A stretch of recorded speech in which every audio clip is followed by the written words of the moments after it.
Yeah, there we go.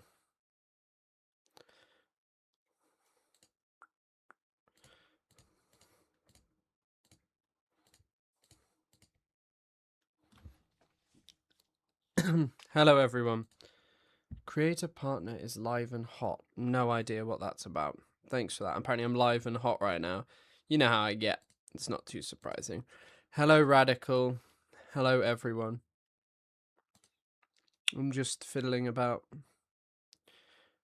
Hello, Scouty Paws.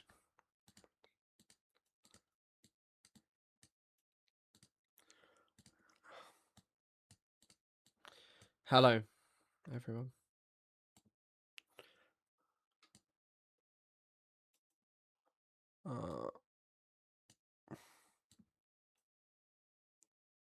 Good day to you, chap. Hello. Just doing some stuff. There we go. Hello, everyone. Good after morning. Yeah, it is after the morning. Are you okay, Chris? You sound tired. No, just faffing around. I'm not too tired. I'm completely fine, actually. My computer's making a weird ticking noise. It's something to do with the power supply, and it winds me up no end. And I don't know what causes it. It's just annoying. Literally, the first time I heard it, I was like, oh my god, there's going to be a fire, because it sounds like it's sparking. But it's a known issue with Corsair power supply that I have.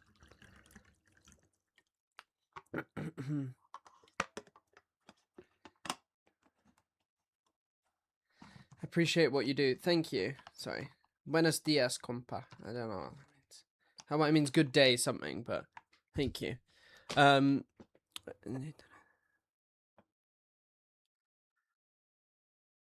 What? What are you talking about? That Daniela woman was on Jersey Shore or what? Is that true? Why does the chat look weird as well? Looks like they made the chat bigger for some reason. No, there's no fire risk. I spoke to Henry about this and I looked this up. Some of the power supplies just make a ticking noise. It's not actually sparking.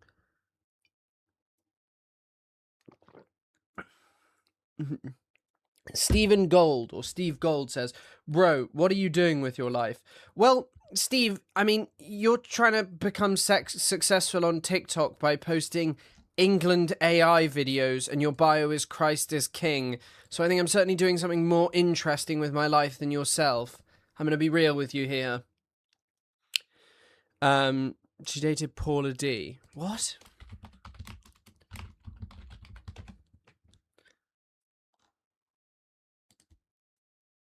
I don't know what you're talking about. What do I think about space, as in the space that's above me? It's never been one of my core interests. Much more interested in Operation Barbarossa recently. Really, really, really interested in Operation Barbarossa. Cheers from Nebraska, 8 a.m. here. Don't get electrocuted. Yeah. Paulie D. Who is Paulie D? Paulie D. Ella. Oh my god, is that actually the woman? Are you kidding?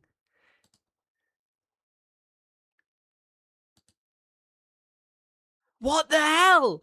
Oh my god! Also, there's something weird going on with YouTube chat.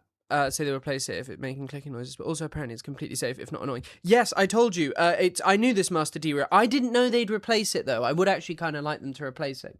What's your thoughts on Donald Trump? I think he's a jerk. I tend to agree with you, Daniel. I think that he's a bit of a jerk, bit of a piece of work, that Donald Trump. Oh my god! Oh my god! Sorry, I am obsessed with this. Keegan, thank you for revealing this. Daniela was a horrible person we debated the other day, and she's apparently like a stalker. How can I debate you if when I completely agree? Yeah, I guess that's tough. Donald Trump is awesome. Thank you, Steve. I'm sure that the constituency of people who enjoy your AI videos agree with you, so thank you for that. They're not even funny AI videos, by the way. Her from Sunday. That is unbelievable. I'm usually wearing headphones. Yeah, that's why I can hear it right now, because I haven't got headphones on. I'm also moisturising my hands constantly at the moment.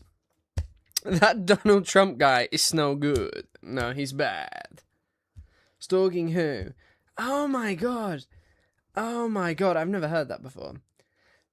called Sasha kicked him. Yeah, I don't know if that's 100% true. Twitch Mobile getting worse by the day. What the fuck? What's up with Twitch Mobile? YouTube's doing something weird. It's like got the chat like looking really big for me, and I don't know why. And I don't know how to fix it. I don't know if I've got to zoom out. No, it looks strange. Will you ever go into politics and get on the voting bill? No. Like the stuff I've said on the internet, they'll probably play it back to me, and they'll be like, "So, are you Hitler reincarnated?" And it would just be an endless circle of just talking to people about why it's okay to be like, "Yeah, I don't like Israel." So no, I won't be getting into politics. Too much, or you'll become a pet salamander. My hands are so out of control. So yeah. Chris, hi Chris. You seem tired lately. You good? I've been working a lot. That's all, but I like it. So who gives a shit? Bro, Adrian Mole would be an alpha in the room with you. My brother, I don't think it really matters whether you're an alpha or a beta in real life when you meet a sigma like myself. My hands are just slippy and nasty. It's just gross. I'm slipping all over the place. I like how they got Corbyn for loving the rat. Yeah, I don't know. I would love to get into politics. Air out all the shit. What do you mean, what shit? And air it out how? As in take people out of politics, remove them? Yeah. I'm still stuck on the Jersey Shore thing. May well be here. Well, I'm gonna have to investigate this because people are gonna be so interested. What the fuck?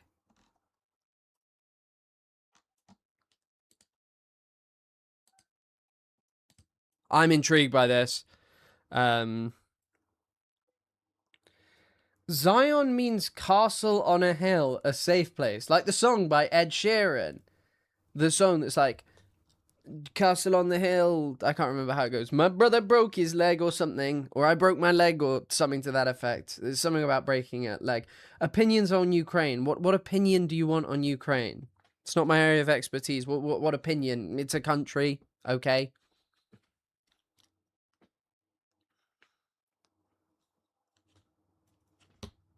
I was just reading about Operation Barbarossa, and I can't stop thinking about it. And, you know, they invaded Ukraine during Barbarossa, so if you're asking me what I think about Operation Barbarossa, I'm intrigued by it, to say the least, because it's such a, like, it's the largest invasion in human history. I don't know if there's ever been a larger one, like a larger amassing of forces.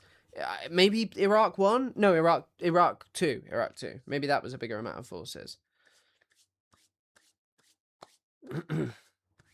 Do you know about the Israeli Black Panthers? Yes. Ukraine run by the same people as Israel. Interesting thought. Who's at fault for the war? It's not really my area of expertise, but like Putin did invade another country. I understand the stuff about like NATO not really having done all of it could historically to avoid war and being more focused on other stuff.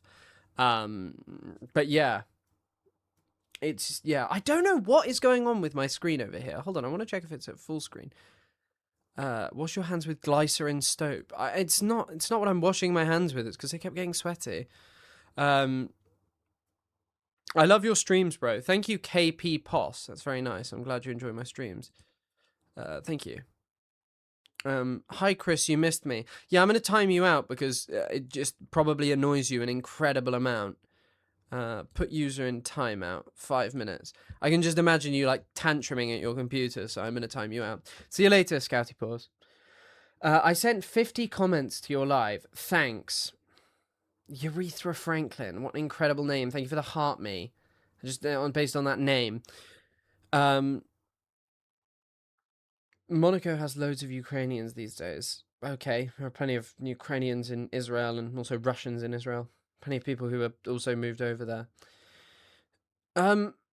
George, I'm not sure you'll like think you're rage baiting me, but the problem is it's not even interesting talking to you because you're like really dumb.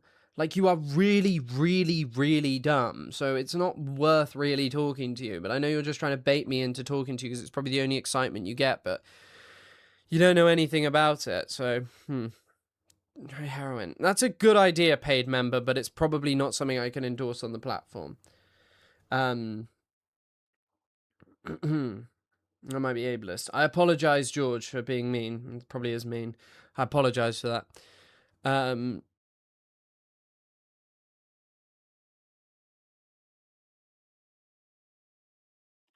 Yeah, George is too dumb. George is well, I gotta stop saying that. Christ almighty. No one has even requested to come up. Chris, when is Boy George coming on No Politic here? We can't have him on because we don't support AI music. Otherwise, he would be straight on. Because we want to sing to him. We want to sing with him. We got a couple of things to chat about. He got some nice music.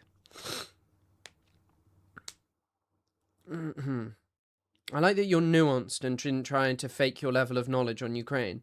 Well, something you can realize is a lot of people are very good at talking about things without really knowing anything or having any underlying thing. I studied the Middle East for, like 4 years, like directly at university level, and also 5 if you include my A level.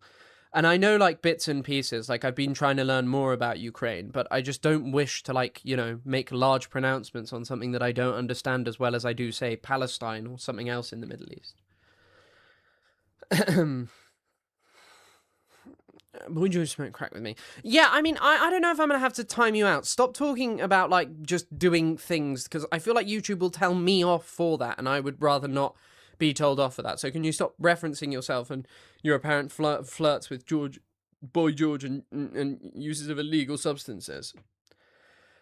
Trump lost the Iran war that just started. That is a very interesting comment about how the Iran war just started. The Iran war started 6 months ago. Like, what do you mean it just started? It's a very interesting thing of all these people being like, oh, well, this, well, that. It started 6 months ago. Trump said it would be done in a few weeks. Like, it's not like I'm just plucking out of my ass the idea that it's gone on for ages. Debates are pointless, maybe, but people watch them. So, yeah. Also, I'm really getting profoundly wound up by my YouTube chat, and I don't know why it looks like this. I want to show you guys what it looks like, but yeah, it's really, really, really annoying me. It's nothing you guys are doing, it's just what it looks like. It's perplexing, to say the least. How much do you think religion influences politics, ethics, and rule of law? In what in what context do you mean? Like in every country? Because obviously it depends on the country you're in. I don't think it's the sole influence, and I think people who are dumb who think that, it's like people who try and portray like what's going on in the Middle East, North Africa, and whatever is solely a relation of, Islam, when there has been the largest event in more recent years is colonization and the post-colonization world of the region. When is George Galloway coming on? What, my stream, or? I wouldn't do that. Interesting. Everyone loses in war, by the way. Not really. I mean, a lot of people are losers of war, but there are winners too. When did Russia/China stop funding you? What do you mean Russia/China stop funding me? Why would Russia fund me? I hardly comment on Russia, and when I do, I'm hardly like a celebrant of what Putin's up to, so why would they be paying me? Like, what would be the reasoning behind that? Yes, I'm funded by people like Omar, who sent me a rose, and the person who had urethra, called Urethra Franklin, who sent me one. Debating sounds to change their mind. Who you debating? You're watching. Not gonna lie, I learned a lot from Chris debating. I get a reference for the most recent Hasbara bullshit. Yeah, you know what's interesting though? I spoke to well, this is the interesting thing about debates. When you debate someone who's like more of a sophisticated Israeli propagandist, like Maddie. Maddie's an idiot, but Maddie is more sophisticated in the sense that Maddie actually has links to people who are, in the Israeli government. Like, someone is paying for her trips all around the world. It might be Kufi. I don't know entirely who pays for it. Kufi definitely has paid for some. She admitted that last time you spoke to her, okay. Maddie was talking a while ago about how there's a document that Israelis don't do violence, like of the sexual violence, because apparently they're racist. The thing is, though, is like, I I then saw Hen Mazigue saying that, which is weird. Chris, you still call me a jester. BRP, I didn't think about you last night. I read some of my book. I chilled out. I did not think. I watched Chelsea absolutely dismantle Fulham. Cole Palmer back to his best. I was thinking much more about Cole Palmer's balling. Kufi, Christians United for Israel, I think is what it stands for. CUFI, you can go look it up. They say it some other way. Yeah. Also, thank you, Palestine, for the Spartan helmet, and Steph for the groove guitar. Thank you. So Steph represents China and Palestine is from Russia, and they've just given me the Spartan helmet because they know that I'm the greatest soldier that they've ever seen. Christians in name only. Sino. Chelsea fan. Well, you won't be calling me a Chelsea fan when Cole Palmer bulls out like he did last night. Can I join? Well, if you want to debate, yes, you can join. But if you don't want to debate, then no, because the point is to do a debate. Here's some funding. Wow, he sent the money gun. That is straight up. Cha-cha, you see that? That is straight from China. China be sending stuff like that. I want to debate. You don't have request. I most definitely do have the ability to request. Your name is, you say you're a freestyle rapper based in Leeds. What do you want to debate about? Who's the best freestyle rapper? I don't think you do want to debate though. Franklin with a straight face. I know. Opinions on British drinking culture. I like a beer, I guess. By the way, I am actually really close to like saying I am pissed off with YouTube. I am. Oh my god, 15 months of membership. My man, Mr. Terra Trove, Tails Trove, YouTube. Thank you so much for supporting the channel. Thank you so much. Chris, can I rap? I mean, not really. No one has won the war. Iran hasn't won either. Still have to see. Wow, he sent the money gun again. That is what China is doing for me. Chacha, thank you. Thank you so much for supporting the channel. As always, my young goat. 15 months, GG, Tara. Yeah, there's 15 months is insane. 15 months since that first ever stream watching the Ethan Klein-Hassan debate. If you want to know how fast time is going. Yeah, there is some connection between Lonabox and Maddie, and I can't remember what it is. Some guy like popped into Lonabox's stream and was like, Maddie wants to talk to you. But watch it be an Asian in the UK. Do you think I'm just being like racist to a random guy of being like, yeah, you're Chinese, or are you kind of joking there too? I'm not assuming that every random Asian guy in the UK is Chinese. I don't know what Chad Shah, whether he's Asian or not. His prerogative. He can do as he pleases. If he's Chinese, I got some questions to ask about BYD. They got those sick ass cars for a good price, but generally, yeah, like it's not. Like, I don't care whether he's Chinese or not. I'm just sort of joking around.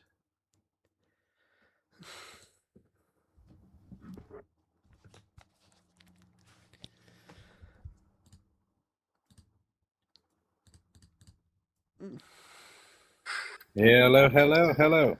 What's up? Hello. So I did get confused. So obviously the request button, as in you've got no active request button in your box, which is how normally people join. You've got, obviously I can request as a guest. I'm not that familiar. I mean, I'd agree on, several points that Zionism is different to Judaism, but obviously we have to compare Israel to all Jews. So anything that you say about Jews, you get labeled anti-Semitic.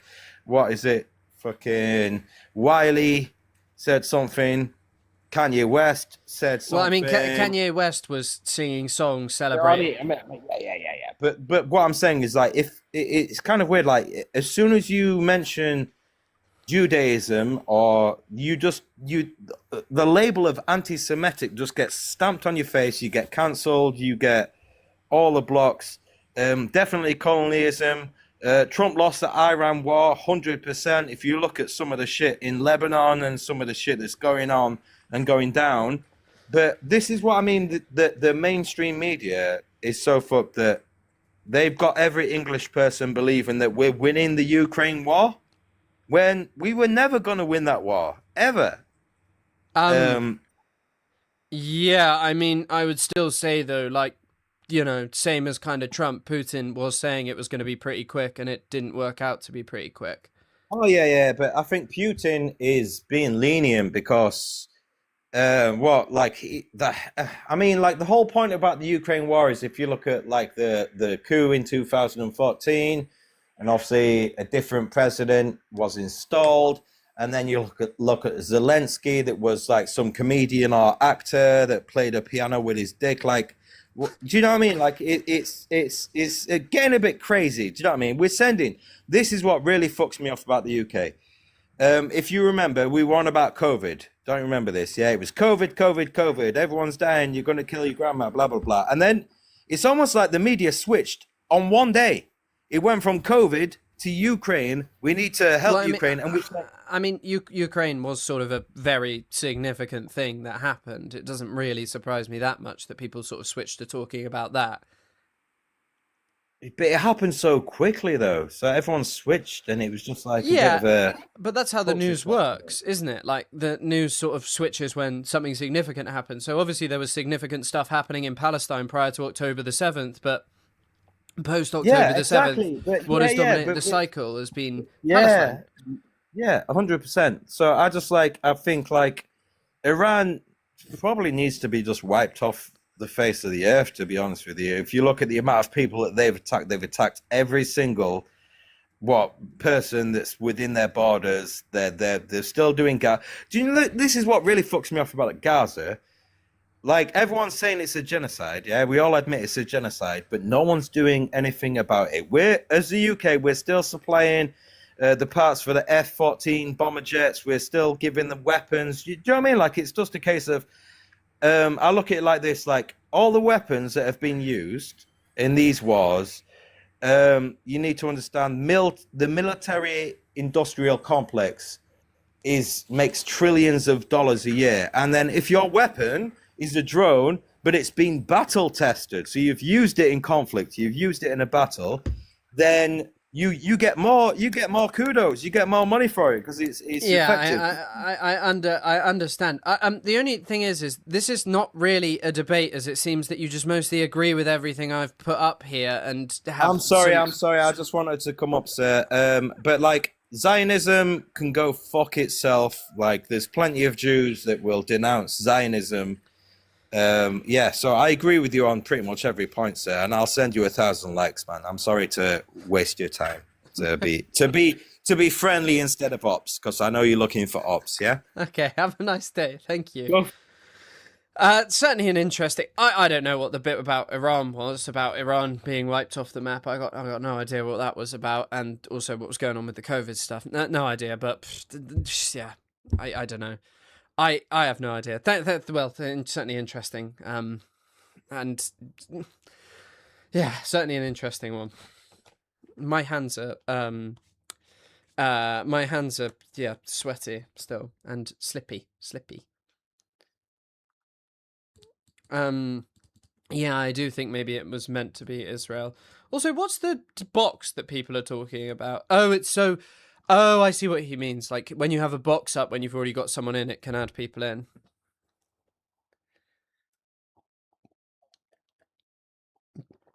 My hands aren't even... Yeah, I'm not sure I agree about, like, COVID stuff. Well, I definitely don't agree about COVID stuff. Donut Morris, thank you for the roses. Thanks for the roses. Would you take defending Hamas? Well, defending Hamas is totally illegal in the United Kingdom, so I support what my government says about them, but I just find it complex in saying that when my government obviously backs Israel to the hilt, and like all they do is some kind of liberal denunciations of what Israel is doing. Okay, so they'll denounce like the settler movement, but then somehow we have a relationship with Israel. So that's the very tough part for me that I find very worrying. And I don't like, we were kind of discussing Mark Carney yesterday, and I worried about these people like Carney and Burnham, who come across as slightly more competent leaders. But the problem is Carney and Burnham are doing shit that's just, awful for the world, but they put on a veneer of being anti-Trump. Would you not have, so from the same position, you would not have defended Algeria? How do you mean defended Algeria? Well, obviously it's a different thing in the sense of Algeria happened in the past. It is literally illegal. Like, I will go to prison for 14 years if I tell you that, like, Hamas are epic or that I support them. It is illegal in this country, and so I abide by my government's laws. No, you won't. Literally go look it up. Go and look it up. I will go to prison for up to 14 years. Like, I'm not a supporter of Hamas. It is illegal, like 100% illegal. By the way, this new YouTube chat, I don't know if any of you are seeing it, grotesque, just repugnant. A jury won't convict. Quite a high chance it does. My cousin wrote Andy Burnham's manifesto. Is that true? I don't know. Maybe. Is your cousin Andy Burnham? A modern warfare, capitalist imperialist country construct for enslaving people into economics. Is modern warfare a capitalist imperialist construct for enslaving people into economic subjugation? I mean, quite a lot of the time you could make that argument. It's also, the thing is there are plenty of bad governments and regimes who engage in brutal and barbaric policies towards their population. The West only cares about them if people doing it are not our allies. Like, we don't give a shit about Egypt doing it or anything to that effect. The UK does not have good free speech laws. Yeah, I know. Well, I'm on the web version, so it's horrible. It's really, really, really horrible. Greetings from Germany. There's always interesting things going on over there in that Germany. It's a place, certainly, in the world. Israel is the most anti-colonialist project in history, but you won't read this out loud. I am genuinely perplexed by how people believe that Israel would ever be anti-colonial when, like, the people who initially supported the Zionist project were the British Empire, and they supported it in part because they saw it as like a jewel in their imperial crown. Zionists donating to the IOF in the West Bank, saying they still need funding from somewhere. Incredible. Incredible. Yeah, I saw that Haaretz thing. Chris, can you start doing it? Well, we did some of it, the camera angle. Right, are any of the people requesting looking to debate? Zionism is a racist concept. Yes, Zionism is indeed a racist concept. It's not a particularly pleasant one, and its manifestation has been very repugnant.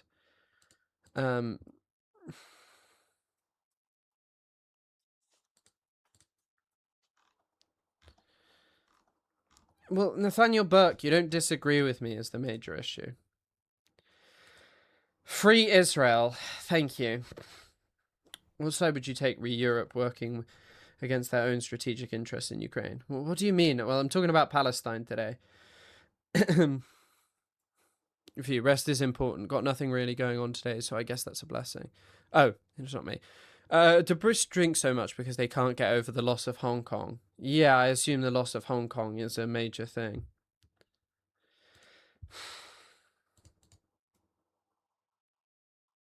Do I like Manchester? I haven't been to Manchester. Hello? Hello? What's up? Hi, do you want to debate me about Israel and Palestine? Sure. Alright, so I'm free Israel, I'm pro-Israel. Free Israel from what, though? Palestine. What does that mean? Because Palestine are always bombing Israel. When was the last time Palestine bombed Israel? 2024. Okay. When was the last time Israel bombed Palestinians? 2025. It was today. Wasn't today. Okay, right. Thanks. Oh, God. I'm going to block this. Okay, well, thanks. If this is all you're really capable of, then there's not much point in talking. Have a good day, mate. Yeah, brilliant. Yeah, please, by the way, don't spam share the live. It's really annoying. Like, really, really annoying. I will mute you if you keep doing it. I feel the bloodlust. Well, I mean, what's the point in trying to conversate with person? You come into someone's home and expect them not to defend themselves. Yes. Mm-hmm.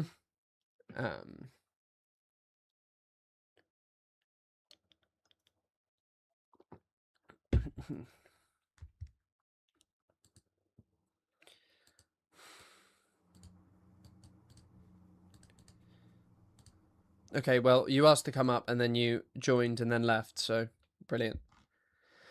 Has it become harder to find people to debate? No, I think it just makes sense to probably do this on the weekend more than on the week, because on the weekend there tend to be more people.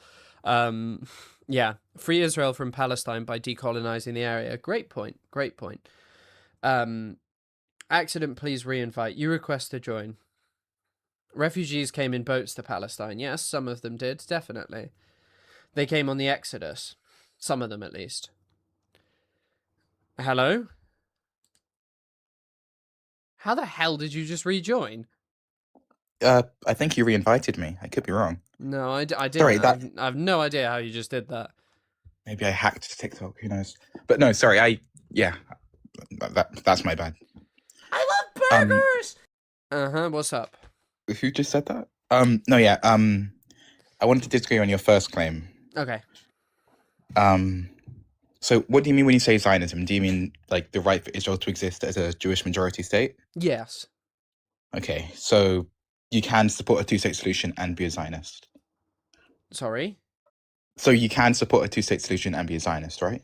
Yes. I love burgers. Yes, I would say that that's one of the parts of being a Zionist. Some people are Zionists who support a two-state, yes. Well, yeah, there are some pretty evil people who are Zionists that support one state, but Yes. yeah, I'm not one of them. I just wanted to clarify. So, do you acknowledge that the majority of Palestinians under that definition are Zionists and prefer... Well, no. No, I think there's a fundamental difference. Like, especially Palestinians living inside of the occupied Palestinian territories. One of the major reasons that people support... Well, wouldn't they be Israeli as well as Palestinian by that definition? What do you mean? Isn't it they're citizens of Israel? Well, the occupied Palestinian territories... I mean, occupied Palestine, historically, you're talking about the whole thing. All of it is occupied. But if we're talking about the occupied Palestinian territories, what, the international community post-1967 is like, yeah, those are the occupied Palestinian territories. It's Gaza, the West Bank, and East Jerusalem. So, but you don't think the rest of Palestine is occupied? Or the rest of... No, I do. Mainland Israel... I do, but what we're talking about here is specifically opinions in the occupied Palestinian territories. If you look, there has been actually recently a quite a large increase in support for the two-state solution. It's a two-state solution based on the 1967 borders, okay? Yeah, that's what I support. But that would make me a Zionist, right? Yeah. Hold on. Fundamentally, why I think Palestinians support that is because, especially in the occupied Palestinian territories, the last few years have been so grotesquely violent, even pre-October the 7th. They have just been awful, and a lot of Palestinians are just thinking, whatever will give me a reprieve for this, whatever allows us to be separate from the people who subject us to extreme violence, basically. There was a recent, it was a year ago, it was about the E1 settlement block in the Israeli outlet, Plus 972, and they were talking to Palestinians, and one of them was just like, I do not want to live next to Israelis, and I would like my own state, so I don't have to do that after what they've done the last few years. So I think, like, when we cite these things and these sort of this information, these polls, there is this context of like, this is what the international community is saying. I think ultimately the best way forward is a singular state solution. I just don't see there being justice in a one-state solution, two-state solution, excuse me. I think obviously I agree that the ideal solution would be a two-state solution. A one-state solution with equal rights. But do you also acknowledge that the majority of Palestinians do prefer a two-state solution to one state with equal rights? Well, I mean, this is a recent thing in terms of it becoming a majority again. I think this is I think that's been pretty consistent. Like no. There was a big drop in the support for the two-state solution. So I think that this is true, 100%, that there has been a growth in the two-state solution. But I know a lot of people's argument is that, well, the one-state solution is far too much of like a dream or a concept that's far too far away. My major issue is I think the two-state solution is just as far away. So if I'm talking about what I would like personally, I don't live in Palestine. I think a one-state solution is better. I think that there are Palestinians who agree with me, but it comes down to my opinion. No, I don't think... Well, no, it's opinion based on facts. Like, I think you're right. Both of these solutions are very unlikely. I can't see either of them happening anytime soon, but I think a two-state solution is much more realistic than a one-state solution. But unless you're suggesting a one-state solution where we keep the settlements, or... Well, how is a two-state solution realistic? New Palestinian leadership, Palestine can negotiate with Israel. What Palestinian leadership can negotiate with Israel? Because okay, so Someone like Arafat. well, Arafat's dead, but a lot of people. I know someone like Arafat. A lot of people problematize the notion of the one state, but like, okay, let's look at it. Israel's next election, right? There is someone who's apparently going to defeat Netanyahu and make everything good and better. You know, this guy, Gadi Eisenkot, announced 2 days ago, he was Awful. he said there will never be a Palestinian state, not now, not in the future, not ever. So, like, when you're talking about a two-state... What were his reasons for that? I don't think his reasons were that Israel is never going to accept it. I think his reasons were that he doesn't think there's likely to ever be a Palestinian government that are willing to negotiate in order for that to happen. Well, the Palestinian government in the West Bank right now is Mahmoud Abbas. Mahmoud Abbas is largely just a collaborator. He doesn't really do anything for Palestinians. He just collaborates with Israel. But the majority of Palestinians don't like Mahmoud Abbas anyway. Yeah, I know, but Mahmoud Abbas, the notion that the Israelis couldn't negotiate some kind of two-state solution with Abbas is ridiculous. Abbas would accept things that I think even Arafat wouldn't have accepted. Right, but you're also ignoring the fact that then there's the government of Gaza who are completely unwilling to negotiate, at least negotiate in any way that we would consider reasonable. I mean, the government of Gaza will change, like, most likely in the coming future. Hamas's popularity has declined, and if there was Hamas's popularity has always been at least since October 7th has been very low, but my point is that it's not a democracy in Gaza at the moment. Like, they haven't had an election for 21 years. Yeah, neither is the West Bank, though. Exactly, but the reason that the West Bank hasn't had one is because they know that Hamas would win it. That's not the only reason. Theoretically, you could win it in the West Bank and not be Hamas. The problem is Abbas is the figurehead of Fatah, which is the problem. If you changed him for Marwan Barghouti, Fatah would win. Like, this has been polled a lot. But I think that the major issue is when it comes to... then they'd have to be the only two parties. What do you mean? They would not be the only two parties. So you're saying that if there was an election between Hamas Abbas, and Marwan Barghouti, that Barghouti would win? Yeah, that's what polling suggests. Oh, I hadn't seen that. Barghouti has been like the most popular figure in terms of Palestinian political polling for quite a while. But I think that the whole thing... Barghouti wins in the West Bank, then you've still got No, this is across the occupied Palestinian territories. So, and also, by the way, Arafat tried to do this... You can't hold an election in Gaza. Arafat tried to do this for ages, but they didn't ever let him do it. Clinton objectively rejected this. So Arafat asked, I want an election between the West Bank and Gaza. I don't want an election just in one of these places. I want them to be together because I'll win it. And they didn't allow him to do it because they didn't want the territories to be united. Whenabouts was this? This was throughout the early 2000s and also in the late 90s. So before Hamas came into power? Yes. They were Hamas still existed. We have the issue now that Hamas... Well, I mean, they didn't. Also, I actually think at this point Hamas would abdicate power for the chance of negotiations. In fact, they pretty evidently have showed a willingness to abdicate from power if there is some kind of equitable solution offered to the Palestinian struggle with some kind of reprieve for the suffering in Gaza, the end of the siege and such. I am actually very confident that they would leave power. I'm very confident that isn't true. I think they offered a ceasefire following October 7th, but the ceasefire's conditions were that they would return the hostages if there was a ceasefire and that they were given conditions that they would be allowed to remain in power, which Israel wasn't willing to accept. Yeah, this is also 3 years ago now, so this has changed. Yeah, I know, recently. but I don't think... No, but I would be very surprised if there was... They've shown a willingness to hand it over... I would be very surprised. Even under the Board of Peace, Hamas have technically shown a willingness to hand over governance in Gaza to it's like a technocratic committee of Palestinians. I think it's called the NCAG. NCAG is the name of it. Sorry, I'm looking this up now. I don't think that's true. I mean, under the things of the Board of Peace plan, yeah, they have willingly done that. And Israel just what? They just said no?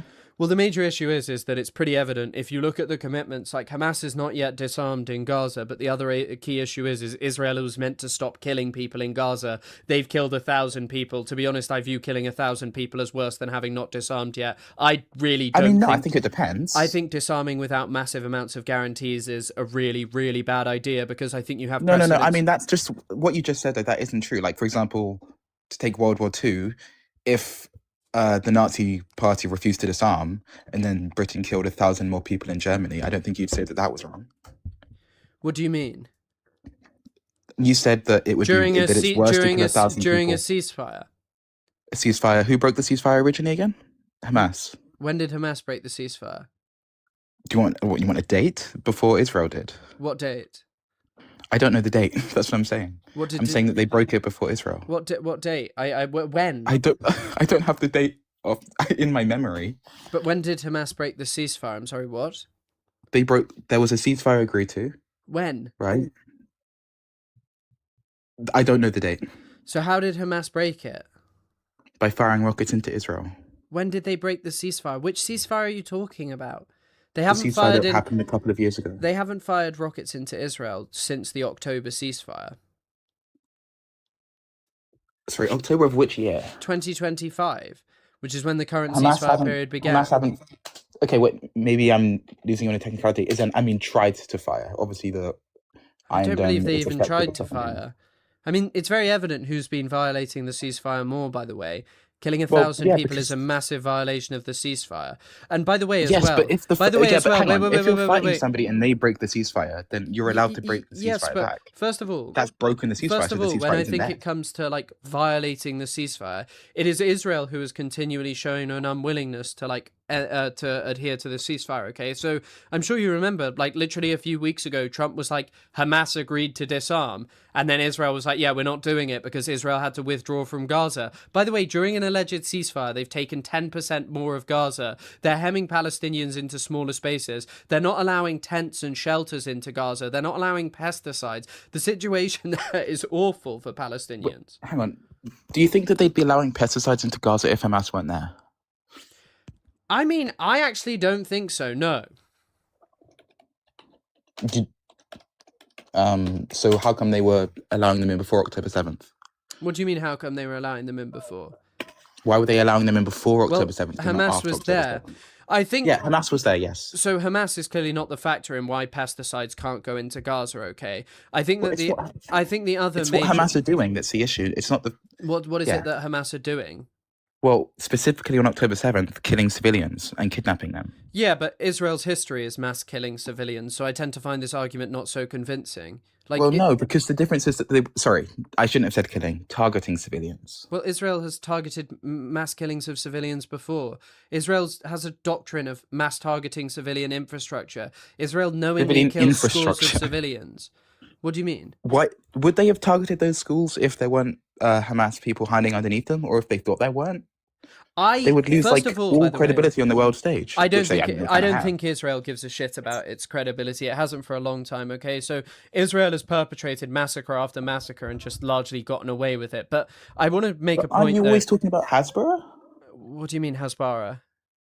Like Israeli propaganda on the world yes. stage? So Israeli So propaganda. obviously they care about their... So Israeli propaganda is done to try and fool like audiences that they think are pretty easy to target and to convince them over to the Israeli cause. Like, okay, so with famine denial stuff, Israel specifically was targeting famine denial ads in certain parts of Europe, like Austria and Germany, but not other parts of Europe because they viewed it as like a fertile ground to do it there. Israel does want to legitimize itself 100%, and it does think that there are a certain amount of people that it can make fall for its propaganda, and it largely relies on like...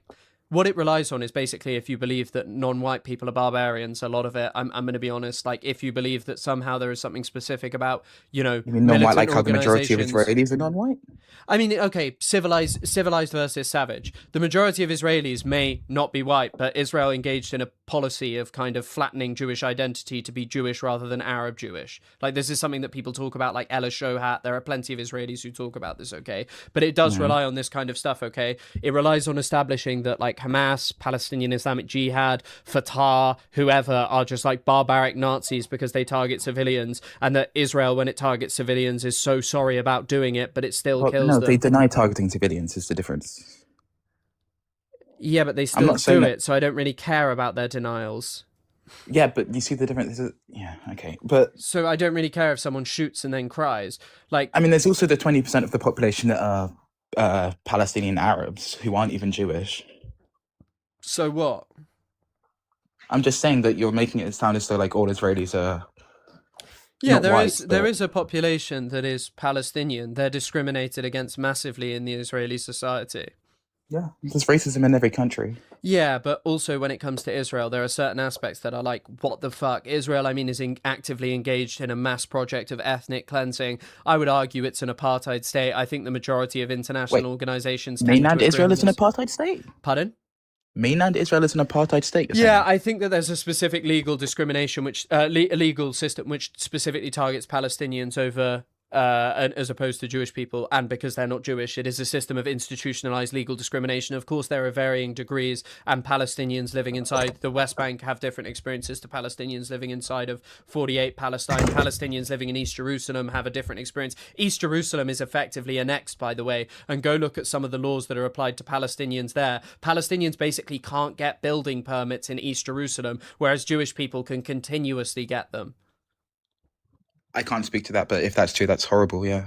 It's not just horrible. It's not just like one specific instance of badness or racism. It's like an institutionalized system of discrimination that amounts to apartheid because it's based on Palestinians being the wrong ethnicity. Like, you enunciate the problem in what you came in with at the start, which is Israel needs a Jewish majority in that land. How do you get a Jewish majority, especially when you continually refuse to give away and give Palestinians a state in the West Bank, East Jerusalem, and the Gaza Strip? Well, what you need to do is ethnic cleansing, and that amounts to that fundamentally leads to what has happened in Gaza, which is a genocidal attempt to wipe out the Palestinian people. Okay, all of these things, I can't speak to them. I'm not saying that that's horrible. That's horrible. But to clarify, I think we've moved away from my original point. My original point was that Zionism, is in supporting a two-state solution, isn't bad. You've acknowledged that Israel is an apartheid state. Do you acknowledge that Palestine is an apartheid state? Why is Palestine an apartheid state? Sorry, Gaza specifically. Why is Gaza an apartheid state? Because of the way that Jews would be treated if they were to live there. Jews would be treated. I mean, what does By that Hamas, even mean? What does that even mean? How Jews would be treated? Which Jewish people are you talking about? I mean, what do you think the experience of living in Gaza is like right now? And prior to October the 7th, Horrible. What do you think living in Gaza was like before October the 7th? Horrible? Yeah. Who is making it horrible? Well, I mean, that depends on how many layers deep you want to go. The first one would be the Israeli government. Yeah. Who I completely decry, by the way. Not decry. So why do you think condemn. Palestinians living in Gaza might not have the most positive views of Jewish people generally? Like, literally, think about a Palestinian living in Gaza. They're cut off from the rest of the world. What do you think their interaction generally with Jewish people was, even prior to October the 7th? A bad one. That doesn't justify being racist to Jews as a But whole. I think that fundamentally there's a difference there in, like, a Jewish person, you wouldn't blame them in the Second World War for having incredibly negative feelings towards German people. Neither would you blame a Slavic person for literally being like, hang on. I hate every Well, single no. German. On the basis of them being German, yes, I would, obviously. Well, but it's not on the basis of them being German. It's on the basis of the fact that, well, you know, the Nazis marauded through Slavic lands. They expelled Slavic people. They mass killed them. And if Slavic people dislike Nazis because of that, that's not I a wouldn't blame them. justification to hate all Germans on the basis of them being German. But I wouldn't care is what I'm if the talking Slavic person's experience was like, you know, like a government that literally tried to eliminate them and an army who went and perpetrated that. That's like, you know. Would you care if the Slavic people said that they hated all Germans? No. No? No. What if they said they hated all Christians? If it was, I mean, the Nazis' relationship to Christianity is kind of complex, but if they were like, Nazism wasn't justified right, that in was a bad Christianity. example. But if an indigenous Native American said, I hate all Christians, or an indigenous person from anywhere in the Americas said, I hate all Christians, I'd be like, you know what, fair enough. If they've been slaughtering, what? You don't think like Fair enough. An indigenous person, okay, so an indigenous person in, let's say, I don't know, Peru or something in like the 1400s or 1500s, but I guess 1500s would be better, who's just being like exterminated because they're indigenous and won't convert to Catholicism, would you blame them for being like, you know what, my interaction with Christians is negative, so I have a very negative opinion about all Christians? Yes, I would. Okay, counterexample. What Okay. if somebody whose family died on 9/11 said, I hate all Muslims? Would you be okay with that? Fundamentally, there's a difference between that. Of course, I would judge it in a different. No, there isn't. I would judge it in a different in a different way, in the sense of like it's an individual person who's like very upset and is reflecting that on an entire group of people. But Muslims aren't systemically oppressing Americans. It's not true. Okay, what if somebody who visited, I don't know, Turkey, and they got their they moved to Turkey, I thought you said and loads of their Kirky for family a get killed. second. Kirk, like Charlie. No, Turkey. If they move to Turkey and they have loads of, I don't know, this is a bad example. If their family move to Turkey and the rest of them get killed by Muslims, and then they're being oppressed, would you condemn that person for saying that they hate all Muslims? For their personal opinion of being like, all of my family were killed by Muslims, I'd probably be a bit understanding of like, That's oh not my an God, opinion, if they that's a were fact. killed for not being Muslims, then yeah, I might understand why that person has a particular reason, as opposed to like, you know, some random person whose life has really not been impaired by Muslims being like, I hate all Muslims. Right, but I didn't say understand, I said condemn. Would you condemn that opinion? Would I I'm not condemn asking that to condemn opinion? the Well, you're person. talking about like an individual opinion. So if it's that Yes. individual person, that's a difference of opinion in comparison to the general opinion. So as a general opinion, hating all Muslims, yeah, I don't think that that's a good opinion to hold. If someone holds it because of like a reason of some deep, deep, deep personal trauma, I would bear some understanding in that. And I would be like, hey, this is not actually what all Muslims do. They're not systemic oppressors of you like generally. You know what I mean? Yeah, but you're being a bit tricky with your language because I'm not talking about understanding. I can understand a lot of types of racism. I'm just saying that you can still condemn an opinion while understanding Well, why it it's held depends in what the the first opinion place. is held, like what the context of the opinion is held. Like, I'm not going to blame someone who's and also, by the way, this is fundamentally different because when it comes to Palestinians in Gaza, I'm not even speaking here specifically to people who've lost their families as a result of what Israel is doing. I'm speaking to the fact that like Palestinians who live their lives okay, as like Palestinians who were born in Gaza, who grew up there, they are not allowed to really leave. I know someone in Gaza, for example, whose mother died of cancer, and the reason she died of cancer was because Israel wouldn't let her out to get treatment because of some historical thing with a family member who'd, you know, been involved in some kind of like protest in Gaza, maybe during the Intifada or something. But either way, her mother wasn't directly involved. She just had a family member. She died because she couldn't be let out to go and get treatment, okay? That was Israel's fault. Israel did this, but it wasn't just that makes it traumatic. It was the fact that this person was born in Gaza and for their entire life would be destined to live under siege, would probably never really be allowed to leave. They'd certainly never get to go and see the rest of Palestine, for example, Jerusalem or wherever. They would just be stuck in this place for the rest of their lives. And if Palestinians don't like Israelis, fair enough. I really don't think... We were talking about Jews. Well, I mean... Most people, Palestinians, would make the distinction between Israeli and Jewish people, but I'm also not going to police Palestinians from Gaza's language as much. So you deny that the majority of Palestinians are anti-Semitic? I don't think the majority are. I think much more of it derives from the behavior of, like, even so. Sheikh Yassin is the founder of Hamas. I don't know if you know this. He's one of the most seminal figures. Sheikh Yassin was like, I'd shoot my own brother if he stole my house. I don't care what their religion is. I'm not talking about the person who stole the house. I'm talking about the race of the person. What do you mean, sorry? I'm talking about discriminating The against point the is- race because the of point what is- specific members of it did. The point of it is like Palestinians are oppressed by Jewish people because they are not Jewish. Like, that's the problem with Palestinians for Israel. They're not Jewish and they're a threat to the Israeli society. What are you doing? Sure. Washing my hands, sorry. Just cooking something. Okay. But do you understand what I'm saying? What? That it's wrong to discriminate against people because of their race based on other people of that race who have done things to you. But when your oppression derives from the fact that you are not of that race and they are oppressing you because you are not that race, I do understand why people feel a certain ire. Like, Mohammed El-Kurd has a great piece about this, okay? Mohammed El-Kurd grew up in occupied East Jerusalem.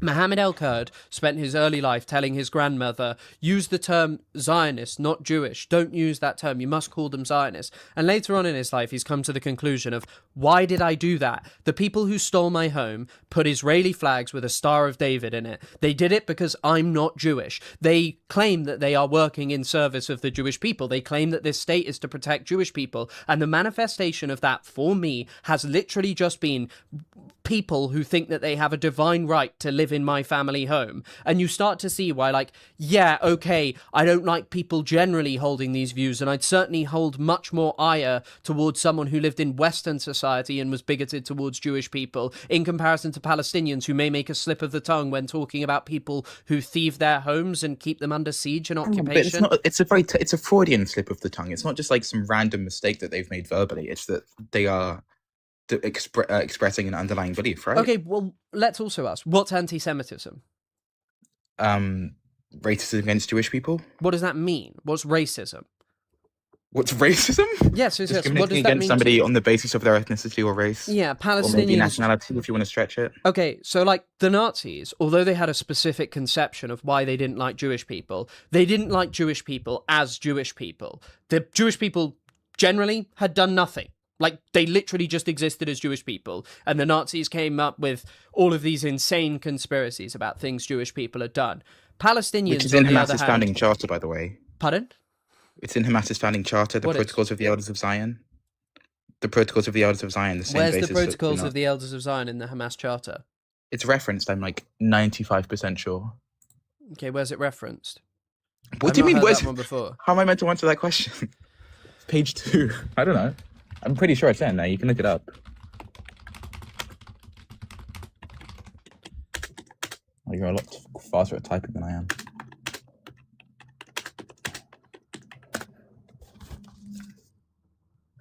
Yeah, Hamas explicitly cited the anti-Semitic forgery, the Protocols of the Elders of Zion, in its founding charter in 1988 to justify hostility and violence against Jewish people.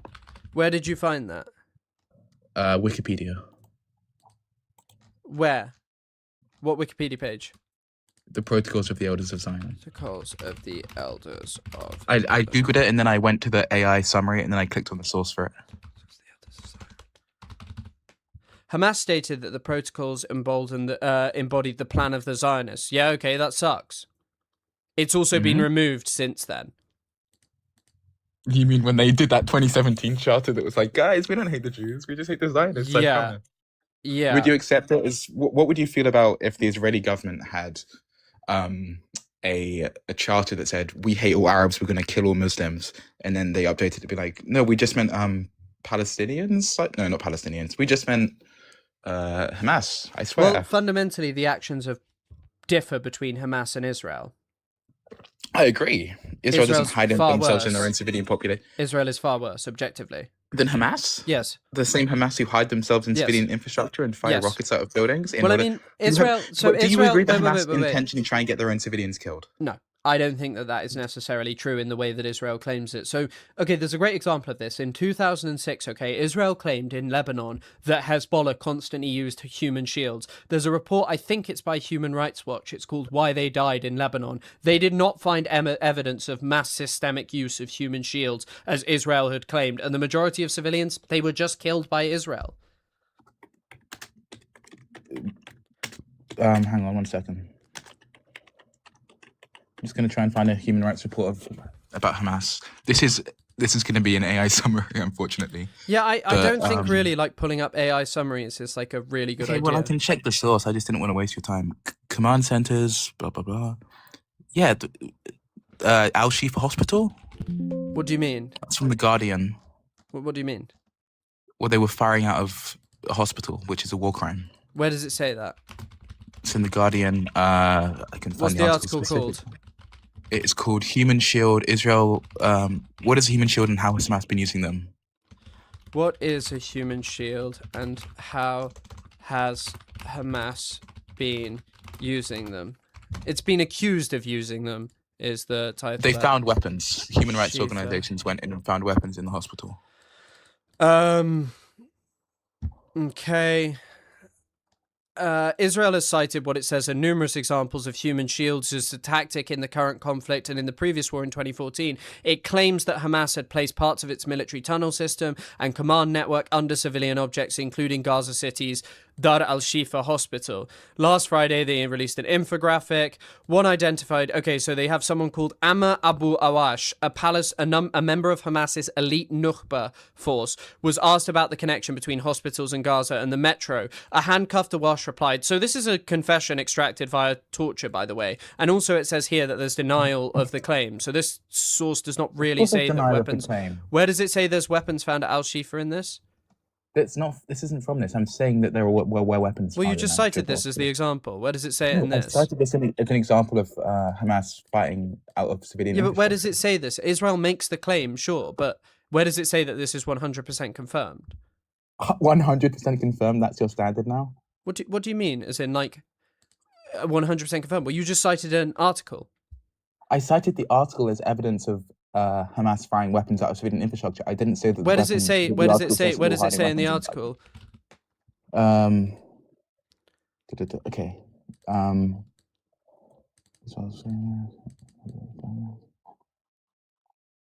Like it literally just says in this article over and over again, Israel has accused them. Well, it says Abu Awash. Sorry, I'm doctoring that. I think also I would not trust. I'm going to be honest. I don't really trust confessions out of people who've been tortured. Like, I don't think that that's a great standard of evidence. I think actually that's pretty much always dismissed. Now, if you pardon. Does it say he was tortured in here? Or Israel, it's easy to infer that Israel has tortured him because Israel runs mass torture dungeons. This has been reported on for decades. What do you mean? That doesn't mean that you can infer that this guy was. I mean, if Israel runs torture dungeons where they're torturing innocent people, objectively they are, do you honestly think that they're not going to torture a member of Nukhba, alleged member of Nukhba? By the way, as well, I don't know if you know this, is one of Israel's government, a member of the Knesset, said, of Nukhba members, anything is legitimate to do to them.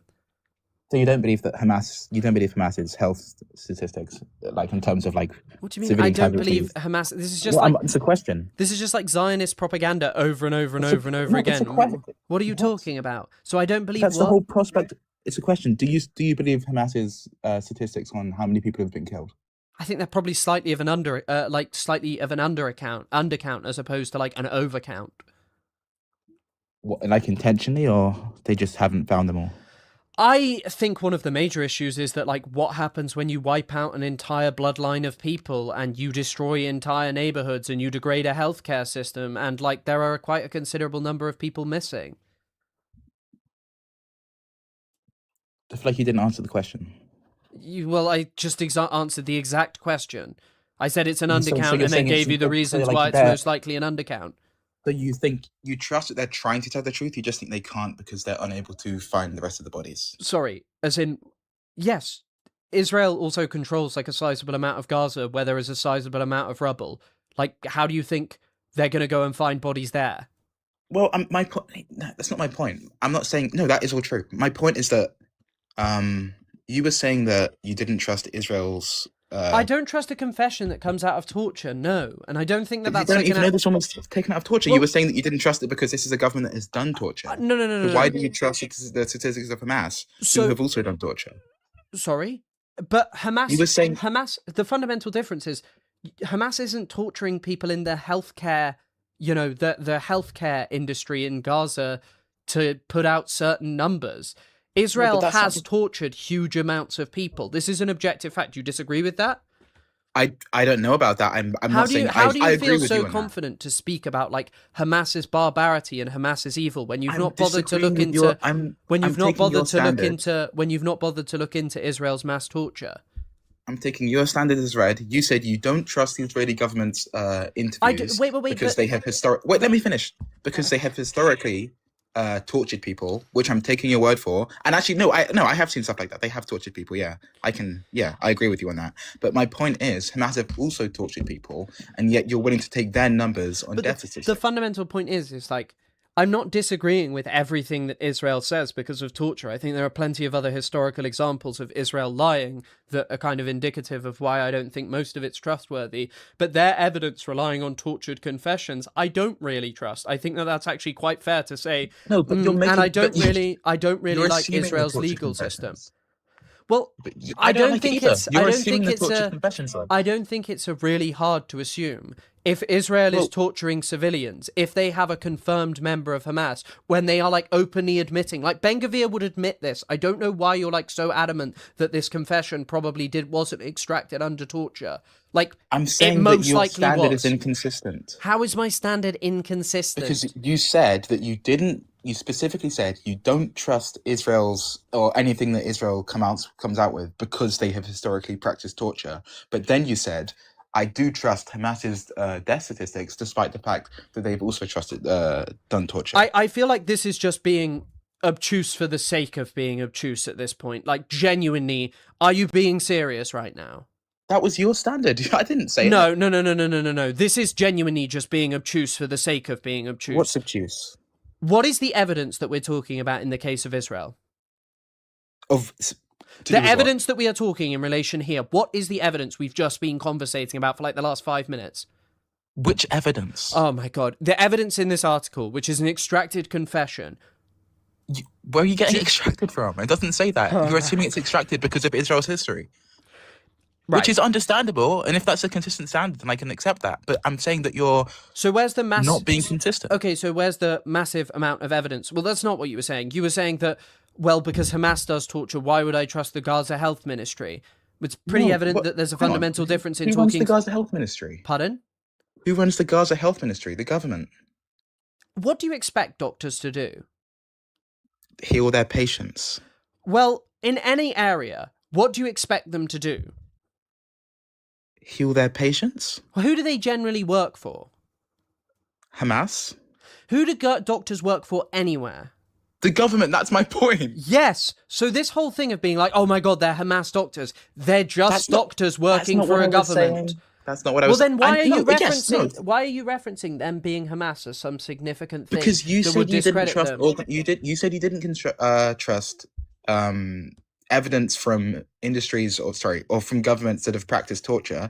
And then I'm saying this is evidence from a government who's practiced torture. I don't distrust. Right, this is just being obtuse for the sake of being obtuse. I swear to God, I'm not. No. Maybe This is genuinely being obtuse for the sake of being obtuse. I think you're aware of what you're doing as well, and I'm not. I it's swear very to God, grating. I have to be honest, trying to because just this hold is. you to a, like, well, a are you consistent like okay? Right, I will explain this to you one more time. The evidence that we are talking about in the context of the Guardian article is a confession from someone who is allegedly a member of the Nukhba forces. Israel has been using institutionalized torture against Palestinians. It is rather likely that in that example, the confession is extracted via torture, especially when Israel has been documented torturing people who have no confirmed links to militant organizations. So when Israel says this about this person, okay, so that evidence is very likely extracted via torture. In the evidence of the Gaza Health Ministry, the numbers given are not extracted via torture. No, well, so what is the evidence? Jesus Christ. No. Do you admit From that the you've just ministry- been obtuse and that this whole talking... No, because I'm not talking about. You were saying that you said that you didn't trust things from governments that practice torture because the specific information was evidence extracted here is dishonestly. torture. Do you not see? Can you not see the difference between like? But hang on, but you don't know it was torture. You're inferring that, and I'm not even disagreeing with you. I would not. But you're saying that, like. Yeah. Okay. How about this? Because I feel like we're looping. Do you acknowledge that Hamas tell the population to say that every single person who was killed was a civilian? What do you mean? Hamas tell the population to tell industry, like press, journalists, that the people who were killed in every situation. No, I don't think all they of these do, people have because been by the dying. way, people post on Facebook this kind of stuff. Like, people are doing this right now of like going through Facebook and trying to work out who was and wasn't a militant. People post on Facebook, these militant organizations post it after the fact. I don't think it's like a demanded thing that you have to say they're a civilian. Okay. Do they threaten their population to say that people were civilians when they weren't? What do you mean? Do Hamas tell their population to tell people that they were civilians when they weren't? I have no idea. Okay, well, I mean, you can look it up. Well, where does that come from? I cannot tell you my source. but I've seen it on multiple papers. It's just pretty interesting to just make that No, statement sorry. of just being like, well, they do this. I don't know where that comes from. I don't know I where don't that know the comes source that I saw it in. I can't memorize that. Sorry, I don't have a perfect memory. from. Okay, fantastic. But what I mean What's is, your- it like it's a pretty outrageous. What's your thing. source? What's your source for the Israeli one? What Israeli one? The one where you claim that Israel's practicing torture. Name it right now, or you're lying. B'Tselem, Amnesty International, Human Rights fuck. Watch. All of these places have documented mass torture. Okay. The Sunday I Times fucked up the decades name one ago. again, but- All of this stuff for decades has been noted. It's not even a new thing. By the way, there's even people like Robert Fisk in Lebanon, okay? Israel ran a mass torture dungeon in Lebanon. Yeah. I think I do know my source. I think my source was the UN. I could be wrong, but you can look it up if you like. Okay, UN, Hamas says everyone is a civilian. That's not exactly what I said, but sure. Okay, Hamas tells people to say everyone killed is a civilian.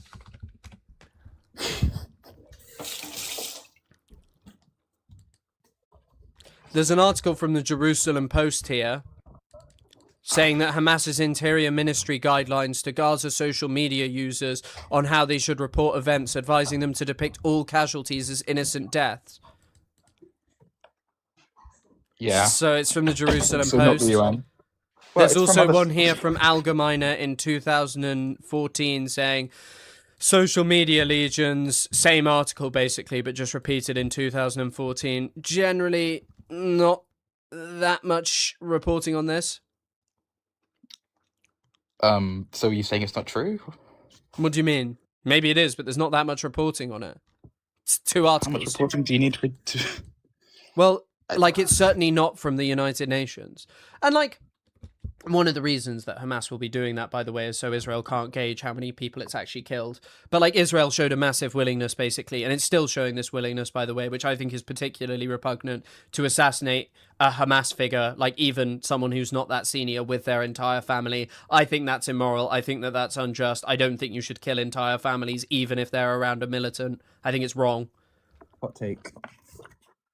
I mean, it seems to be a hot take if you like Israel, because it's sort of Israel's standard. What does like Israel mean? I'm saying I support a two-state solution. Well, I mean, you're doing everything to just sort of argue in defense of Israel and claim that they're But by kind of that- doing nothing so wrong. So I like Palestine, right? What do you mean?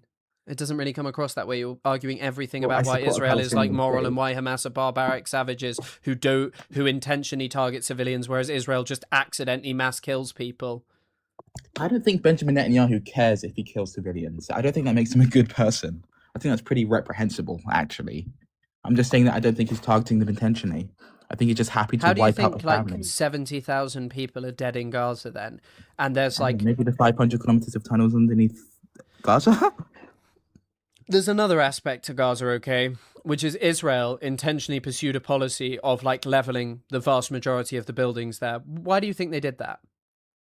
Because they want to get rid of Hamas. That doesn't justify it at all. I think that the problem with that argument is that would permit anything. By the way, under Well, it doesn't permit international it. I'm not permitting under it. international law, it is a crime. It is objectively a crime. It's a massive crime when they do it in Lebanon. There's no justification. Things need to be an immediate threat. You can't use the claim that one day it would be like a future threat. That's not acceptable under international law, And to by the clarify, way. I'm not saying it's acceptable or Well, then permittable. why are you? I'm But just then saying here's that the problem: that then you objective- make justifications for it. Like It's you not a make justification. you No, make I'm this not. explanation. You're giving this explanation here right now as to why Israel was actually just targeting Hamas. That's not what they were Yes. doing. It's an explanation. It's not a justification. So why do you think it is that Benjamin Netanyahu openly announces with Trump his desire to remove the Palestinian population from Gaza? So that he can target Hamas without killing them. Why do I you don't think he they? cares Why about do you doing think that they add in this part of saying that they won't be allowed to return if it's just about Hamas? They said that? They said the Palestinians will not be able to return. And to clarify, I am not justifying any of this. I am saying I think the ultimate motivation Okay, let's is have to get a rid of let's them. have a look at this. Trump says Palestinians will have no right of return to Gaza under his plan. People will That's the have no headline. alternative but to leave territory after destruction left by Israel, US President said in a Fox interview. These are quotations for him. If they were made up, Trump would have sued them. He's already a litigious baby, so he would have sued them if they'd made up quotes like this. Literally no alternative. He was going to take over Gaza. Palestinians won't be allowed to return. There you go. It's openly stated by Trump. Where do you think he got that idea from? That his best friend, Benjamin Netanyahu, who, by the way, there were plans discussed in 2023 to ethnically cleanse Gaza. His best friend who destroyed his legacy? Well, yeah, they're still pretty close. Okay, it's not what you said. But yeah, I didn't know about that. That's disgusting. I just don't think... So there's also, by the way, I mean, wait. Options for a policy regarding Gaza's civilian population. This is a document published by Israel. It was published in October of 2023. It was a policy of transferring Palestinians to the Sinai Peninsula. I don't agree with ethnic cleansing. Okay, well, why are you sat there? Like, the funny thing of going like, well, it's not genocide. Let's just say theoretically it's not. Why do you give a shit, like, whether people call it genocide or not? It objectively is, by the way, if you look at what the academic and scholarly consensus around the concept of genocide is. But let's just think, why are you so focused on dolus specialis when you are like, I don't agree with ethnic cleansing? Let's just say theoretically genocide is wrong. You are still like admitting that Israel is perpetrating one of the greatest crimes against humanity of ethnic cleansing. Sure. What do you mean, sure? Like, sure, you're sat here, like, giving me this long explanation about why it's wrong for Palestinians to hate Israelis, why Hamas are so barbaric and evil. But the thing is then you have this... Hang on, you agreed with me. You have have this thing. Palestinians to hate Jews. Then you have this thing of saying, you know, oh, yeah, I think that they're perpetrating one of the greatest crimes imaginable, ethnic cleansing. I'm pretty sure I opened with that. I don't think you did. Well, I said it at some point near the beginning of the conversation. So why would you get so upset? Why would you get so upset about the term genocide and just feel this need to like be repulsed by it? Because I don't think it's a genocide. Okay. Even if you did, why would you make that something you actually cared about? Israel is clearly, evidently perpetrating mass ethnic cleansing. Its goal, by the way, is to eliminate the Palestinian people as an obstacle. Why do you think it wants to remove 2 million Palestinians? Do you think... Why do you think it wants to remove them? Just I'm going to answer ask you a question with a question, and I know this seems like dishonest. Why do you think... Sorry, do you think they would be doing that if Hamas weren't there? Genuinely? Yes, I think eventually they would have. What does that mean, eventually? I think that Israel has other policies that are slower move towards this. I think its treatment of Palestinians in the West Bank is indicative of the same thing. I agree with you. The West Bank, I absolutely agree with you. I think I think the government of Israel wants to wipe Palestinians out of the West Bank. So why do you think that then Hamas is the defining feature in Gaza if they're doing it in the West Bank as well? Because there's a religious factor to... But wait, I don't care if you think that there's a religious aspect. Why do you think it is that they're doing it in Gaza and the West Bank? There's no Hamas in the West Bank, and yet they're still doing it. Well, yeah, but I'm saying that I'm condemning the West Bank stuff. I'm saying it's because of religious reasons. But then why, if you just instantaneously condemn the West Bank stuff, would you feel there's such a large desire and a pang within you to, for some reason, defend what Israel is doing in Gaza? When you're kind of hang on. Stop using this language. I'm not defending it. I'm saying it isn't genocide. That's not the same thing. Well, you've spent the last 30 minutes. I don't even know how long you've been in here. If I bomb a house with one person in there in order to kill 20 people, I don't care about these things. You've literally, let's stay on the topic. You've literally explained Israel is doing ethnic cleansing in the West Bank. Yeah, it's doing that where there is not a major Hamas presence, when there is actually just a collaborator government in power, by the way. Everything that would be needed at the start when you were like, yeah, if Palestinians were just ready for negotiation, it would be fine, okay? That's not what I said. Well, you did say that something along those lines, but let's not get stuck on this kind of thing. But then somehow in Gaza, you believe that the ethnic cleansing derives from Hamas. That doesn't really make sense. Well, no, because it's different. Because I'm saying that the West Bank motivation is different to the Gaza motivation. What's the motivation in the West Bank? Judeo and Samaria. Well, you do know that one of Israel's chief Sephardic rabbi, something Yosef, I always get him confused with his father. His father, I think, is Avida Yosef. But anyway, Yosef said that they had a divine right to Gaza. Israelis talk about...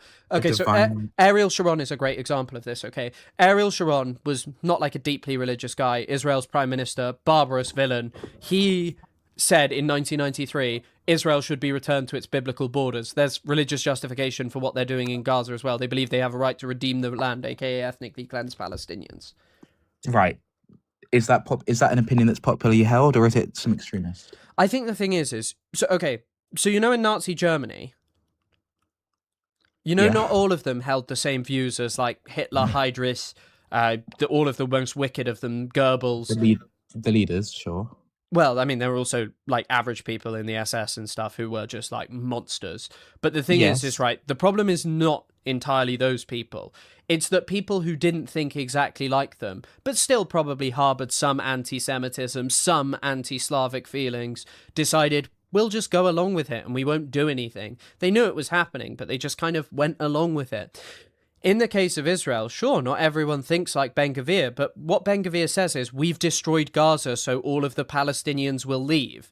Like, what did Israelis think they were doing as they were, like, telling people they hated Netanyahu while they bulldozed Palestinian homes, or telling people that they hated the occupation whilst they served in the West Bank? They did it. They're the ones who are responsible for it. That's like saying that the fact that the majority of Palestinians are anti-Semitic means that they supported October 7th. That's not the same thing. What? That's like saying that the fact that the majority of Palestinians... By the way, I think quite a lot of Palestinians did support October the 7th. Yeah, that's what I'm saying.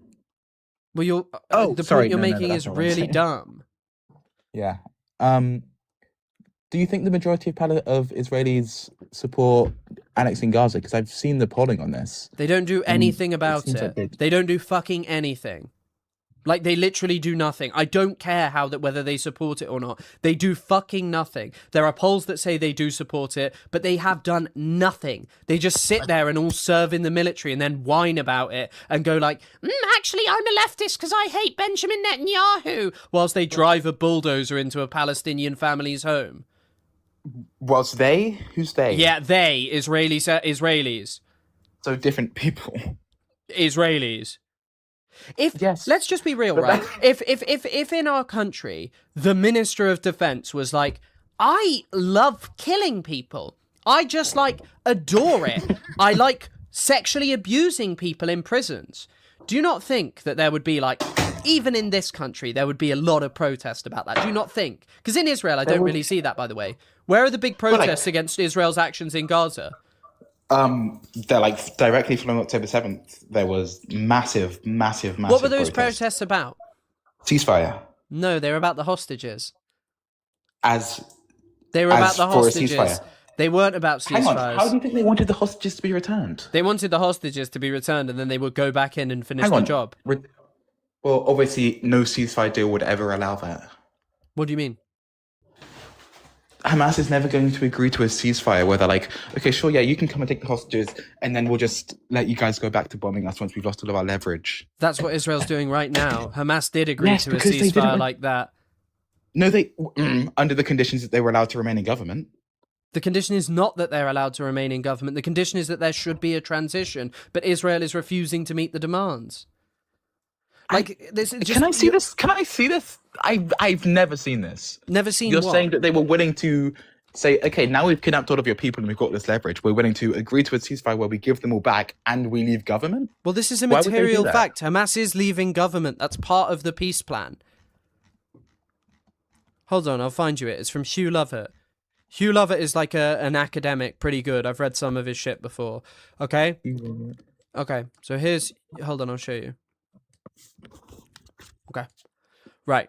Mm-hmm. So here is a list of things. Here is what Israel has to do before Hamas begins its weapon decommissioning process, according to the Board of Peace roadmap. Decommissioning? So Israel is meant to suspend all military operations, including aerial bombing, artillery, and targeted assassinations. Hasn't done that. Entry of minimum of 600 aid trucks per day. Decommissioning. You didn't say leaving government. That's not the same thing. You do realize leaving government comes after the weapon decommissioning? Yes, but they didn't agree to the second part. Yeah, they did. Second chronologically. Let me just find it. Hold on. Techno. Oh, fuck me. Hamas leaves power under Board of Peace. By the way, Hamas have already dissolved their government, technically. But they're still in power?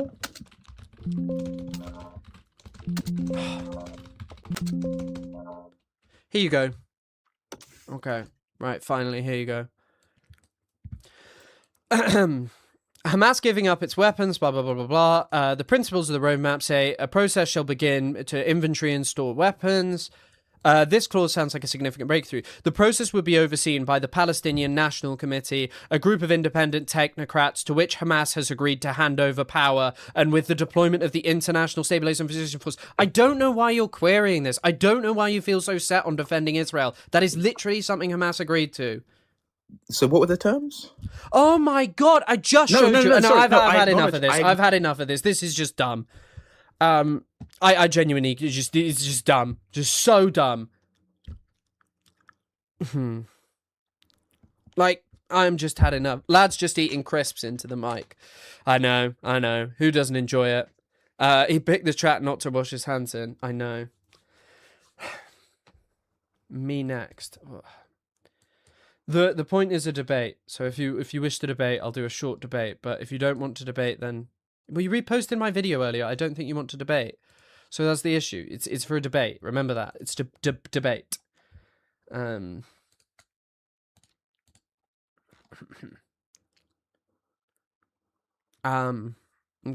Haha, pissy crisps. Who doesn't like pissy crisps? They agreed to give up power, but the Israelis are refusing to comply and the deal is still stalled. I know. It's like this thing of just like, you're arguing with someone who's just like, I don't know anything about this, but I'm so confident in this. And it's just like, come on. But can you talk about other genocides like Papua Guinea? I don't actually know enough about that. But if you're interested in seeing me talk about other things, I do run a podcast. It's called No Politic Here. You can find it. I run it with Overzealots, who's another YouTuber, okay? We've got an episode on the Western Sahara recently, and we also did one on Sudan not even that long ago. I'm just not equipped to talk about West Papua. There are other people who can do that, and I defer to them to talk about it. My expertise is in Palestine. Chris, will you hold Hamas to the same standard? What standard do you want me to hold Hamas to? What standard is that? What standard? Go on, explain to me what standard I'm needing to hold Hamas to. Also, there are also the notion that other genocides are not supported and weaponized. Unfortunately, like the genocide in Sudan is supported by, Western countries who do nothing about it. Press them on specifics, Chris. Don't let them just agree. I know. Oh yeah, and of course we have an episode on the genocide of in Tamil Eelam in Sri Lanka against the Tamil people. If you're interested, that's also up there. Just forgot about that, Arun. But good to see you, my man. Oh, the bot's broken, Hyper J. By the way, as well, if anyone's interested, there's a podcast, Turbulence, which is really good about Hamas with Mujama Harakat. Very good. Israel is arming the genocide in Sudan. Yeah, not as directly as someone like the UAE. Yeah, I don't know. Welcome to the Burger Reich. Fit, 7 months is crazy, because I remember when you first subscribed, or like it must have been 2 months of you being subscribed, which was in Montreal, which is crazy, so that was a while ago. There's someone who said, I would agree to a short debate. Well, you can have 20 minutes, you can come up now if you want, but what would you actually want to debate me, or what? Chris knows ball. Yeah, I know that Cole Palmer's balling out. Thank you so much, though, my man. My Tamil girlfriend, please. My girlfriend is Tamil. Ah, nice. Shout out to your Tamil girlfriend, which sounds a bit weird. I don't know why. I didn't really like saying that, I've got to be honest. The wake of the Chimani massacre. Sinhala Buddhists have been antagonizing the Tamils by basically saying, haha, let's turn the bones of children. Oh, that is grotesque. Well, it actually kind of reminds me of that thing, like, I don't know if you've heard it by,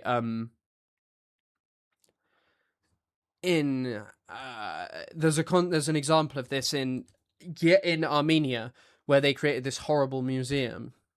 Well, to the person... Okay, that's your name.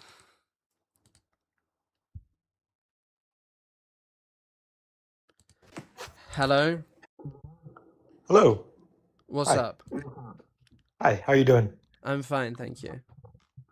Well, I'm mostly interested uh, in point number one Okay. that you have here. Zionism is bad. I guess I'm curious, sort of, what definition of Zionism or what lens you're taking on Zionism when you're putting that on kind of your page. Building a Jewish state in another people's land. Okay. Okay. So I guess in another people's land is kind of a qualifier there. But on the Jewish state front, would you agree to that if it was just without in another people's land? Like, do you think that is bad? I don't really like the concept of ethno-states. I don't think it's a great idea. I really don't. I would tend to agree. Like, ideally, obviously, I'd want to live in, like, one humanity globalist utopia, but I just feel like the way things have manifested, you have a lot of other ethno states out in the world, right? And I wouldn't say they're inherently immoral. And if those folks have a right to self-determination, I feel like that should be extended to the Jews and also the Palestinians as well. But the thing is what is different about Israel? I mean, first of all, I don't like ethno-states anywhere, but like the ethno-state we're talking about is in Palestine. Like, this is European Jewish people initially who moved over to another people's land, built a society there that was evidently not for the Palestinians, that was for Jewish people from Europe predominantly. Then after the Second World War, they started looking to Mizrahi Jewish people, so Jewish people from North Africa and the MENA region in general.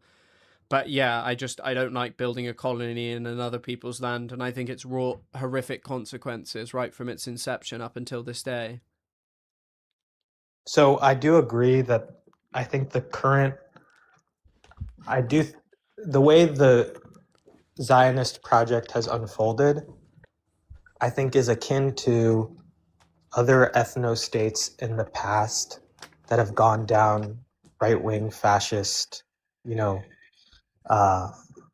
kind of holes, but they ultimately, still exist today. And I would argue many of them did atrocities much worse than Israel is doing right now, although what the Israeli government is doing is objectively bad. But it's not like we're condemning the existence of, Japan or Germany. And it's, those are still ethno states in themselves. So I think, I don't know, I just think point one is that's why I kind of understand the argument that saying Zionism is bad is a anti-Semitic statement, because it robs one group of the right to self-determination. Self-determination in another people's land. I mean, okay, but like, there's no... Whether you agree with the inception of Israel in 1948 as moral or immoral, it exists today, right? With millions of people, with, mature, developed systems. And also, just from a pragmatic point of view, the country has nukes. Like, what is the... Like, I personally see a much more realistic and pragmatic path in trying to politically expel the Nazi factions of the Israeli government than some sort of every Israeli government official then. Like, this isn't something new. So do you know who Israel's most famous peacemaker is? Yitzhak Rabin. Do you know what Rabin used to say when right-wingers would heckle him? What? He said, "Don't talk to me about expulsion. I've expelled more Arabs than all of you put together." Okay, I don't know this quote. I don't know the context of that quote. It's true. It's when right-wingers used to heckle him during the election campaign for appeasing Palestinians, apparently. He used to tell them, nah, I'm actually the best at ethnic cleansing, because he was deeply involved in it. Or let's not just use him, okay? Let's use someone who was elected by Israelis. You know, in 2003, the Israelis elected a guy into Likud who crushed a Palestinian's head with a rock. Like, he admitted he did that. I completely understand that there are parts of the Israeli government that are murderers and far to the right. But again, I want to refocus this on just bullet number one that you have here. Zionism is bad. Yeah. And I just think it is slightly an anti-Semitic statement because the Jewish people should have a right to self-determination and a land for Jewish protection, just as, you know, many other ethnicities in the world have. But the major thing is if you look to the worst incident of crimes against Jewish people, there were loads of people who had states who also got slaughtered. Like, Poland was a state, Ukraine was a state, Czechoslovakia, all those states in between throughout the Soviet Union, they were technically protected by the Soviet Union, and someone more powerful just came in and engaged in a heinous campaign of slaughter. The states didn't protect them. But look at, materially, that look I at the actually- experience between... I find that a problematic statement. Why? Because if you look at percentage of population wiped out, first of all, the Jewish population has not recovered from their pre-Holocaust numbers. And also when you look at that, the extermination of Jews by the Nazis was policy, whereas these murders of other ethnic groups was a result of war. Hold on. There's a big difference there. There is a difference there. Okay, wait, have you ever heard of the Hunger Plan? No, what is that? Okay. So this was not secret, okay? This was an open plan by the Germans, okay? Let me just find it. The so-called Hunger Plan be described as secret. It was referred to in official instructions issued to hundreds of thousands of subordinates, okay? This was an open plan by the Nazis, okay? Do you want to hear it? According to General Thomas's secretariat, the meeting concluded as follows. The war can only be continued if the entire Wehrmacht is fed from Russia in the third year of the war. If we take what we need out of the country, there can be no doubt that many millions of people will die of starvation. The most important issues are the recovery and removal of oil seeds, oil cake, and only then the removal of grain. These Nazis were like literally openly talking about how they were just like, yeah, we are going to take all their grain, and if they starve to death, we don't give a shit. By the way, Ian Kershaw, another very famous historian of the Nazis, writes about how the Nazi plan with Jewish people, they just planned to send them to Siberia initially after the Madagascar plan didn't work out. They were just like, they'll freeze to death. They also planned to do that to Slavic people. Like, they had open plans to starve 20 million people in the Soviet Union. Okay, even consider like the verbiage of the quote that you just read. It's Welcome to the Burger Reich. it's like, let's do this to logistically continue our war. And our war is to do what? Like, what I'm saying is the extermination of Jews was kind of doctrine when you have things published like The Final Solution. But the Final Solution was kept secret. It also This is a published document about, like, they are literally openly talking about starving to death millions of Slavic people. Like, I'm sorry, that's unhinged to be like, oh, that's kind of different. Mate, they're talking Welcome about to the Burger if I Reich. steal a people's food and they starve to death and I'm like, I don't give a shit about them. That's the same as murdering them. You made the choice to starve them. It is, they're both murder, obviously, but one is an immoral war tactic that the Nazis were trying to use to win the war. And the Holocaust is a very carefully planned and architected system to exterminate the Jews, which they were actually pretty successful with, considering that the population is still not recovered in modern times. Yeah, they were pretty successful at exterminating Slavic people as well. And a lot of Slavic people died in camps. Their overall plan was to create like an American-style colony in Eastern Europe where the Slavic people, a small amount of them, would be kept alive as like a sub-race that would service the German class. Like, the only reason... It's like, okay, so in America, the... settler colonists there had different policies for black people and Jewish people, and indigenous people. They wanted the number of indigenous people to decrease, but they wanted the number of slaves to increase so they could use them for labor and have like an underclass. It's literally what the Nazis did. They thought Slavs would be like kind of like their slaves, but they still genocided huge amounts of them. And I think like talking about that in the context of what was done to the indigenous people as well is fine. Hence why it's totally fine to talk about, holy shit, the Germans had a plan to starve 20 million people. Like, that's a deliberate policy. Sure, it's not mechanized, this same kind of slaughter using chambers, but they still planned it. Yeah, I would agree with that. I still think, though, that what happened in the 30s and 40s to the Jews was a unique experience, and the Holocaust is a good reason as to why a Jewish state does have some utility to it. Unfortunately, I do think that it's manifested in a pretty ugly way, and you're seeing a lot of. Sorry. What is that?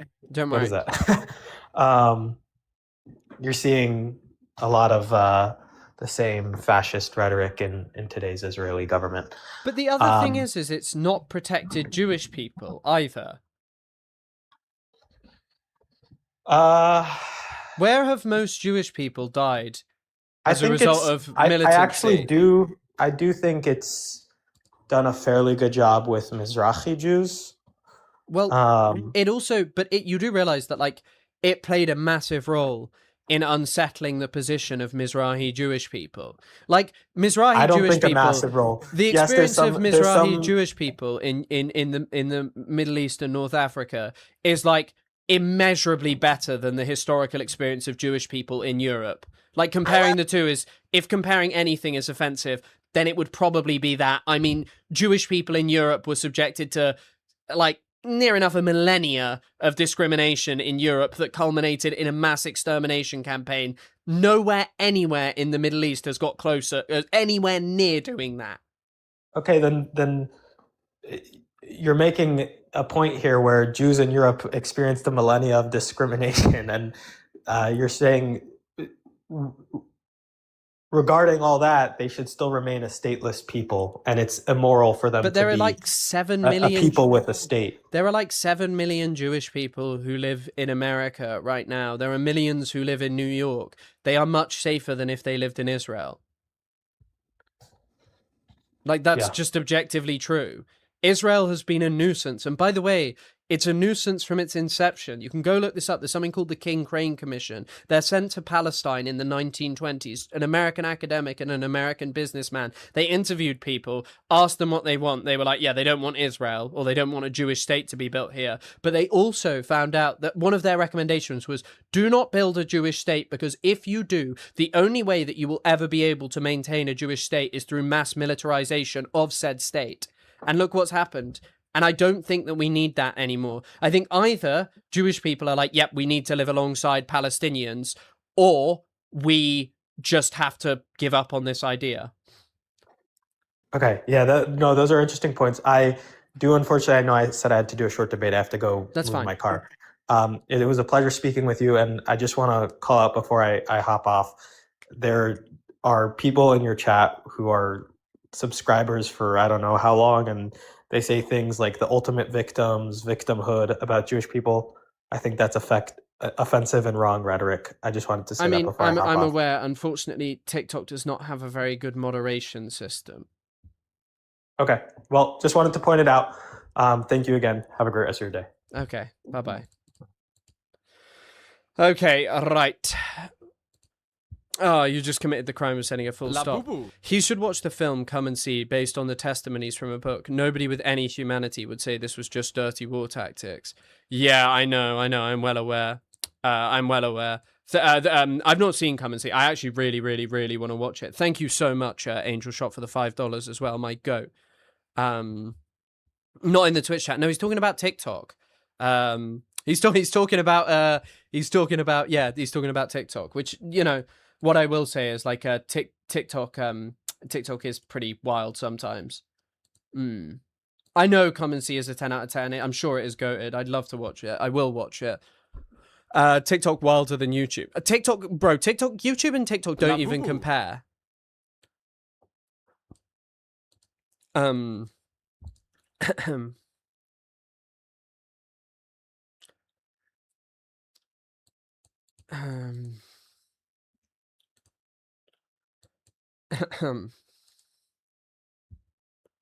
know it's on YouTube in full.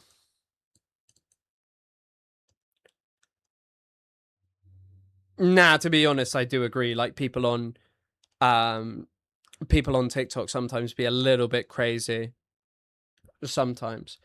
Genghis Khan, I love Zionism. Well, I wouldn't want to debate you anyway because you have caused such havoc. Such havoc. Around the world in the 11th century. I feel like platforming you is a bad idea after what you did in the 11th century. Or whenever the hell. Was it 13th century, 14th century? I don't know. Genghis Khan was around for a while.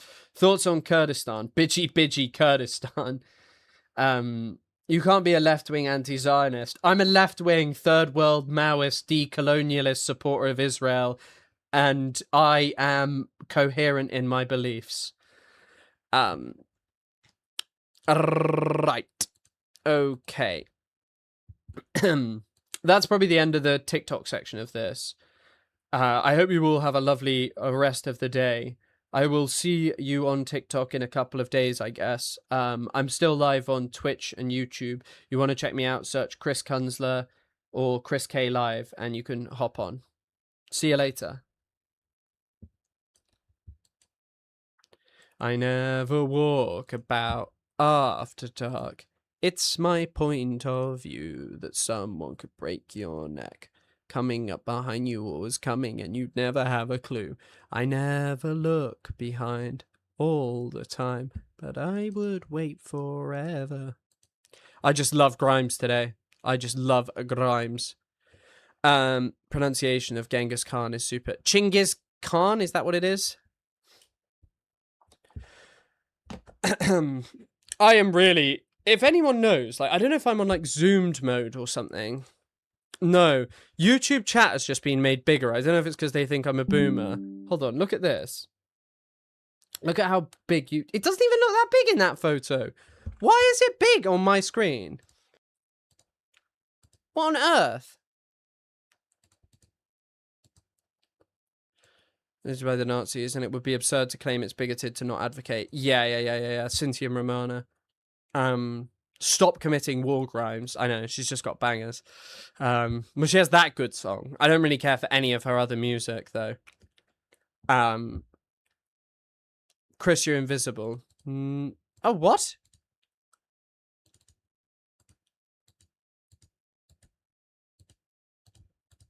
What the hell?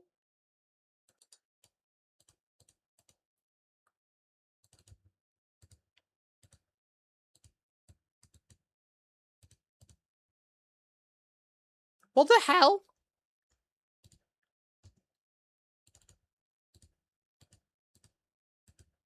Oh, wait. I see the problem. There I am.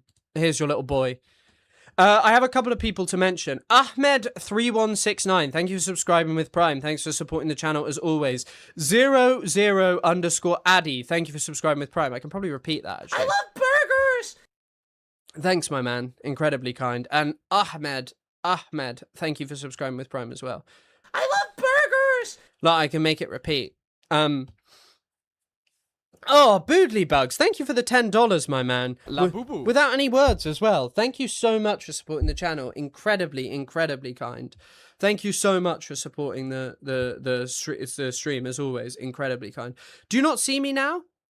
Do you not see me? No, you do see me. I'm here. I'm here.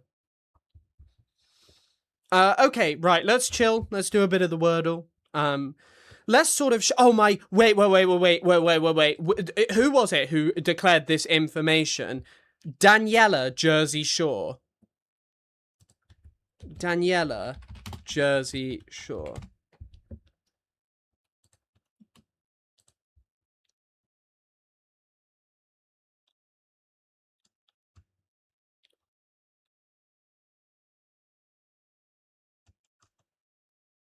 Welcome to the burger. Hey, hi. I am so excited for this. Thank you so much for joining. Thank you. Thank you for letting me speak and you're interested in hearing my side.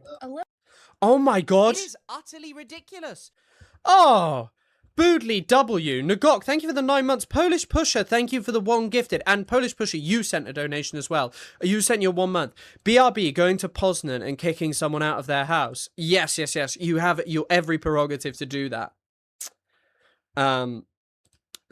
I think this is the same woman. So, if any of you are aware, that someone claimed that that crazy Daniela lady is Paulie D's ex Daniela.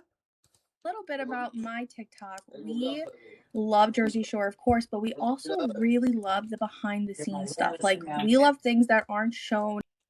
Okay, hold on. Let's hear her voice. So To each other, actually. your house. They were we lived next to each other. Our houses were really, really, really close to each other. And him and Ronnie were walking, I guess, to a club or I don't know where. And Ronnie needed to pee. Actually, it doesn't sound like her. It really doesn't sound like her.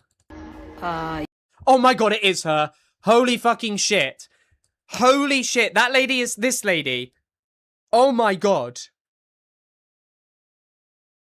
It's her. It is her. That's her username. Daniela Amar. Yeah, that's her. Wait. That's 100% her. What the hell? She's like a stalker from the Jersey Shore. What's even going on there?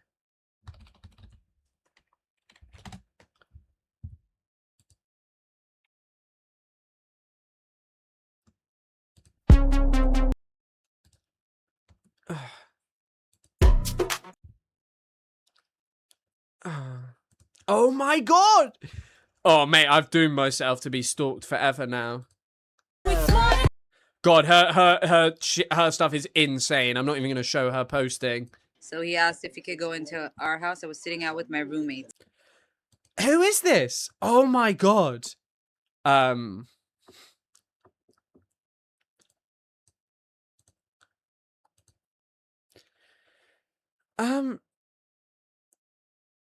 Don't make weird comments about the ladies, please. Is this because of the nuclear waste barrels dropped into the ocean there? Probably. And she is terrible. It is her. No, Keegan, I believe you. That is 100% her. It has the same username. So this person, Keegan, in the YouTube chat, I don't know if I've seen you before, but thank you for telling me. The lady is apparently a stalker from Jersey Shore, or people seem to know her. Daniela Stalker, Jersey Shore.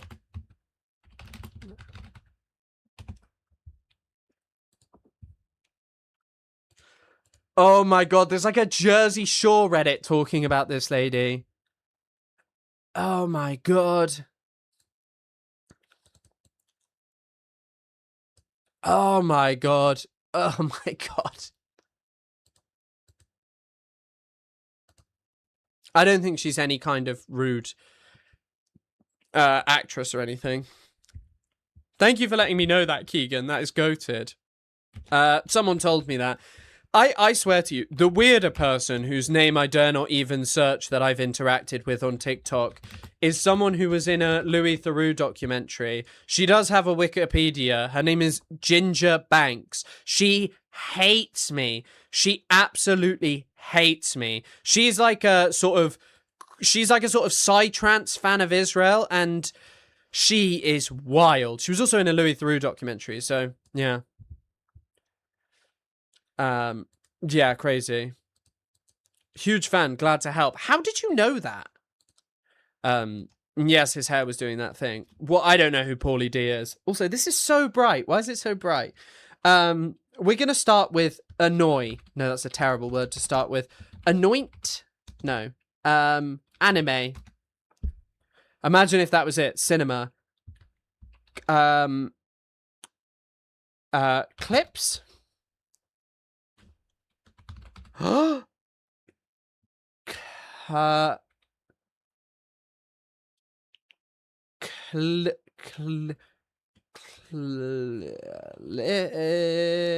Cliff. Oh, fuck.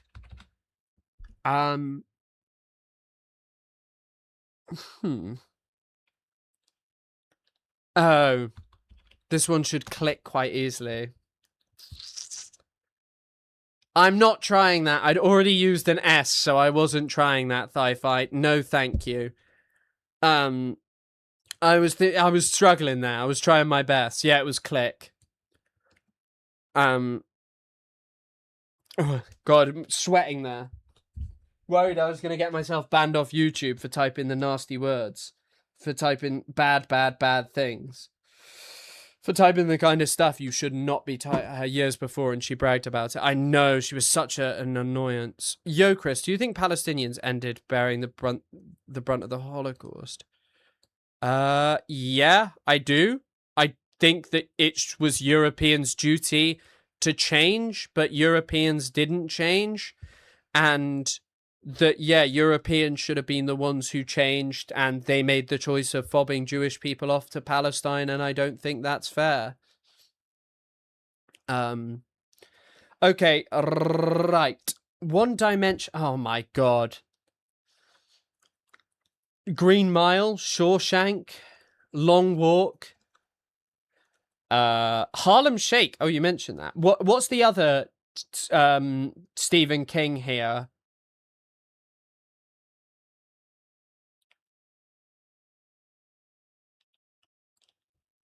What's the other Stephen King? Because these are maybe this is all like a trick, but these all look like Stephen King's. Yeah, with the Green Mile, the Long Walk, the Running Man, the Shawshank Redemption. I always thought it was just called Shawshank Redemption, but I guess it is called the Dimension, Dimension Universe.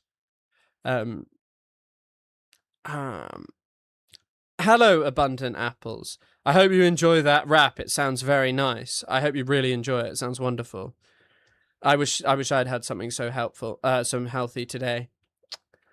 Okay. Oh, cosmetic, skin deep, superficial, one-dimensional. Thank you.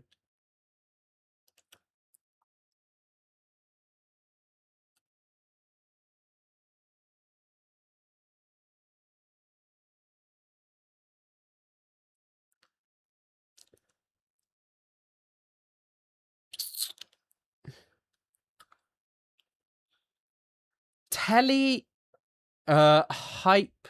Could it be words at the start? Lickety split. Hyperspace. Parallel universe. Time warp. Things associated with Star Trek or sci-fi. Yeah. I don't know what this is. Ending in ice cream orders. What? Shake. Scoop. Split. Cone. What is a shake? As in like a milkshake? Nonsense. Load of nonsense. I actually can't believe I'm sorry, I'm just still in awe that I met a pro-Israel person who was on fucking that and was just insane. I guess that was why she was so competent. She just seems like a nuisance. Just so competent at just controlling a conversation.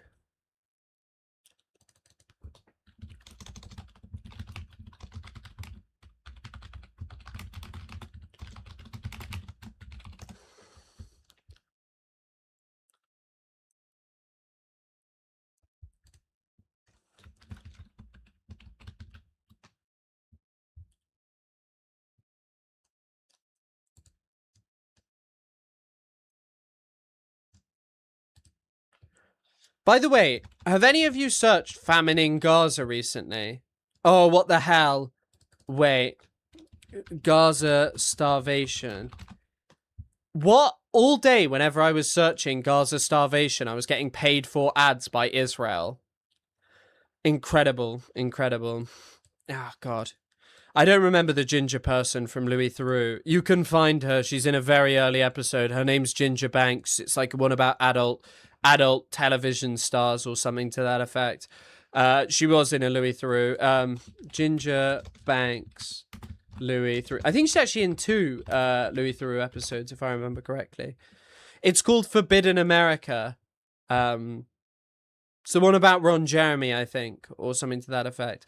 But I think she also was in one of the older ones. No, it was just the 2022 one. But yeah, she's wild. genuinely wild.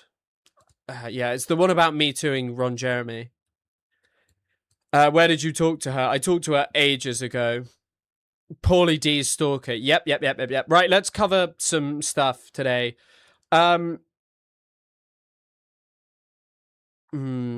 wait. Important thing to start with. Office now, year and a half. Wait, I swear this clip was longer. Jason Selvig. I did it my way. And what is a man? Donald And what has he got? Have a watch of this. Trump, he's been in office now, year and a half. What's Donald Trump's greatest accomplishment in his first year and a half? Trump's done a lot of things. Number one, a lot that people don't realize, he got our country back because we've been under the reign of Great Britain the last 125 years. They destroyed the evidence. What? Wait, what? We've been under the reign of Great Britain for the last 100 and... This is the best news I've heard all day. Finally, we got those Yanks to heel. Got them under our thumb again, finally. All of you should remember this when you talk down to me. 25... Charles come here. He thought that he was going to manipulate Donald Trump. And Trump went along with him because that's who he is. But that's what the 250 years was really about. Wait a second. Was we got our Sorry. It's So we've been... there. It's so there. The truth's there for the people. we've been under control for the last 125 years by Great Britain? Even though we've got, the strongest army in the world and all that stuff? It's true. The truth is there. Where did you see this? Where did you see this? You just gonna have to research just like I did. You're gonna have to. It's true. So Donald Trump, he's been in office. I want to find out more about this. Jason Selvig. Where was he interviewing these people? Myrtle Beach Trump rally. This is where Donald it's from. Trump is putting America back like it needs to be. The ones that are trying to change America is not the America I was raised to know. And I want it to be... You know what's kind of funny? People make out as if this is some unique kind of Trump cult. Go speak to that average British chud who doesn't give a shit about Trump. They're saying similarly unhinged stuff. They believe we're under the thumb of Islam. So, incredible. Like I was raised. Well, why are you saying it tracks with Myrtle Beach? First of all, what the hell is Myrtle Beach? Is that, where is that? But second of all, oh God. Back in the 50s and 60s and 70s. The 50s, 60s, there's segregation going on then. Well, still, I'm a Donald Trumper, and that's the way it is. All right, thank you.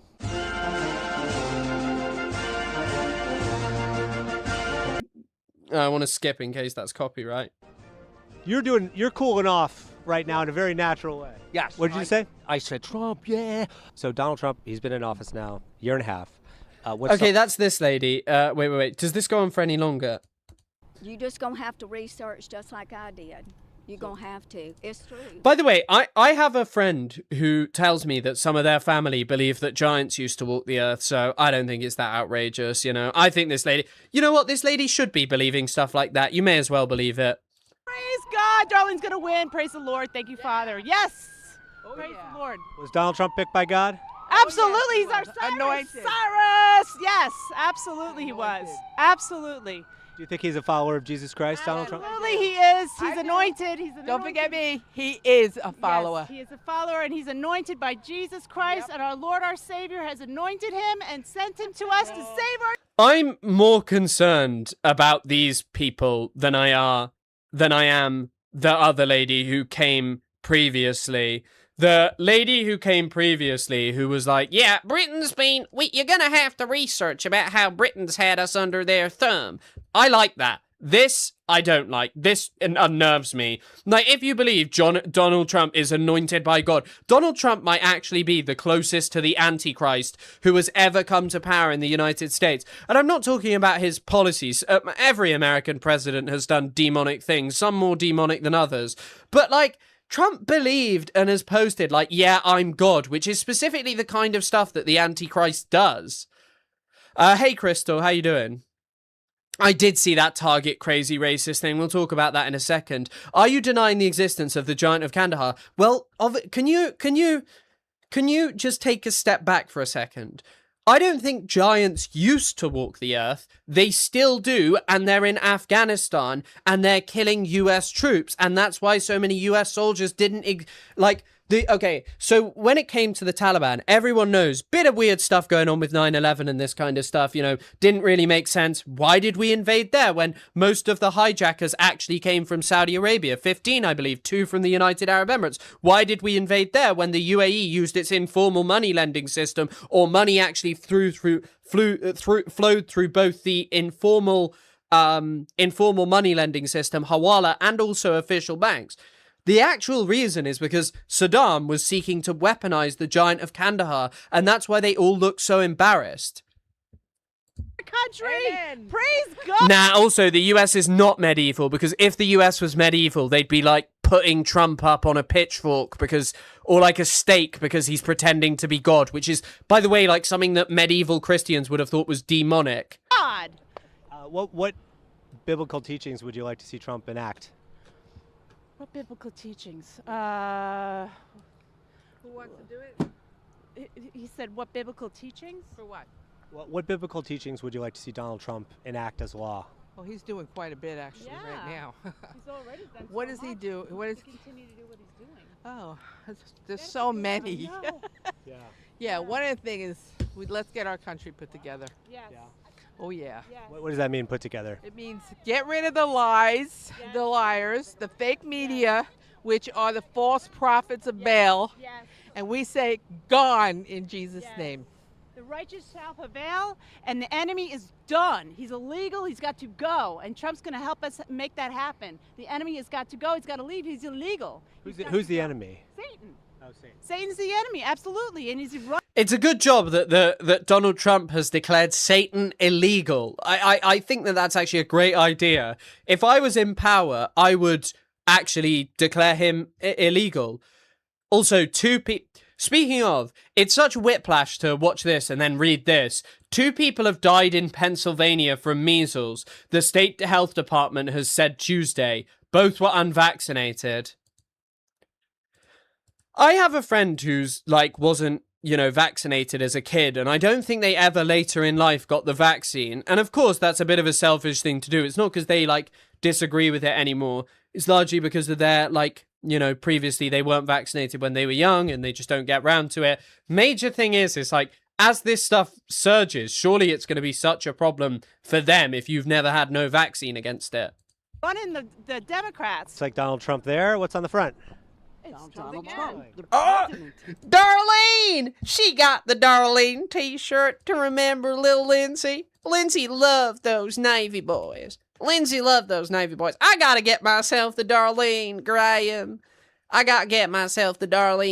Shirt. I know. Happy and sad of Donald Trump. Donald Trump is for America, and that's what we need. We need somebody for America, not Mexico, not Ukraine, not Russia, not China. We need him here for America and take care of us, not somebody else. And it says white privilege card trumps everything. You got that right. What does that mean? It means take care of us, the American people. But the American people being who? The American people, whether you're Chinese, but you're American. Okay. White American, black American, it's American people. But why does it say white privilege? Because it's a white card. Is that the pun there? That's your pun. Okay. I figure when I go in the convention center, I have to put the shirt back on. But for right now, why? And oh my God, look at this man. Sorry, this is off topic. Look at this man's breasts. There is something crazy afoot there. What on earth is going on here? Also, this guy, I bet you anything, he's like some sort of CEO or some kind of nonsense. Yeah, and I haven't heard about Israel. I'm not so happy about that. Didn't say Israel. Interesting. I know. What's the shirt say? The shirt says nothing. That's not true. It says Trump forever. Okay. Why is Trump your guy? Because he's a billionaire. He's 80 years old, and he doesn't need the crap that he gets. But he decides to be president to help the country out. And he's been saying the same message for the last 40, 50 years. So he means a lot. Bro, it's not the pecs I'm talking about. It's what's going on in the middle of those pecs. What the hell is this? It looks like he's filed this off. He does a lot, and I don't think we'll ever see anybody like him again. No, I've not seen the interviews. It's nothing to do with the pecs. It's to do with what the hell is going on with these. Where would you rank him on the list of greatest presidents? Absolutely one. Number one, Donald Trump. And he will never be replaced. He's always going to be number one for what he's given. I really like the thing of him being, you know, number one because he's old and a billionaire. Like that being the justification for liking him, that he's old and a billionaire. And no, this is just an old guy in good shape, I think. When are we getting Chris pecs? When I lose weight, aka never. Okay, so that is you understand how that's like an extreme claim, and Donald Trump was president 2017 to 2021. And he did not accomplish that then. Okay. But this time here, I mean, why do you think they went around and tried to assassinate him like that? Because he's lying. Who's that? You think Great Britain was trying to assassinate Donald Trump? I think that when King Charles didn't come here to accomplish, this is my opinion, when he come here to accomplish what he thought he was going to accomplish and he could not manipulate Trump, that's when I think he started siding more with the enemies like Iran, different countries like that. And it is what it is. Wait. You know, I sometimes think, why is what's his name, Prince Harry, why is he moving back? Why is he all of a sudden moving back? He gave all of that up. I mean, it might be because of Trump. Well, it ain't cause of Trump, because I can tell you right now, he's helping all of us. Whether people likes him or not, he is fighting an evil out there that you and I don't even understand. Where'd you get the white privilege card? At the store. What store? Go to the Trump store, you'll get one. Oh, Trump store. Okay. Why are you all out here? We want to support Trump. We'd like to see him in person. See what. By the way, you can also see these things. You can also see these things of like how, you know, these people would just love Trump, whatever. They don't love him in spite of scandals. It's like the idea that you can just point out enough scandals with these people, with Trump, and that'll stop them supporting him. It doesn't work like that. These people love him because you constantly try and expose him for being like a pervert, a creep, a weirdo. They just love him and like feeding them slop. Like the people are cattle. This is why we need to listen to Rabbi Mizrahi every day and find out what's going on with crocodiles. Some of you here think, okay, yeah, probably learning what would happen if a Jewish person was eaten by a crocodile on the Sabbath from the horse's mouth, aka Rabbi Mizrahi, doesn't matter. But then also you want to listen to Rabbi Mizrahi when he's telling us how, you know, we shouldn't be given gold because we're going to melt it down into make an idol. Look at what Trump is doing to please the cattle. He's changing Lake Ontario to the name Lake America. Who gives a shit? Like, who gives a shit? Oh damn, the accent is definitely there. This what Lindsay spoke like. Lil Lindsay, he was so great. But Lindsay, I love how none of them have also mentioned Lindsey Graham's death, and they all like live there, don't they? What he has to say, support who he supports, and check it out. Yeah, that's right. And to be fair, actually, that lady does have a point. King Charles definitely wants to be some kind of Lawrence of Arabia style figure. Now, why do you love Donald Trump so much? First of all, he's a real person. He's a businessman. Country is a business, and he's running it like a business. Yeah, he's. How is the country a business? How's it a business? Big business. She got the ad-libs. Big business. Jesus Christ. Ugh. That. I don't know how to answer that, but it should be run like a business. How is it Economically, from the top, cut the bullshit. Sorry, cut the stuff that doesn't need to be there. Run it efficiently for the people. And what's Donald Trump's greatest accomplishment in his second term? Getting elected. Getting elected? Yeah. Do you think Jesus would be deporting as many people as Donald Trump is? Absolutely, yes. Yes. He would be deporting people? Yeah, he would if they're illegally here, if they don't come in the country correctly. He would go to immigration hearings and arrest them? They're doing evil. All the immigrants? Cut down many nations because of that. In the Old Testament, have you read it? I have. Oh, then you should know. That's right. So, but do you think, didn't Jesus say stuff about like loving your neighbor and things like that? That's absolutely true. We love them. We've got to love them anyway, but they need to leave. Yeah. And Okay? Were you all in favor of the cuts in USAID? Oh yeah. Oh yeah. Everybody should have a voter's ID. No, the aid operation that for countries, vaccines and food for impoverished countries. Totally against that. It's also, by the way, incredible because all of these people who purport to care so much about Christianity and history, one of the first times in human history, Bethlehem is currently cut off from Jerusalem. Vaccines. Well, You're against vaccines? absolutely, 100%. All vaccines? Well, every single one of them, they're poison. All vaccines are poison? Yes, they are. What about polio vaccine? There hasn't been a case of polio in how many years? Since 1960? Since the vaccine. Yeah. Would you like to see mandatory vaccinations end? Yes. Even for measles? Yep. The measles cases have been rising here in South Carolina, record numbers. What are your thoughts on that?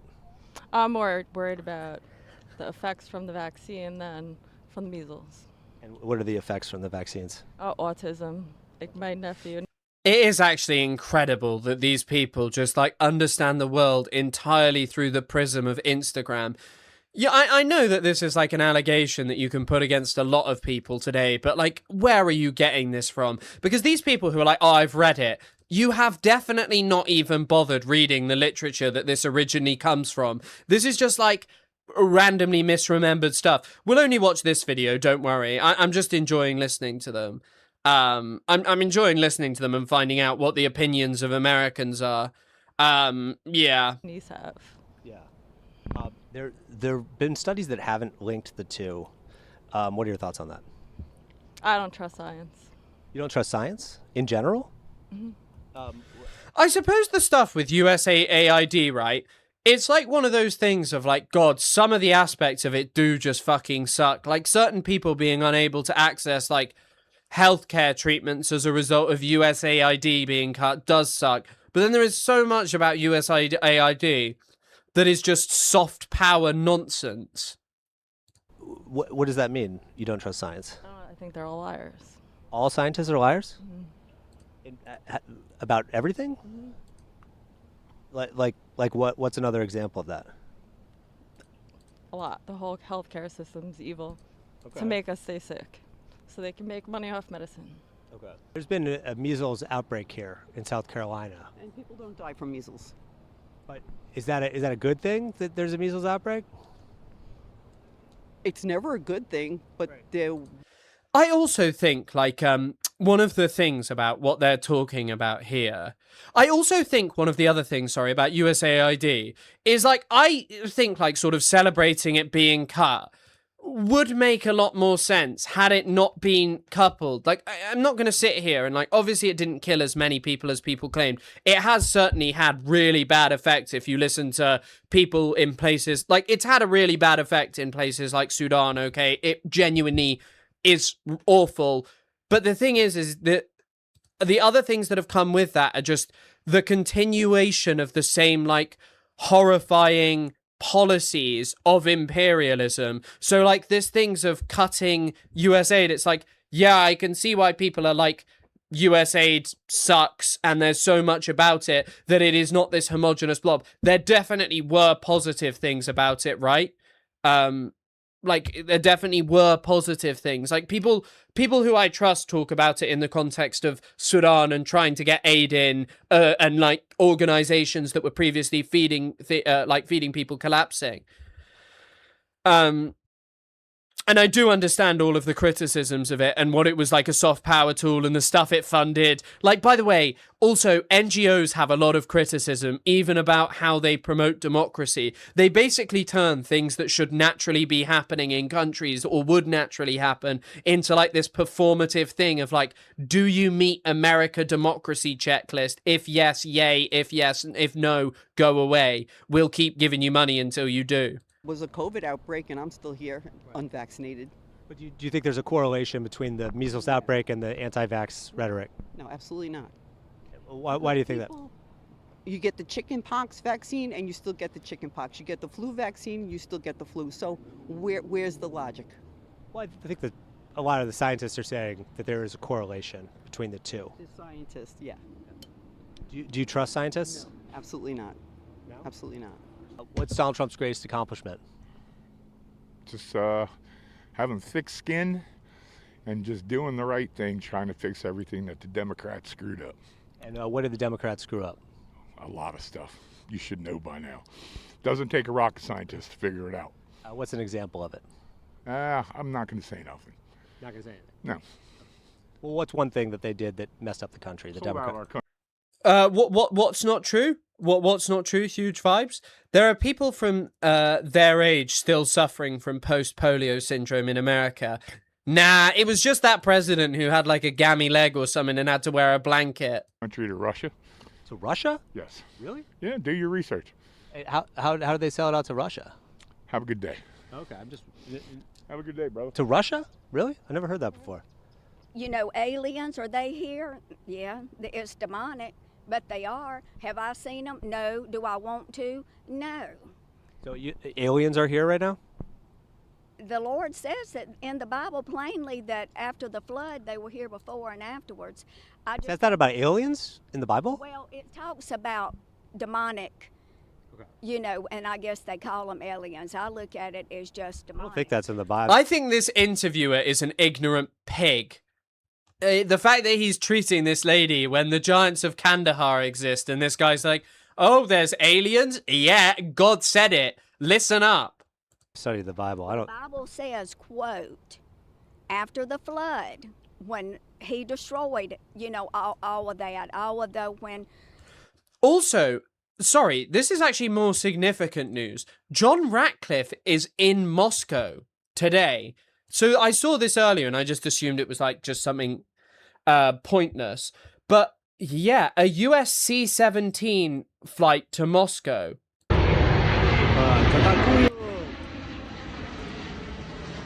What the hell? And apparently it's John Ratcliffe gone to meet up with Moscow. I hate to give you a Bible lesson, but it's when he threw Satan out, Lucifer out, because he was the highest angel. His wings would play music, and he threw him out because he wanted to be like the Most High, and his tail took a third of the people with him.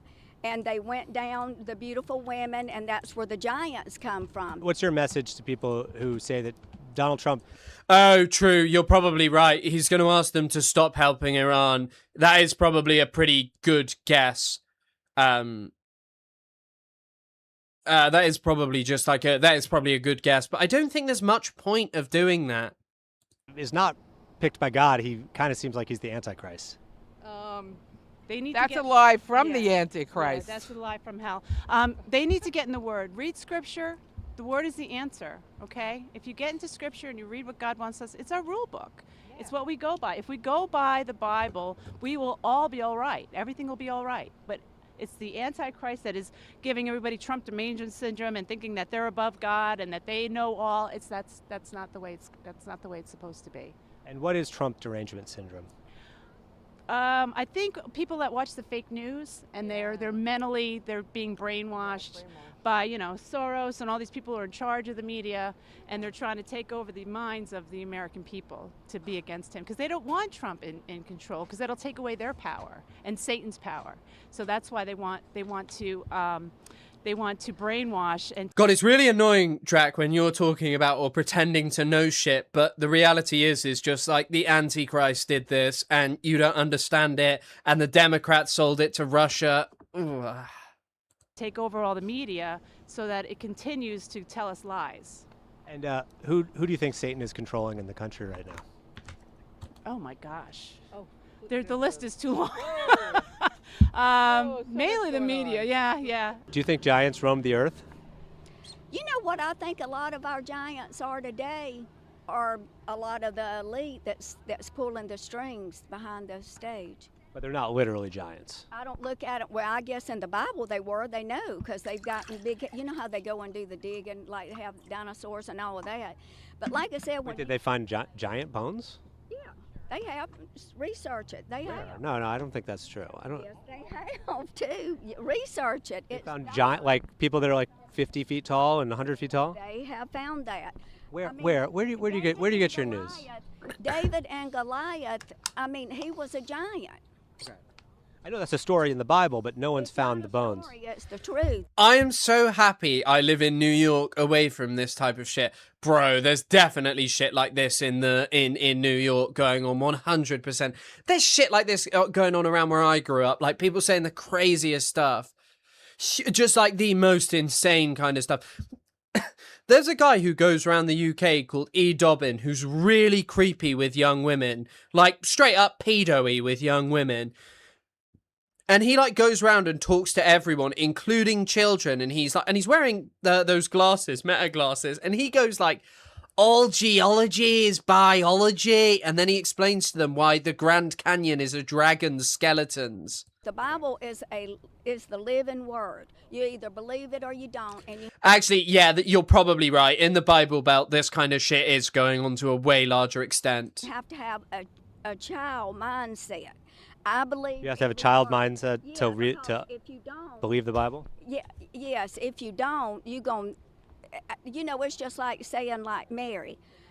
It's hard for a lot of people that's not Bible believers to believe that she did not conceive the natural way. Yeah. Which now we can have In fertility vitro and all and that all stuff. of that. But back then, I don't think they had all of that. I wouldn't think so. But it's hard for people to believe that she was a virgin and carry. So you have to have, and I don't want to say a fairy tale by no means, but a child mindset. Like, I've only ever been to America 2 times, and it's to Florida to go to Disneyland when I was really young. And then when I was slightly older, I went to Universal, which I enjoyed.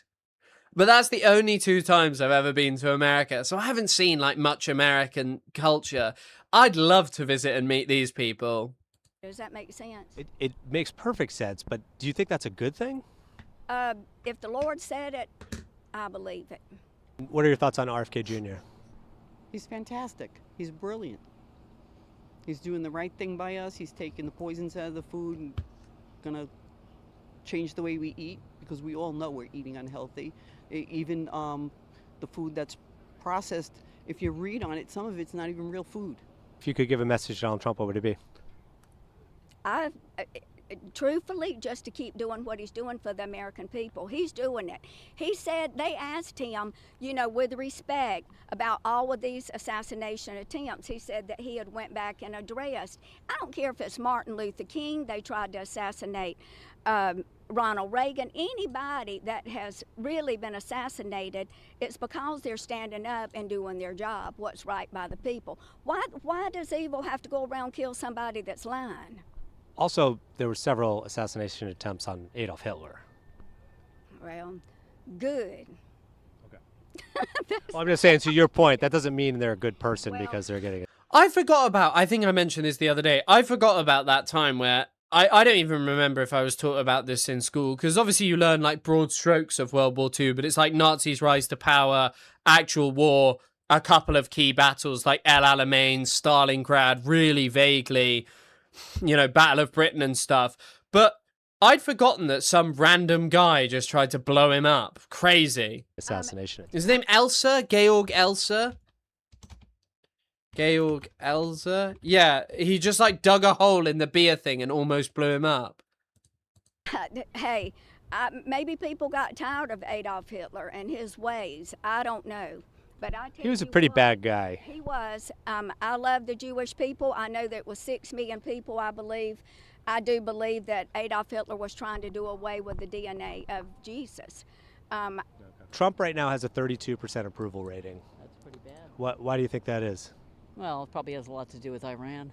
Yeah. Yeah. What are your thoughts on the war in Iran? I don't know if I can educationally give you a good thought on that. I'm not pleased with it. I'm a Charlie Kirk fan, and I salute this lady. Everything she said, trust her. The second someone says, I'm a Charlie Kirk fan, I love it.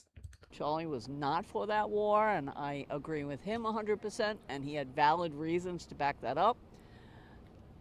So it's yeah, I mean it's something that Democrats and some Republicans, obviously Charlie Kirk was kind of that wing before he was assassinated. Do you think that could be a unifying force? I know it's against Trump, but which part? the opposing the war in Iran, could that unify Democrats and Republicans? I don't think you can unify Democrats and Republicans. The media has just split everybody apart for their own benefit. I don't think that's not going to be a unifying factor. It's way bigger than that. Ask everyone. Trump rallies. Ask people at an anti-Trump protest in Long Island last week. How do we unify the country? Stop the media from splitting everybody up. Do you think Donald Trump tells the truth? I do. I think he tells the truth 100%. 100% of the time he's telling the truth. Pretty much. He tells it like it is. He doesn't bullshit around. He lays it on the line and it's straightforward, and that's what we need. All right, I appreciate it. Thank you. It must be so liberating to be this dumb. I don't think it's just liberating. I think it's just going through your life, like kind of just being so satisfied. But you've got to realize there are plenty of people who are smarter than this, whose enjoyment from politics comes from very similar things, which is like Trump punishing who they deem evil. Like a lot of more intelligent racist people who can articulate their opinions of why they actually like Trump, like him for the same reason, in the sense of it's just the enjoyment that they gain from those who they deem evil being punished. Sure, there might be some more sophistry to people like, I don't know, like Stephen Miller. But Stephen Miller likes Trump because Trump punishes evil. These people see the evil in like this nebulous concept of just the Antichrist or the devil or the elite. But, like, a lot of people are just like, yeah, I enjoy it because he punishes black people and minorities. I saw someone on Twitter. Twitter is awful these days. I got a Twitter message. I got a Twitter post the other day that was like a video of some Cuban guy who'd just been dropped off in, like, Congo, and someone was just like, this is fucking awesome. And it's just like, it's just like, Guys, have a great night. All right, well, that does it for this hot, sweaty day here in South Carolina.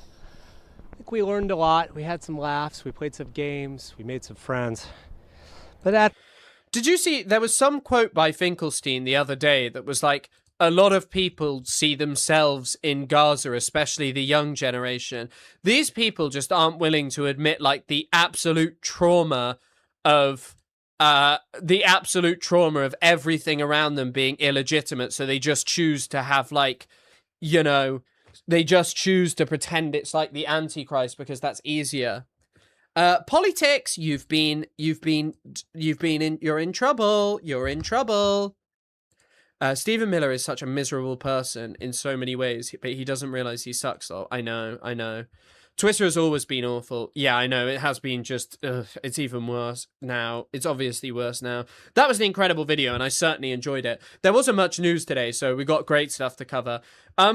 Shall I hop straight into the video of Corbyn talking to Finkelstein? It's quite long, but it seems really interesting. Like, I'd love to see what these two are getting up to and conversing about, if anyone's interested. Because they're talking about politics. Would you like me to cover the D-Day stuff first, or would you want me to do this? I'll just wait. Liberal democracy is whoever has capital can saturate masses with messaging. Yeah, true. That's chill. Cool. Okay, it's not playing. Don't know why. In the US, dig into more. What I've found more and more with Palestine is the more you dig into the issue, the poverty, the violence, the disgusting behavior of the occupying forces and so on, the more angry you become about it all. I just feel this constant anger. What is Finkelstein wearing? Has Finkelstein got the Yeezys on? Those are not Yeezys. Are they NMDs? This whole Zionist project, which came to the fore during the First World War, we're now seeing this thing played out in the Greater Israel Strategy of Netanyahu. Gaza's gone. Yeah. There's nothing there. Been destroyed. Yes, Destroyed. it's been rendered a parking lot. So there are no options left for the people of Gaza except to leave. Now, how they will leave, I don't know the modalities. 10 tons of rubble per head of the population in Gaza. 10 tons per head. Yeah. I know the global figure, it was 50 million tons of rubble. Yeah.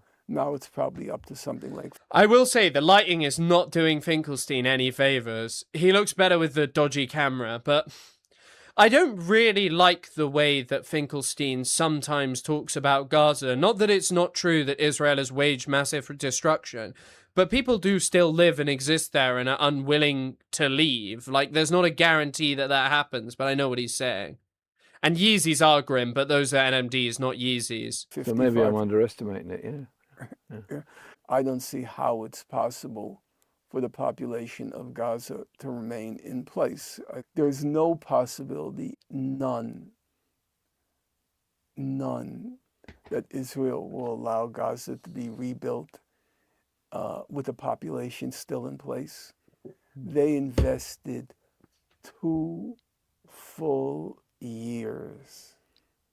The longest, it wasn't a war, it was a genocide. Let's just go the longest military engagement in their history to make sure. Well, what did he just say? Longest, it wasn't a war, it was a genocide. Let's just go the longest military engagement in their history to make sure that Gaza was rebel.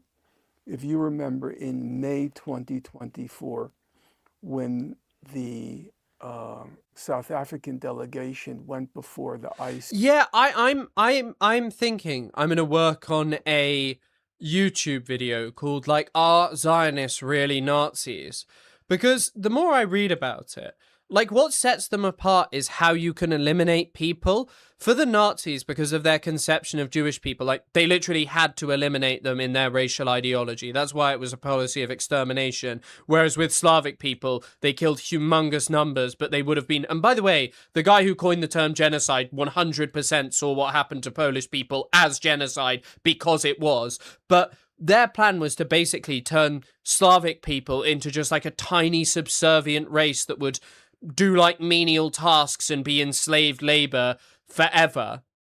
I know, Reach Yusuf has been banned for leaving for ages. Reach Yusuf's also, Reach Yusuf will be pretty, you know, like, if he's an Emirati citizen living in Gaza. He actually follows me. I've communicated with Reach Yusuf. I've thought about talking to Reach Yusuf and asking if he'll come on the podcast, but I think the problem is the internet. I don't think it'll really work, but I'd like to chat to him again. He's a nice guy, really nice guy.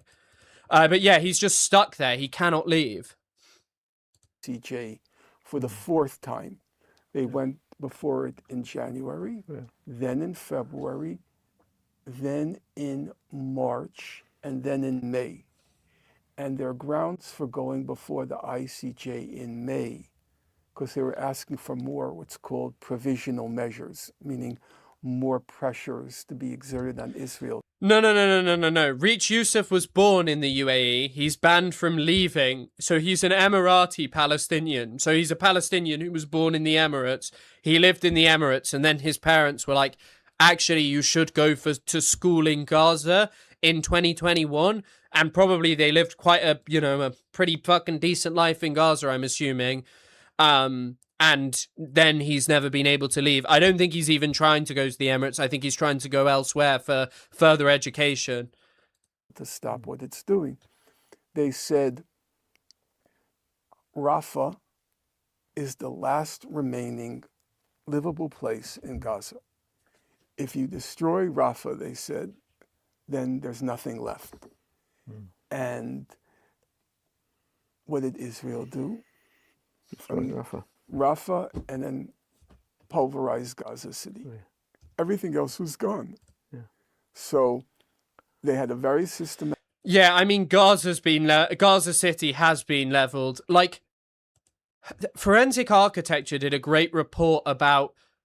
They did a great report about the leveling of Rafah, because they talked to that paramedic, but they were like one of the confusing things. Do you remember when Israel massacred a huge number of paramedics? I think it was about 15 paramedics, and I think it was just paramedics in Rafah, and then they lied about it. When they tried to, like, they asked the guy, do you remember anything about it? And he was like, no, because one of the things is when bullets are shot, they normally echo, so you can somewhat map things. There was no structure standing around. And also, one of the other things about it was he was like, when they took off his blindfold, he was like traumatized because he didn't recognize anything. It's not wrong to say Israel has leveled everything. It's just sometimes the way Finkelstein talks is I just don't love. Plan. And now we're supposed to believe that Mr. Netanyahu is going to do a 180-degree flip. They're going to join hands, chant, give peace a chance, sing Kumbaya, Kumbaya, and rebuild Gaza. You know, it's fairyland. It's just la-la land. These sorts of speculations, you know. I saw, Mehdi Hassan, and he's on with Piers Morgan. And Piers Morgan... I will say, when Finkelstein develops a hatred of someone, it does permeate through everything he talks about. This man hates Mehdi Hassan. Well, the Gaza plan, it's a good plan, don't you agree? It's a good plan. And Mehdi Hassan says, yeah, there are some good aspects to it. There are some good aspects. What are you talking about? As if any of it is going to be implemented. As if it was so perfectly obvious it was not going to happen. But, you know, with Piers Morgan's, you had the gatekeeper questions. Do you condemn what happened on October 7th? After that question died in natural life, it became, what was Israel supposed to do after October 7th? And then the new one became, you had to be positive about the Trump ceasefire. And if you're not positive, you're not on the show. You know, you have to answer. Wait, maybe I'm wrong. I thought Finkelstein did not like him. Well, there's a video here called Bismillah. Channel of this. Assessment life that American didn't. Oh, Norman Finkelstein, from the Muslim Mum, Norman Finkelstein goes ballistic on Mehdi Hassan for backing pro-Israel politicians.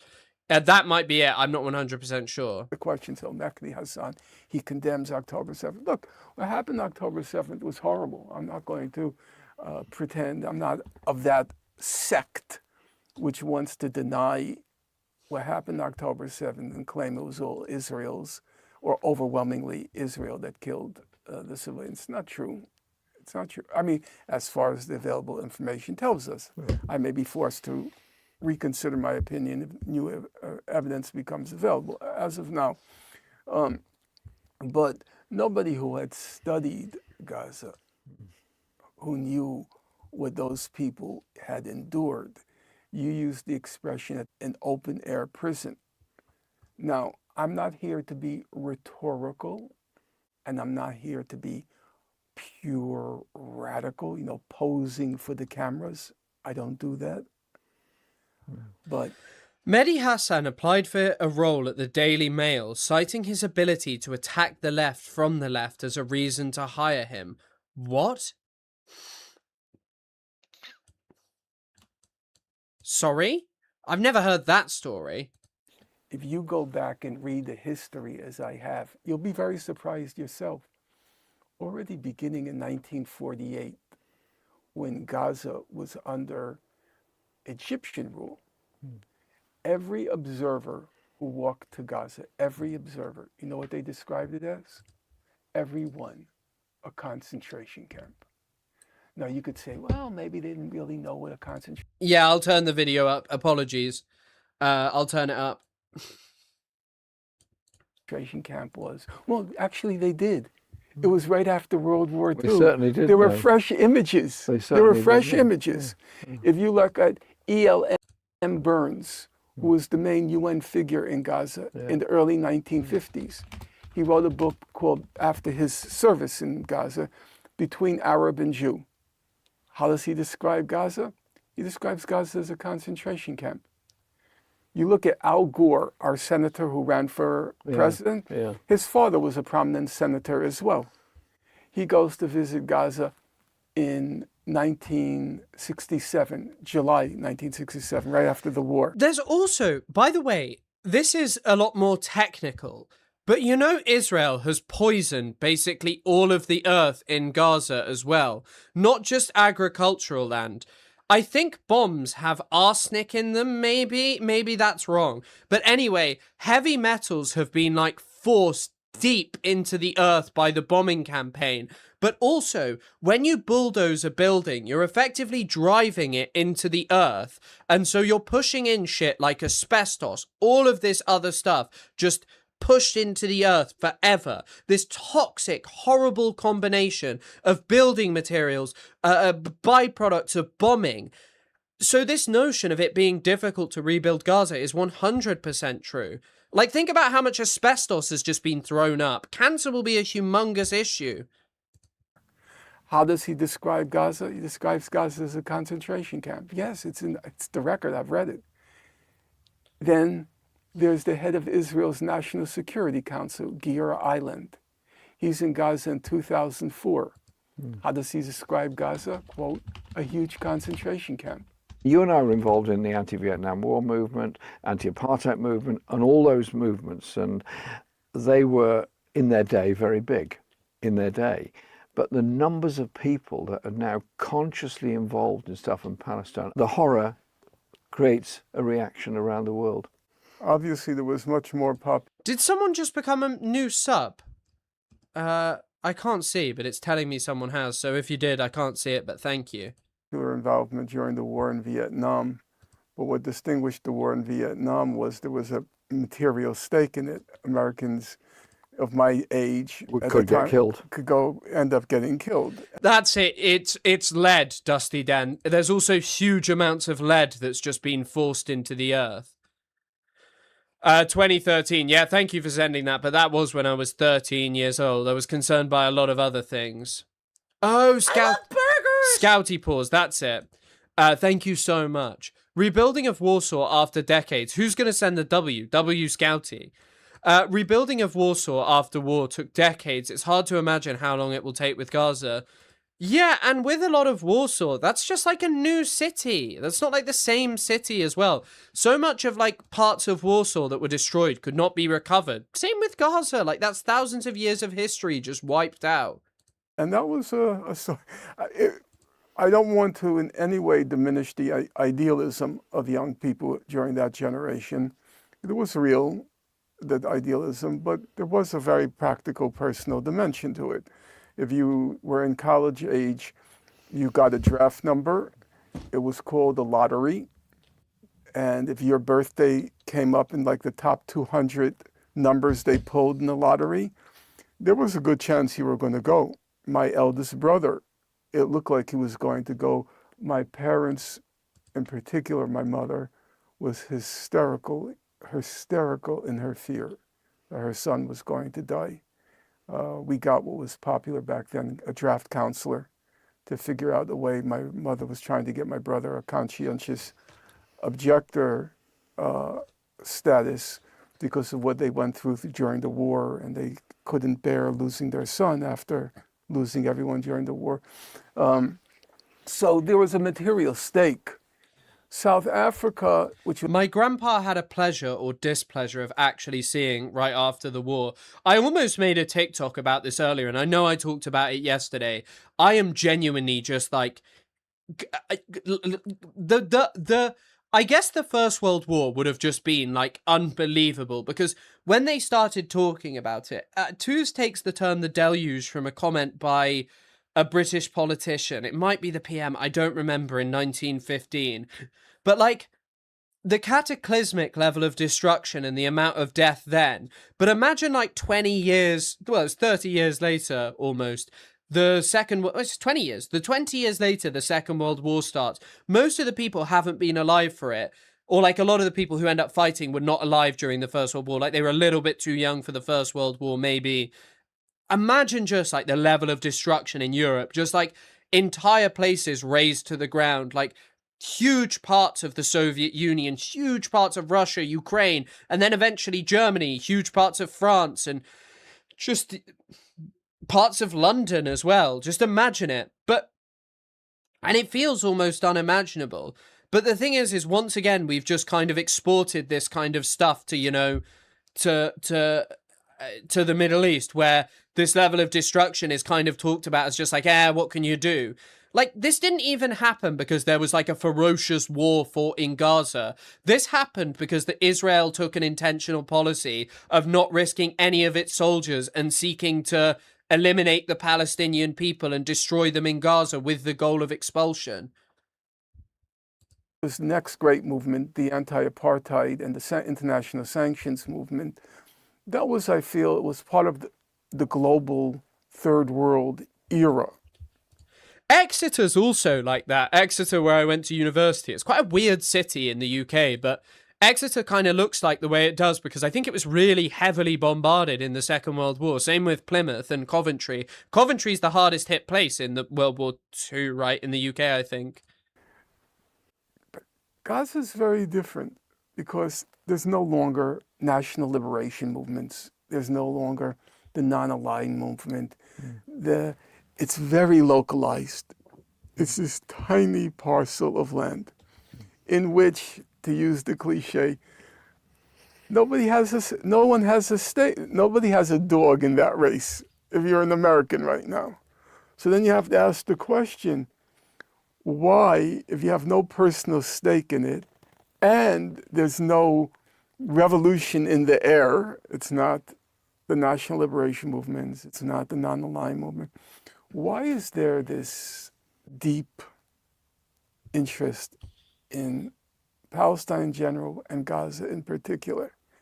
I think that's an interesting question to ponder. My own view is because it reflects the reality of so many people, namely a tiny, powerless people being decimated by this juggernaut of power. So it's a kind of empathetic in a city. Yeah, they see themselves. Commercial juggernaut destroying my community. Exactly. They see the capitalist system destroying them. Yeah. And they're utterly innocent. They're just young people who want a future. And they see Gaza as a metaphor for their own lives. I think Gaza was also, and is also, just like a really specifically barbaric example of mass killing of civilians and an intentional policy of just targeting civilians, really. Yeah, I think that is kind of also a big aspect of it, but he's right in this, I think, as well. These people who are being shattered, pulverized by this utterly heartless, utterly shameless juggernaut. I remember once in Gaza, during a more benign period, I was in one of the universities there talking to a group of students. And this is a place with more graduates per head of the population than any other place on earth. They were all talking about the PhD they're going to do next, et cetera, et cetera. None of them. Does anyone want me to increase the speed, or is it just you, Janada? I'll ask other people as well. Do you want me to put it in 1.25 times speed, or does anyone want me to put it up at all? I can put it up a little bit. I understand what you're saying, that Finkelstein is a bit of a slow speaker. Just let me know. Yes, 1.25. Okay, we'll try that and then see if it goes up. Had a job. None of them had any prospect of getting a job. All they were thinking of was the next course to do, because that's all they could do. And so I just thought to myself, this super educated, super intelligent, super aware community, basically in a big open air prison. Something's got to give. Hello, Tony. Hope you're good. I would never have imagined October 7th, and when you say something has to give, by 2020, it didn't look like anything was going to give. It looked like they were just going to die out like Native Americans. And it was completely hopeless. So when October 7th happened, I was very surprised. We can speak of things You can speak of aspects of phenomena discreetly, so you can say there were significant crimes committed on October 7th, but you can also say there was a very high level of technical sophistication, which overcame probably the most technically surveilled parcel of land on God's earth by the Israelis. I think that there is definitely something to this as well. I think it's called Fugitive Solidarities. There's a great piece about this in a Parapraxis. Fugitive Solidarities. I really, really, really enjoyed this. On Kanafani, Shakur Jackson, and Sinwar. I'd read by Dylan Sabah, who has the brilliant podcast Turbulence. Brilliant podcast, which was recommended to me by Tony. So everyone thank Tony for that. Spy technology, and also they had a huge army of informers in Gaza, the whole former Fatah people. Yeah, got a lot of what is happening in Sudan is like drone warfare and really brutal, like just on the ground massacres and mass killing. There's also I had a Sudanese guy message me, and he was talking to me about how the SAF has been accused of using chemical weapons. And this was not from the position of someone who was trying to explain to me why the RSF was good. He was like, nah, they're barbaric, but just be conscious about the SAF. And obviously I see different positions from other Sudanese people. Some are just like, nah, you know what, fuck the RSF so much that the SAF is literally just fighting. Don't try and pretend there's an equivalency between what Iran is doing in comparison to what the UAE is doing and what they're funding there. Informers. So I actually think as well, a lot of what Israel was doing, someone said we hate being lied to. You're correct about that 100%. There is also something about this nakedly evil thing of a lot of what Israel is doing, where people are like, okay, right, the only explanation can just be like this deep evil, and I think a lot of it, because this was happening today. I don't know if you knew this. Some of you will have seen this. Israeli settlers were at the Karam Abu Salam crossing this morning, preventing trucks carrying humanitarian aid from reaching Gaza. So much of this was just like outrageously evil. And then there's a video, I'm sure some of you have seen it, of Israeli settlers just murdering animals as well. I'm sure you've seen this kind of stuff. I was astonished by the level, well, it's two things. The level of sophistication of that quote unquote operation and the level of incompetence of the Israelis. They did come across as supermen, the Israelis, with their cutting edge technology. So all of those things came as a surprise to me. And then as matters unfolded, I can be very cynical about power, but I would never have believed that they would be able to carry out a real-time genocide over a 2-year period. I would never have believed it. I would figure, hypocrisy is the compliment that vice pays to virtue. At some point, the Western... Oh, I keep saying I'll set this up. I'll probably take tomorrow off streaming, so I'll get it done then. But I just wanted to thank Philip Bobetts. Philip, thank you for the £4.20 donation via PayPal. Thanks for supporting the channel, my man. Incredibly kind. Would have stopped it, and they didn't. That I could never have predicted. Palestine, Gaza. By the way, this is the interesting thing of like, Finkelstein was saying something about Hamas. I don't remember it all. Jules, I don't know if Jules is still here, but Jules sent it to me on Instagram. I can't pull it up right now, obviously, but yeah. She sent me the thing of like what Finkelstein was saying the other day. That's the other thing about Hamas's calculation, by the way. They thought it would have remained within the standard logic of, okay, and especially probably thinking there's a Democrat in power, so it's more likely to happen, that Israel would be allowed to stop.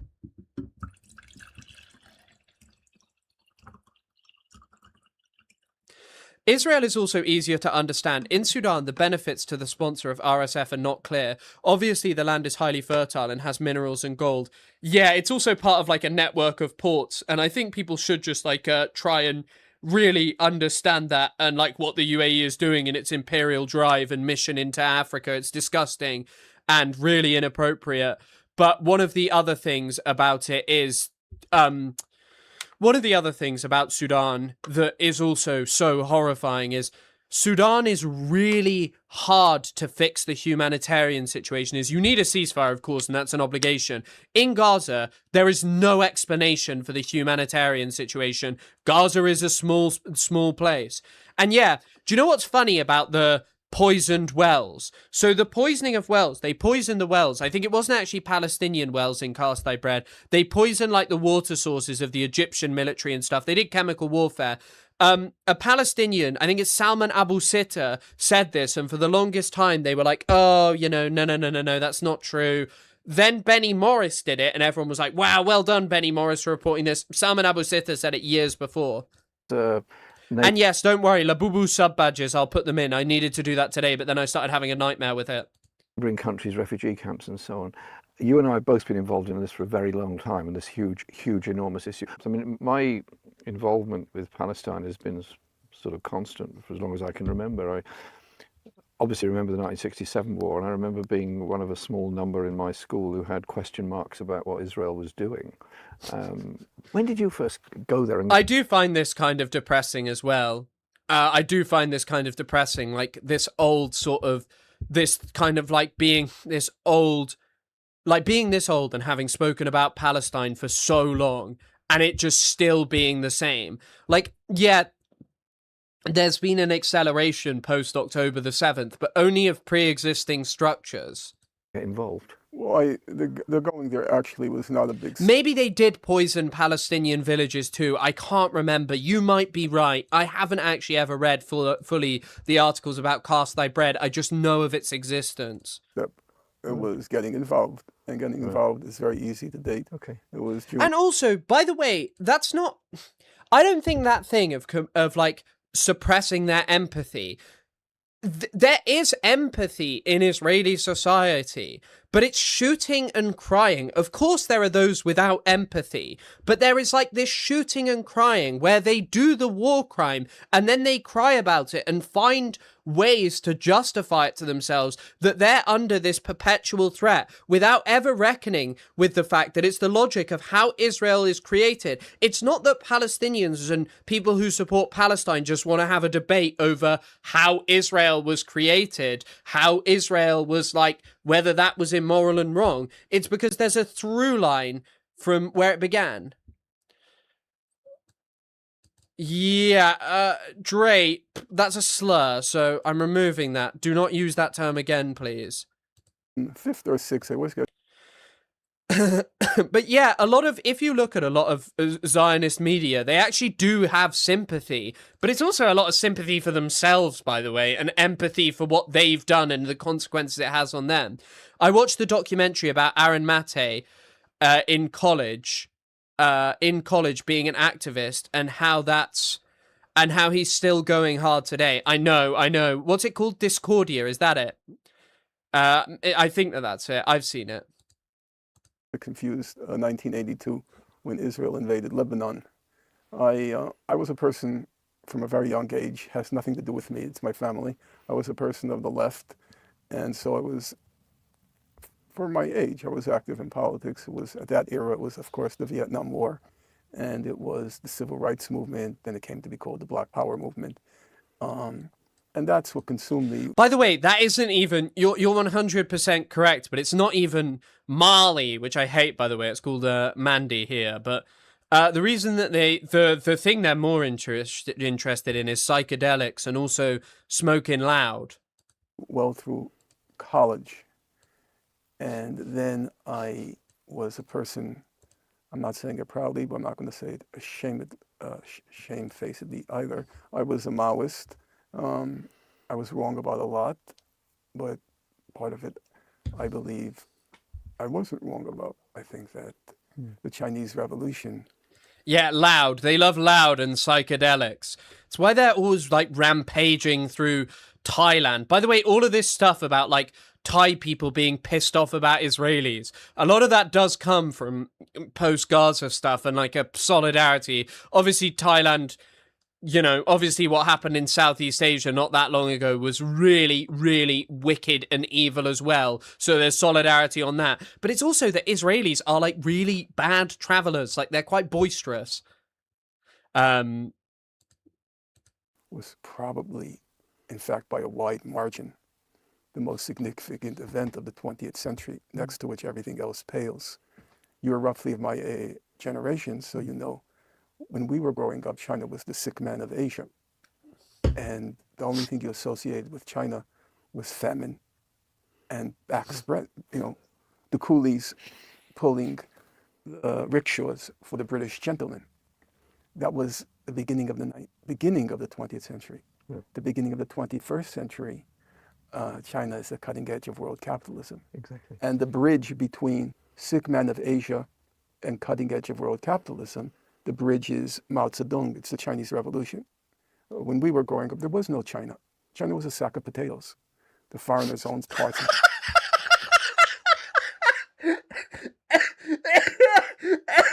China was a sack of potatoes. Thank you, Mr. Finkelstein, saying that. It's certainly a statement, Mr. Finkelstein. China was a sack of potatoes. Okay. Yeah, is that a slur? The term he used there. I'm not going to repeat it. I think that was a slur. The warlords controlled parts of it. There's a very good book written by a British gentleman, Philip. It'll come to me, Philip. In any case, it's called Mao, and the subtitle is The Man Who Made China. And that's factually a correct statement. China was a Yeah. He is right. Like, I mean, China also came out of just being ruled by imperial powers and, Britain's interference and then Japanese interference, and then it's kind of crazy how far they went on. He said that term. I do recall that not being a nice term. Notion at the beginning of the 20th century. The notion became a nation under Mao Zedong. In any event, yeah, the term might come from somewhere, but it's offensive. I don't know if you're Hispanic yourself, but just even I don't know how I would even feel about someone sort of saying slurs, even if they were that ethnicity. Obviously that's their prerogative to do in their own time. It's just obviously I'm white, it's my chat, and I don't know how, if that looks good. So I wouldn't want people using those terms. I don't know. I don't know how other people do. I don't know. Now I am in a deep trouble. I am in deep trouble. I am a white man who is out of his depth. I'm a white streamer. Get me out of here. Guys, I don't want to start saying slurs, okay? Yeah. A lot of horrible things happened. A lot of things I blinded myself to. But once the Chinese Revolution as a socialist revolution, once it passed at the end of the 70s. Yeah, I just Googled it on Reddit. Apparently in the Caribbean, it's like is widely considered a deeply offensive racial slur. I'm surprised Corbyn wasn't like, maybe don't say that. But yeah, apparently it's a term used for low-wage laborers. I know what the term is. But yeah, apparently it's a slur. Yeah, in the 21st century, the term is generally considered a racial slur for Asians in Oceania, Africa, and Southeast Asia, and the Americas, particularly in the Caribbean. So, yeah. I was politically adrift. And then I became involved in 1982 with Lebanon. I was involved with a group of Jews, and the question became, where do you stand on Zionism? Which is a very current question for you, as I understand it, where you stand on Zionism. I wasn't going to take a stand until I read about it. I sat down and I, as it were, attacked the problem. And then I turned that into my doctoral dissertation. No, it was a different word. And I never looked back. It's a factual matter. I'm not saying it with trying to evoke self-pity. My entire adult life was consumed by it. It was for two reasons. First of all, I'm not a quitter. I'm going to see this thing. I wouldn't repeat abundant apples. I don't know if I just permitted that. I wouldn't use that term. I don't know if you're Irish yourself. I just wouldn't use that term. I don't know. But yes, that poor lower class Irish people. Yeah, except it's about black people. But it's not like a commonly used sort of slur for a black person today. Through to the end. We'll just stop talking about slurs now, okay? Listen, no more slurs. There were many causes. Vietnam War, it ended. Timor, it ended. For the worse, the Central American wars, Nicaragua, El Salvador, they ended. There was a terminus and people moved on. Palestine never ended. So, and I wasn't a fair weather friend. You commit yourself, you stick with it. So it ended up consuming most of my adult life. In fact, the whole of it at this point. I started in 1982. It's more than 4 decades. Was I happy about it? Well, on the one hand, I felt what I was doing nobody else would do. I was doing all this kind of micro work, reading through all the human rights reports, trying to find answers to the lies that were being said. And I didn't feel anybody had that kind of mental No, I've not been studying under Dr. Jihad about slurs. I've been studying the work of Norman Finkelstein, and that's how I know so many slurs.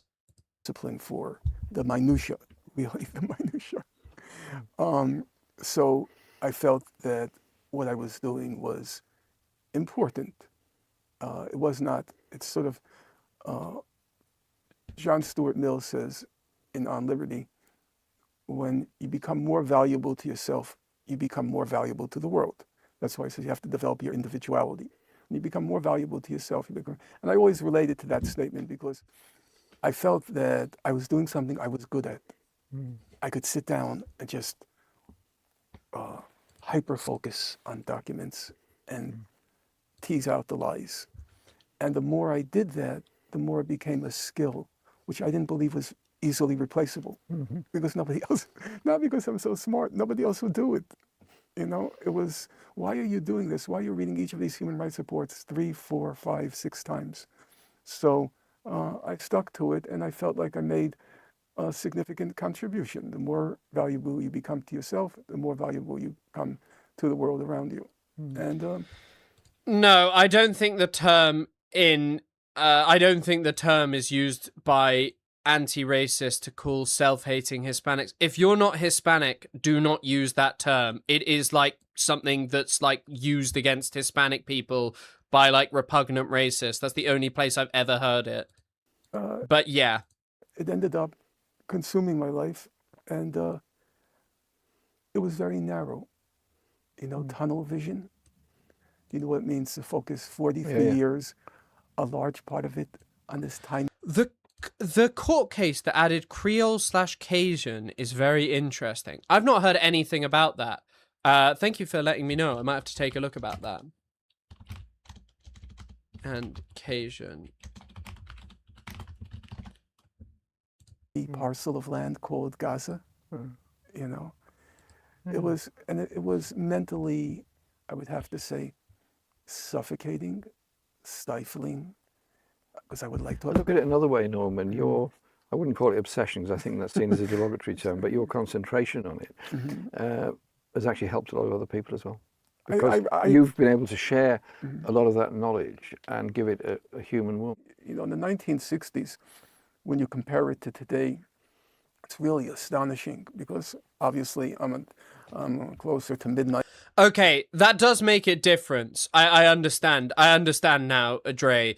That does make it different. I didn't realize or know that you were Hispanic, so that is different. I just didn't know whether you were like whether you were just like sort of saying something, you know, that's a bit like don't use it. But I understand why you're saying it now. To come up with offensive terminology for groups of people, lol. Well, someone did refer to Dutch people as Yakubian apes earlier, which, you know, I doubt I can endorse on YouTube, but yes. Your voice is so much louder than the video. Is that... I don't really know how to fix that. Hold on. I'll turn myself down a tiny bit. I apologize for that. Thank you for letting me know, though. Than I was in the 60s. But back then, when you compare it to students today, back then, there was about 80% of our country. There was the famous line by Henry Luce, who was the publisher of Time magazine. And he said, everybody in the United States is middle class or on their way there. And there was a lot of truth to that. I mean, we can't deny the prosperity of that period. There was about, roughly speaking, 80% who were in the middle class or on the way there. And there was the 20% who were immortalized by Michael Harrington, the Social Democrat, in a book called The Other America. Yeah, I remember it. And The Other America was poor whites in places like Appalachia and non-whites, primarily African Americans. But the middle class, I have to say, because I grew up in that era, my friends, most of them, they came from the Jewish ghettos in New York. Their family came from there. The Jews who were very active trade unionists, active in the Communist and Socialist Party, and they got out. They got into the next generation. My friends, even to this day, I get stories about people who just made it spectacularly in our country. There was real possibility. That was not a myth, the possibility of upward mobility. That's not true of the new generation. New generation, if we can be very current, Mamdani's army, Zora Mamdani's army. I went out to canvass for him. The I'm Mamdani's army. Yeah, I mean, obviously, what he is saying is true in the sense of life just feels way worse right now. I don't think the internet helps with that at all. Obviously, you see so many young people who've just made it and are doing really well for themselves. And I know it's the same in the US, but in the UK, it's like, you know, you just kind of know you're going to struggle to own like a place basically ever. difference in age between me and the next oldest person was, and I'm not proud to flaunt it, it was about a half century. Mamdani's support... What happened to middle age then? What? What happened to middle age? Did they not support him? They voted for him, Yeah. but they were not out in the streets campaigning for him. That army was actually not even 30 years old. Bernie Sanders... We can discuss later. Yeah, Fit, I need to talk to you because I need a microphone when I'm in Montreal, and I've run into a bit of an issue because I was hoping to order one, but Shure MV7s are out of stock pretty much everywhere I check, like Long and McQuaid and stuff, so I don't know what I'm going to do. Got into maybe the 30, 35 range. Yeah. This was 25. And it's because that generation, there's nothing. It's really astonishing the extent to which when you walk in the street and you meet people randomly, how many will tell you they are unemployed, or they've been unemployed for a year or 3 years. And the number who you ask, what do you do? Okay? They don't define a job. They define gigs. I do this, I do that, I do that. You know, it's like cobble. I stream on Twitch, I stream on YouTube, I do TikToks, I make a podcast with an idiotic Canadian guy. Yeah, I really have a lot of things, a lot of irons in different fires, I believe, as the saying tends to go. I make Instagram videos, which are the same as the TikToks. Norm would love me. I could tell him all about my different jobs related to Palestine content. Also, by the way, for the first time ever, Instagram has started really heavily suppressing my pro-Palestine content. It has done for the last few days. Anytime I'm mentioning Palestine, it's really suppressed. The only one that did well was the Maddie one. But I realized I could just go back to the old content, which is making stitches of idiots. But I might start doing that again. Link together 2 or 3 different jobs. Yeah. But no, you know, my generation. Norm on stream. Norm's not coming on stream, mate. Norman will not be coming on stream. Norman. A job meant something very clear. Yeah, you and I are roughly the same age, yeah? 40 hours a week. Yeah.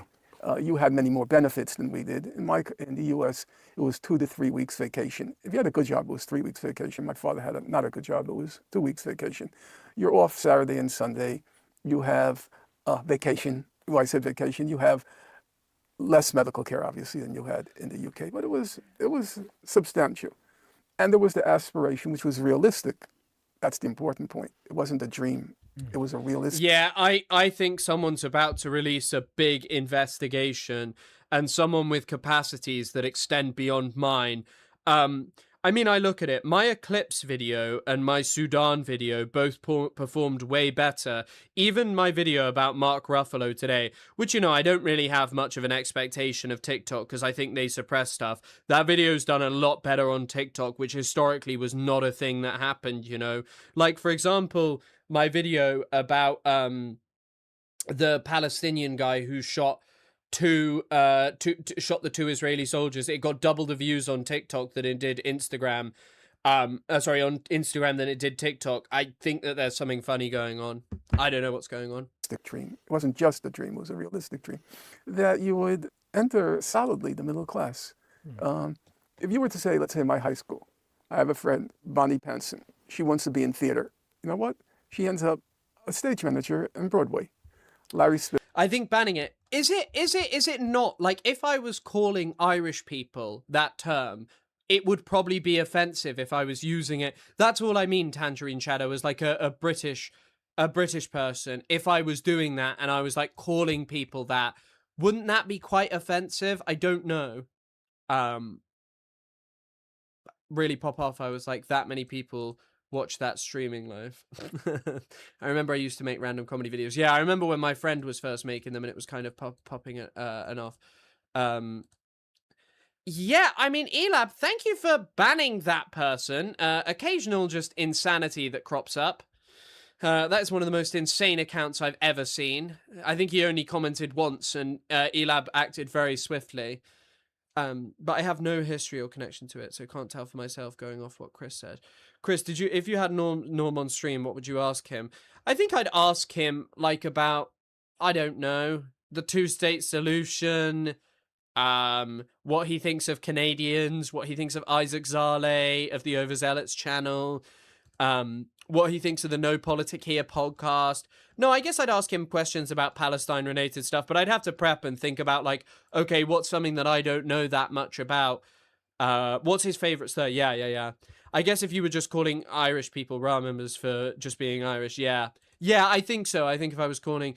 And also, it's from, like, I was thinking about it from My Little Armalite when he's like, come on out, you cowardly... And then he says it. But I don't know. Marcus, what do you think? Can I say that word? Marcus is the arbiter. He wants to be in music.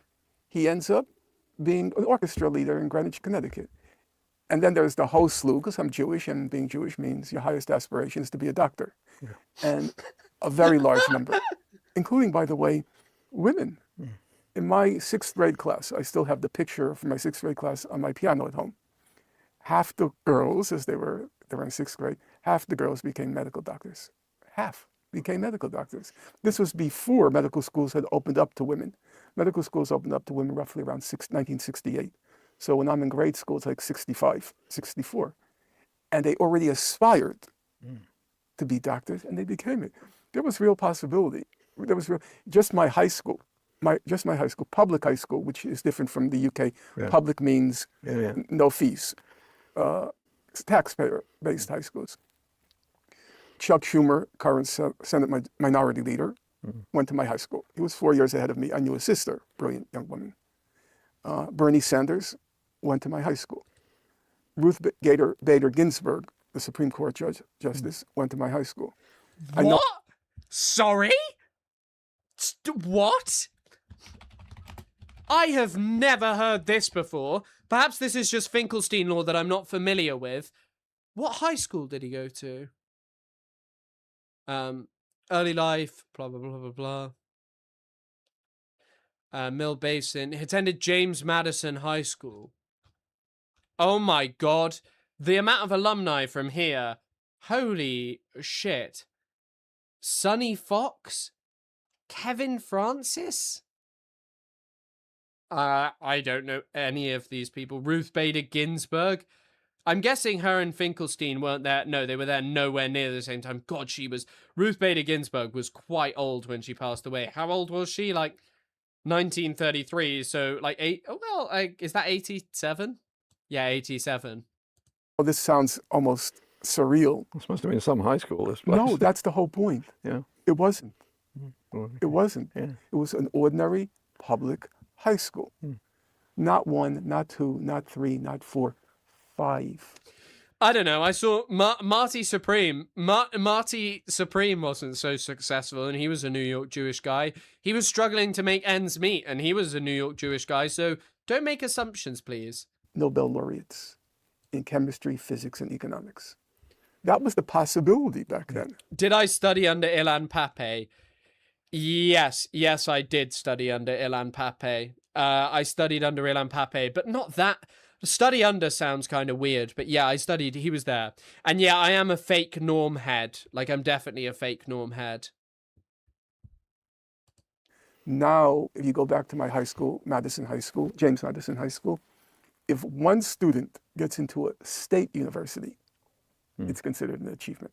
It's a very different place, and I think that was the driving force of the Mamdani campaign. What this, so partly an appeal to.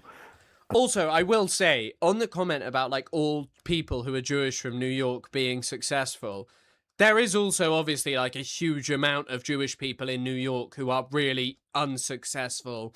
Like, I would actually say a lot of the population there is unsuccessful because there are a huge amount of like deeply religious Jewish people who probably aren't up to that much aside from studying the Torah. James Madison has a high school. I know, mate. He's got it all going. He's playing for Tottenham. But yeah. Also, by the way, as always, anyone wants to become a Prime subscriber on Twitch, throw that shit my way. If you're new here, hello. We just made partner recently. It's telling me pre-rolls are disabled. I don't know if you're actually getting ads over on Twitch, but, you know, yeah. An older generation like yourself who've got a memory of not exactly a welfare state, but something approaching that in the USA, and young people who feel angry and disconnected because they cannot. I mean, we grew up with the idea if you met somebody, you would, in a very short time, you get into a conversation, what do you do? What's your job? What's your profession? And that would be the basis of the conversation. Totally. I never do that now because, like you come across people who say, well, I do a bit of this, I do a bit of that, I do a bit of cab driving. I will say, I've met Jeremy Corbyn, and he didn't ask me what my job was, so I can actually affirm this. And Woke, you were trying to talk shit about me not being a fan. I am actually a knower of this guy. Like, I've met Jeremy Corbyn, so I know Bull much better. I've met Jeremy Corbyn. I hung out with him. Mayor Kahana, not such a great New York Jew. Yeah, I mean, Kahana was not like you know, he was not the greatest of guys. Although he played violin at Jabotinsky's wife's funeral, which is a little fact for you if you didn't know. Weekends and here in New York, it's a barista. Well, you make people who are teachers and cleaners at the same time. Yeah. Part-time, you know, endlessly dodging around between one part-time job to another just to survive, and that's modern cities all over Europe. It's not just London. And it's survival. You know, Bernie Sanders likes to say 60% of our population lives paycheck to paycheck. The one place where I would perhaps slightly amend what you said, not correct it, just amend it. Bernie Sanders did the worst among baby boomers. He could not get the older people, my generation, he could not get that vote. They were not interested at all for a very simple reason. One of the first 20 subs gets you founder. Wow. So you're the first sub, Silent Scythe. That is actually just weird and incredible. That I don't know why I say it's weird, but it's just odd to think that you were the first person who ever subbed on my Twitch. You actually technically weren't, but you were up there. Bernie Sanders says Medicare for all. They already have Medicare. They're over 65. Bernie Sanders says abolish student debt. Okay? They never had student debt. In my generation, except for the Ivy League schools, everything was free. City University of New York, where I currently teach on a very part-time basis, was free back then. Not a dime. State universities, good state university system in New York, it was free. They don't even have a concept, the older generation, of student debt. And the biggest difference is, in my generation... Oh! Langiam, you just converted. You converted from a Prime sub to a Tier 1 sub. Oh my gosh. I actually call that reversion, because the natural state of a human being is being a subscriber to the Twitch, to the Chris Guns the Twitch channel. But Langiam, thank you so much. There was no... If you're in college, apart from pre-med students, because if you're pre-med, you have to take the Bio 1, Chem 1, organic, inorganic. There's a sequence in order to apply for medical school. But unless you chose the pre-med route, I know it's hard to speak about now because it sounds science fiction-like. Nobody ever talked about work. We never uttered a single word about what are you going to do. Do you know why? Because everybody assumed the day you decide you wanted to work, whatever you wanted to do, there'd be a job out there. There would be there was no fear that you couldn't find a job. You always knew, and I'm not just saying a random job. You decide, I want to be an editor. You decide, I want to be whatever. There'd be a job there. There would be a job there. Nowadays, the biggest corruption to higher education in the humanities, the biggest corruption is because schools are so expensive and because there are no guaranteed jobs, students are looking for a very exact correspondence between what they study and a job. So I don't believe. The interesting thing is Finkelstein's actually wrong in the UK. In the UK, people go to university forever, for whatever, with the long-term goal of just going and doing anything. Like they'll get some graduate role, okay, if they get a good result, like a high 2-1, a first, whatever. So they go and do this. That is detrimental to university classes. You should not have seminars of young people who want to learn about important topics in the humanities that are stuffed with people who are unwilling to do the base level of work. Actually, or are only willing to do the base level of work because that base level of work will get them that 2-1. And I don't blame people. Of course, that's the culture that we live in. But like going to university for just like having fun and going out and drinking, it negatively impacts other people who actually care about this the topic. I'm engaging in hyperbole. Nobody wants to study. I also do think one of the things is about the upward mobility he's talking about is specifically available to certain people. Obviously, there were a lot of people in America who could not just do whatever. Philosophy. How does that correlate with a job? Nobody wants to study sociology. How does that correlate with a job? If you looked at them, in my day, there were very clearly distinct majors. Norman, it goes back further because you speak to, in this country, 14, 15-year-olds who are just choosing their subjects for what we call GCSE. That's the 16-year-old exams, that is, General Certificate of Secondary Education. And they take 8, 9 subjects, something like that, or maybe a few less in some cases. They're already thinking in terms of a vocational requirement they might need. So they're going to do business studies, they're going to do marketing, possibly design and technology. Totally the same. And then you go to A levels, that's advanced grade, that's sort of 18 or so, equivalent of baccalaureate stage. They are not choosing history, not choosing modern languages, absolutely not choosing philosophy or anything else. They're choosing things that are totally focused. So take this forward 20 years. It's the end and those people are in their 40s, and they're then in vocational education. They're then in senior management positions or prominent political positions, or whatever. And they're all Hitler. Every single one of them is Hitler. Hitler. Every single one of them. You didn't study history, you become Hitler. Where's their grounding? Where's their ideas of the wider world? There aren't any. No, Also, by the way, I'm always so in awe of how many, like, as always, I'm grateful for people watching over on YouTube, on like a slowish day where we're just sort of watching a video of Norman Finkelstein talking to Corbyn. But we've only been doing Twitch for like a few months and we're up to like 160 viewers. Incredible. Thank you all for being here. It's a sad sight to behold. Yeah. Because first of all, the majors, they're not even majors. What do you major in? Graphic design. That's not a major. Nowadays. That's not a major. That's not a major. You can't major in graphic design, Mr. Borticelli, or you will end up being a spectacular moron, Mr. Borticelli. You major in English, you major in history, sociology, anthropology, language. There were clear majors. These are not majors. This is just vocational training. And that's combined with, and I don't like to say it, because I like my students. I care about them. I only teach because I believe in them. not for the pay for sure. The skill level, I know, because I assign the same paper assignments for 40 years, not because I'm lazy, but because I think they're quite cleverly done at this point. I've refined it and so forth. So I have a very clear sense of how students performed in the past with the present. A very simple standard. How many A's do I give out? And the skill level, not the mental, they're still mentally nimble.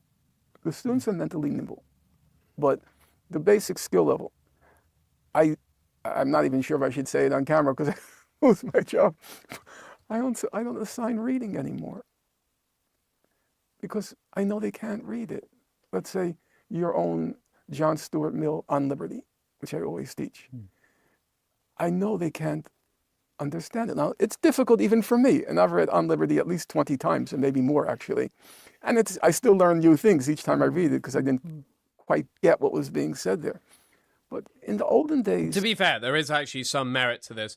A lot of philosophical concepts do take a long time to engage with. Like psychoanalysis, even like scraping the surface of engaging with it took me an incredible amount of time. And I've still barely read any of the primary sources. I do really want to read, well, primary sources, like the primary text. Like I've read secondary texts. Yeah. I mean, I do try and force myself to read a lot. Like I've been stuck on this fucking Hitler book for ages. I am finally near the end. We're up to the 700s. We're heading towards the high 700s now, and then it's only 100 odd pages. It's just annoying because I read the first 300 pages so fast and then just put it down for a while. But anyway, I just find because I end up reading so much during the day that quite often I'm just like, God, I don't want to read. And also smartphones really don't help with it. Like when I'm in bed, I just end up being on my phone. You know, I got to watch some YouTube short about like Mr. Beast or like GTA 5. I could ask a quiz question to see whether they did the reading. Yeah. And the quiz question I wouldn't say was particularly difficult, but you had to have understood something. And nothing. Isn't this a product of instant information and communication? And so if you ask a student a question, they'll quickly Google it, say, okay, that's the answer. And what they'll get is the headline answer to any question and move on. And so there is limited capacity to read anything at length, and certainly no time for students to analyze what they're supposed to be doing. The level of concentration has obviously vastly diminished. Because if you're on those gizmos, like this fellow is right now who's filming us, if you're on those gizmos, you're surfing. By the way, on a little gizmo, the person who's filming him is filming him on a camera. Constantly. Wait, actually, he could be on a smartphone whilst filming him on camera. But referring to a phone as like a gizmo is something. Sit down to read something from beginning to end. And so your level of mental discipline is seriously diminished. You're filming me on the gizmo, Mr. Borticelli. Imagine if Mr. Borticelli showed Norman Finkelstein like his streaming setup with like all his pedo images around. Well, I probably shouldn't say that, might get me in trouble, but you know, the alleged pedo images and stuff. But he was like showing him his streaming setup. Probably this guy would have a stroke. He'd be like, get off those gizmos, Mr. Borticelli, and read. By that kind of social media. But you know, sometimes I think there's a bit of exaggeration about the effects of the social media. I don't know if you remember, but we lived during the advent of what was called the boob tube, the television set. It was called in the US, the boob tube. And if you read the studies back then, I think you'd be quite shocked.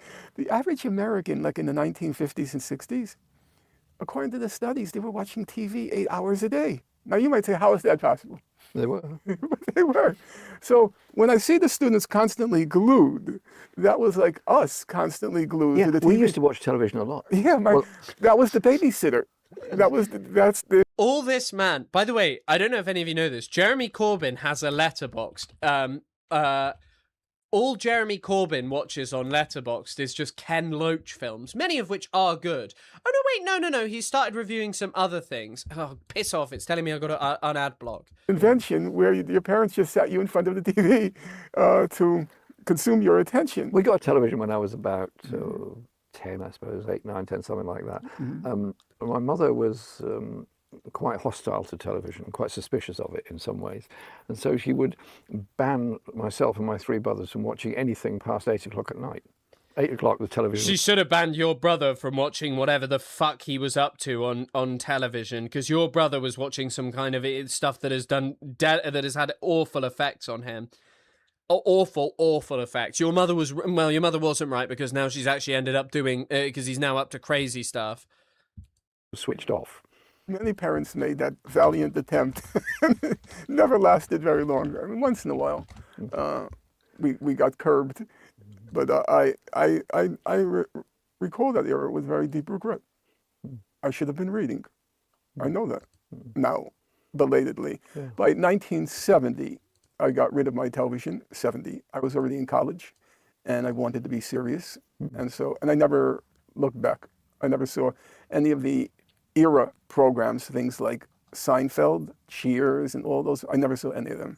I was very glad to be liberated. By the way, I actually don't think that this is like such a good idea. This guy, I really don't think it was a good idea for Norman Finkelstein to get rid of and not engage with culture at all. I actually think that that's actively a bad idea. Finkelstein is a very strange guy, and probably part of that contribution is he's never seen Seinfeld. Imagine if this guy had seen Seinfeld and the stuff he'd be saying about Jerry Seinfeld. It would be crazy. It would be great for the rest of us.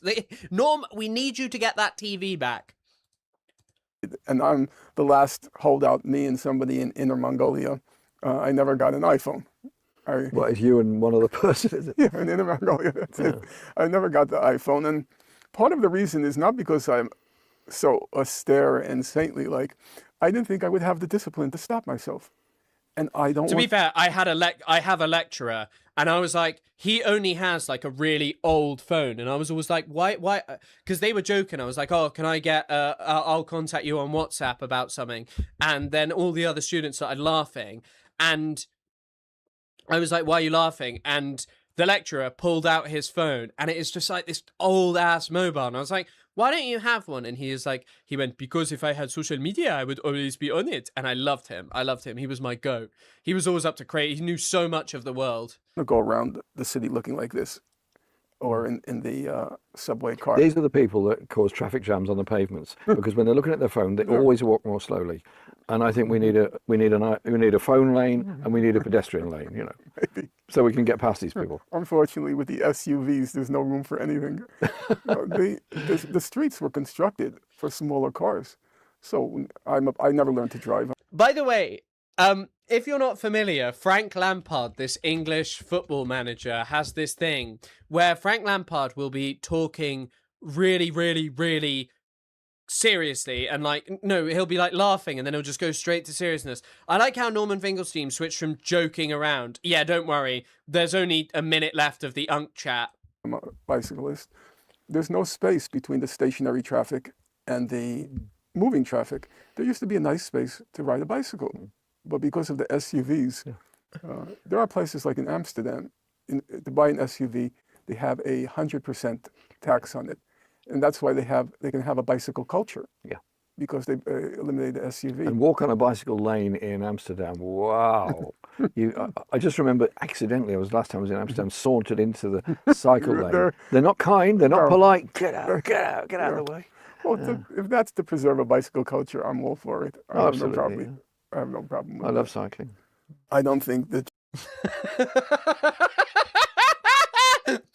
I love cycling. Okay, guys, right. I'm going to go run pee. Then we got a couple of other little stories to cover. Really got to pee, though. I'll just stick on some music. Oh, that's loud. Let me just turn it down.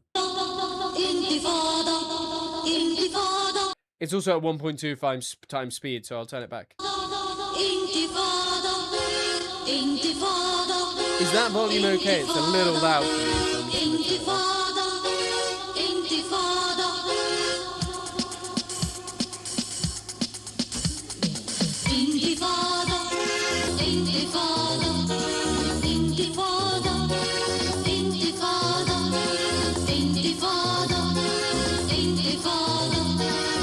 turn it down. Intifada,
شهداء الانتفاضة يا بنات المجد يا شهداء الانتفاضة يا بنات المجد سطرتم ملاحم البطولة رفعتم رايات الحرية سطرتم ملاحم البطولة رفعتم رايات الحرية عبرتم بدمائكم دروب النصر تكبر قوتي تكبر قوتي بالمولوتوف بالحجارة أصنع ثورتي بالمولوتوف بالحجارة أصنع دولتي بالمولوتوف بالحجارة تسلو طفولتي بالمولوتوف بالحجارة تكبر قوتي تكبر قوتي تكبر قوتي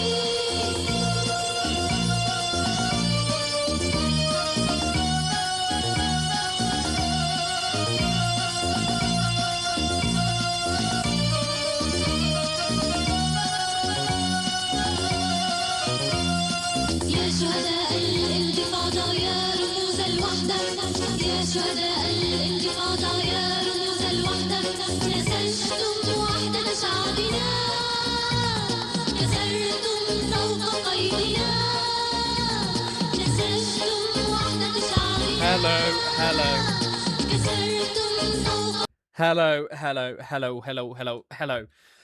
Okay, right. We'll do a bit of economic D-Day in a second. I want to show you a video. Judea and Samaria. Behind. So you don't believe it? I want to show you this video, okay? It's by this guy who I am 100% sure one time I saw him in London before he made the trip over to Israel, okay? Incredible. In Judea and Samaria. Behind us is an Israeli settlement. Levi Simon, who happens to be one of the best tour guides in Israel, has told me that the Palestinians have nicer buildings than this. So, by the way, he's hanging out at an Israeli settlement and he's like, oh, the Palestinians have nicer buildings than us. I mean, right now in the West Bank, there is unbelievable unemployment in the West Bank, okay?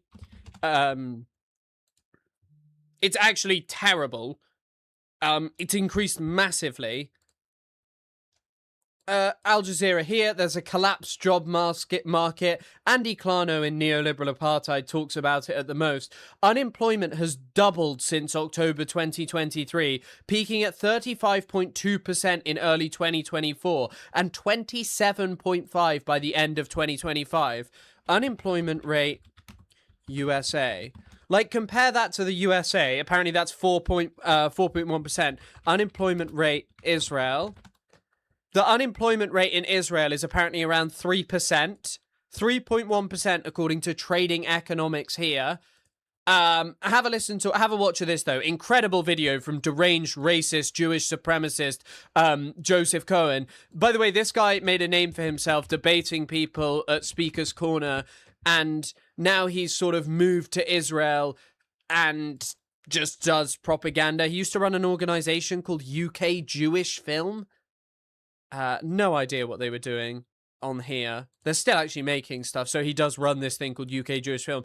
I mean, in any decent world, this guy would never be allowed to return to the UK for being anywhere near Israeli settlements. He posts videos from settlements, but just have a watch of this. So you don't believe it, huh? No, I don't. I'm going to show you things you've probably never even seen before. Talking mansion after mansion, rows lined up with them. I'm going to be honest with you, Levi. I don't believe you. I'll believe it when I see it. Yeah, let's pull over just over here on the side. Okay. Here seems a good place to stop. Here, let me introduce you to the luxurious Mechimas. Look at these glorious houses with these Corinthian capitals. Like, obviously for a lot of dumb people, this kind of stuff must be so exciting. People who perceive Palestine as just being this thing of just like all the Palestinians are poor.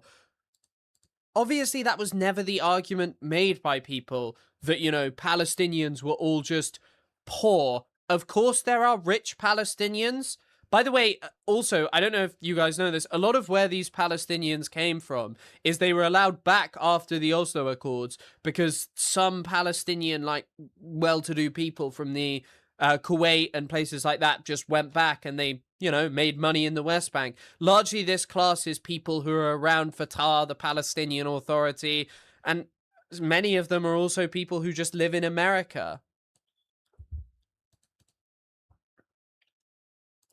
Oh yeah, they got houses. It's unbelievable. Wow. With these beautiful columns.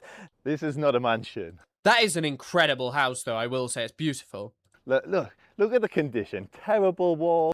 Oh my god, rich equals no genocide, basic maths, Chris. It's the exact same thing as famine, by the way. These people love to act as if famine means that no one ever can eat. But that's not even what famine is, according to, you know, like, experts on famine. Experts on famine are like, no, during every famine there is food available. It's normally because prices skyrocket and it's really hard to get any kind of meaningful diet. But, you know, unless Palestinians are all poor and dejected.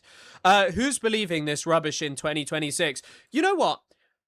I'm going to make myself full camera. I would say rubbish like this would be pointless to even engage with. But these people have growing YouTube channels. They have growing Instagrams, which for somehow didn't grow during the peak of Israel's genocide when everyone was interested. But mysteriously, after Israel announces a massive new Hasbara budget, all of their Instagrams and social media platforms are growing massively. Isn't that funny? It's a bit of a weird one.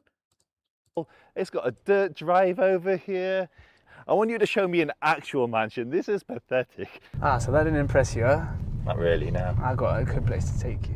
Yeah, I see you weren't happy with the last one, so you can see the beautiful Greek architecture on this one. We even have something called an frieze, which has the...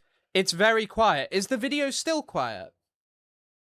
Design just above the columns, really classic mix of Roman and Greek architecture. Mate, are you serious? This is what we call new money. This is someone, they've got a little bit of money, they throw it around, they try to impress you with a few columns. You're not impressing me, mate. I want to see something fancy. So that didn't... Oh, by the way, I just want to show you the quality that this guy has on Instagram.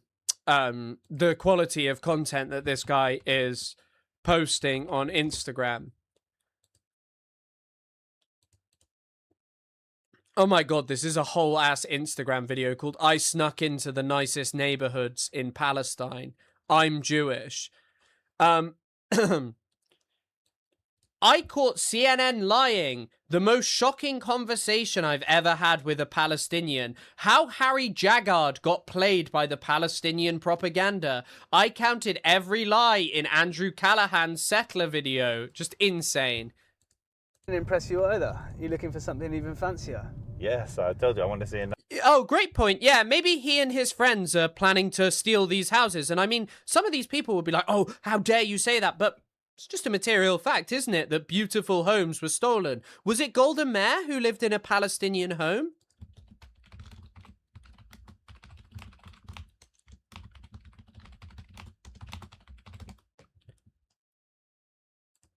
That's it. Hannah Bishrat. Hannah Bishrat lived in... This was Hannah Bishrat's home. Listen to this. Obviously, Golda Meir famously said there was no such thing as Palestinians. And she lived in a Palestinian woman's home. Hannah Bishrat. After she was expelled from Jerusalem. Here's her family there. Taken by Golda Meir and her friends. Nice house, not a hovel. Oh my god. My goodness, this is slumming it. Where are you taking me now? So this glorious, impressive house behind me could be yours for a very simple price of believing in Palestine. Okay, so we're getting a little bit nicer. We actually have tarmac roads, and the house is a nice finish, decent quality, nice detailing, nice gold leaf, but it's like a shoebox. I couldn't fit a kitten in this thing. What? Look, so we want this level of detail, nice clean streets, but can you show me something a little bit bigger, please? So now I'm going to take you to a literal castle. Okay. I like how these are just two British guys roaming around Palestine, hating that there are successful Palestinians. You have no right to be there. You are British guys who have immigrated to Israel to go and sit supreme over Palestinians and make money off your disgusting little careers. There was a guy who tweeted a few days ago how much this pisses off Israelis because these are just Palestinians who've succeeded and are living off the labours and the fruits of their own land. Although I will say, one thing about this is a lot of these people will just be those who are like close to the,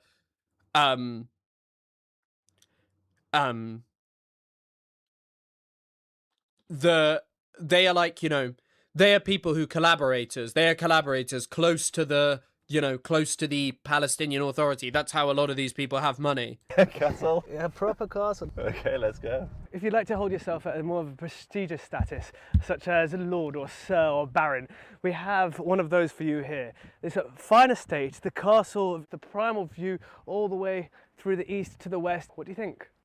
Are you talking about this place? You mean the unfinished castle? Why. But the little place next to it, should we take a look at that? Okay, we're getting a little bit closer. This looks like Saudi. Nice lace fixtures here, a couple of palm trees in the front. But again, it's small. The first place was 18 bedrooms and that felt small. This kind of feels like the garage. I'm done with the garage. Take me to the real houses. I give up. Someone made a great point. Joseph, tell us why most are visibly empty, unfinished, and why the streets are silent with no cars parked in these beautiful neighborhoods. What an interesting point. I wonder why. Oh yeah, because the Israelis are trying to drive Palestinians out of their land. Like, it is just really incredible that this is what passes for analysis amongst Israelis of something significant. This is the guy who had the great tweet the other day. There are a few towns near Ramallah, like Turmasaya or Mukhmas, where I know for a fact they filmed at least part of this, that have mansions. This is of course not at all common. Most of these residents are dual US citizens, and building a mansion costs a lot less in the West Bank. These Palestinians account for less than 1% of the West Bank population. Most of these mansions cost less than any suburban Western home, and in my experience are mostly empty. The people living in these houses are still regularly under siege by West Bank settlers. There are two messages in the video, and the primary one is, look, even the rich among these subhumans can't build a decent fancy house. By the way, oh my fucking god. I know that I've heard of this guy, Levi Simon, a general sack at shit. So this guy is, oh my god, he's this guy. Through these terrorist houses looking for guns and explosives like we found money. At every single house inside of Gaza, this is what I say, every single, unbelievable. So, you know when I was saying, this guy is a lone soldier. Wait, oh my god. Levi Simon, originally from London, moved to Israel in 2016 when he was drafted into the army, serving 3 years. After October the 7th, Levi went back to reserves and went ahead to fight in the Gaza Strip for the next 3 months. During this time, his business collapsed. Good. So he's also a lone soldier. Like, these people, this guy is not content. This guy not content with terrorizing Palestinians in the Gaza Strip, decided that he would then dedicate his life to going round and filming Palestinians' homes to pretend like everything is a lie there. Like, how gross actually are these people? Straight up, some of the worst human beings going. Like, these guys are just British. They moved to Israel so they could steal other people's land. Joseph Cohen justifies it on religious justifications, but it's just theft. It's just theft. And you're in other people's land supporting the settler movement. But this guy, by the way, I've actually had interactions with this guy. He tried to, like, make videos a long time ago. Like, I made a couple of videos, like, mocking him, and he didn't like it all the way back. But yeah, he's always posting. Oh, when they, you know. By the way, just incredible post.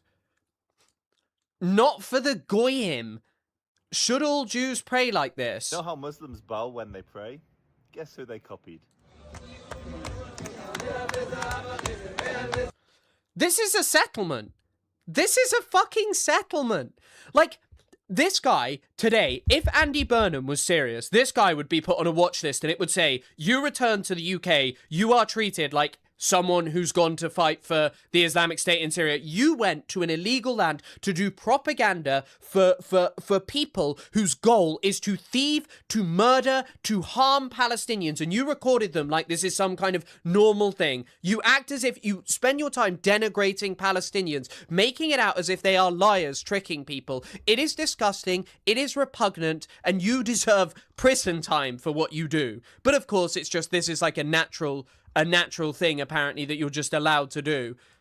Like, I mean, watch this in the West Bank today. Like, this guy's like, there's nothing wrong for Palestinians. I don't know if any of you have seen this. This is Zvi Sukkot, who is a member of the Israeli Knesset, destroying a monument bearing the names of Palestinians martyred by Israel. That's Zvi Sukkot here. That's Sukkot there.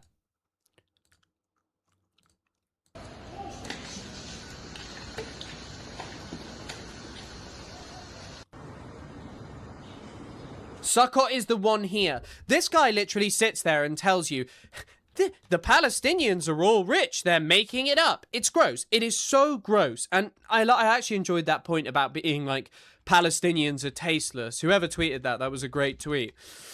But like this guy acting as if Palestinians are just tasteless and, oh, you know, because rich ones exist, that basically means that Palestinians shouldn't be, like we shouldn't act as if Palestinians are suffering, that they're, you know, that they're all tricking us. It's just gross. Like, go and look at anything about the economy of the West Bank. And also, by the way, Israel withholds.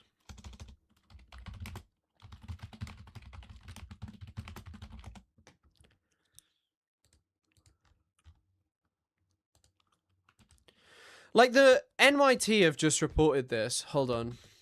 This is a known fact, anyway.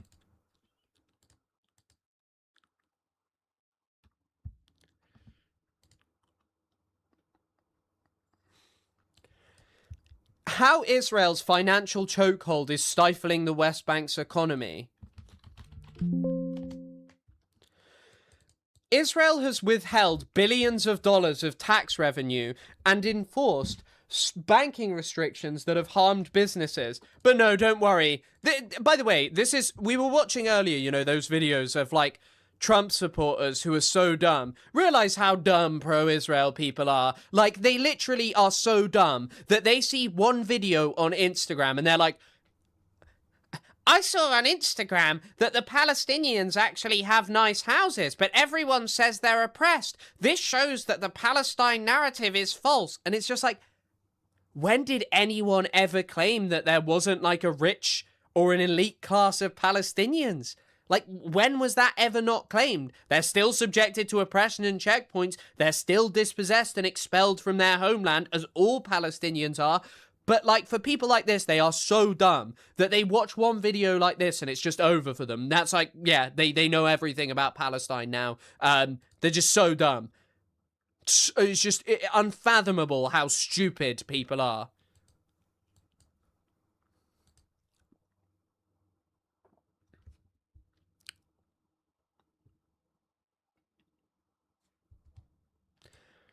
Drac, I know you sent that by mistake, but I'll just have to remove that message.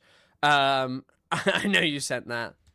There is actually a No Politic Here RSS feed. I just don't know how to get it. I'll ask Isaac. I need to talk to him later about something.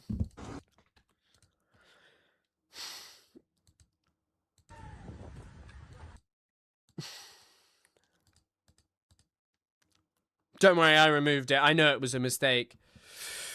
I get it's all propaganda and brainwashing, and they're supposed, but without their base level empathy. I know, it's just gross. It's just really gross. It's really gross. Yeah.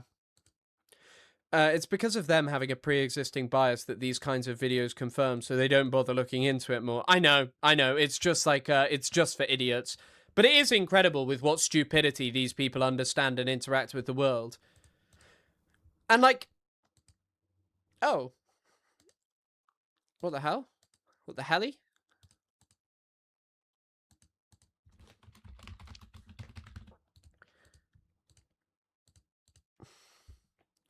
By the way, if you want to see what Israel is up to, so representatives of the Netherlands will be expelled immediately from the International Support Center for Gaza in Kiryat Gat.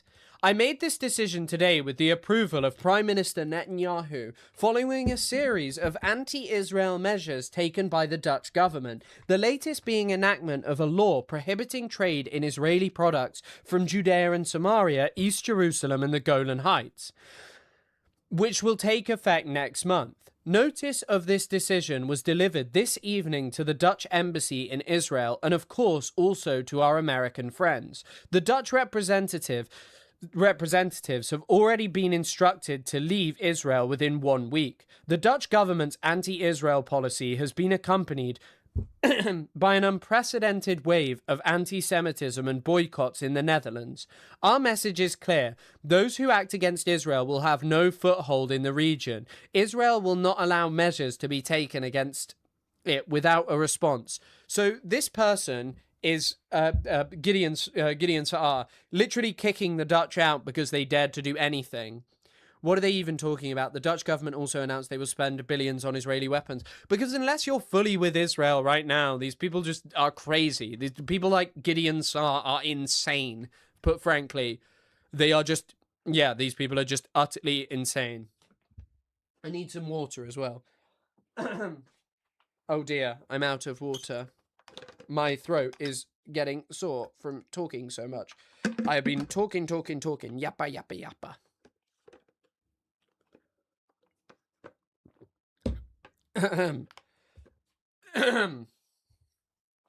The Dutch are not anti-Israel, they are anti-genocide. Okay, bro, thanks. By the way, I live in the Netherlands, and they are shipping F-35s to them. No. What you don't understand is F-35s, they're there for jobs. You need an F-35 for a job. Oh my god, you need an F-35. If you don't have an F-35... How can they have jobs? There's no jobs without it. Wah, wah, wah. Okay, right. Let's talk about this fucking Iran nonsense. Incredible own of Scott Bessent, by the way, here. This is one of the craziest videos I've seen recently. This is an economic D-Day, but D-Day wasn't a threat of an invasion.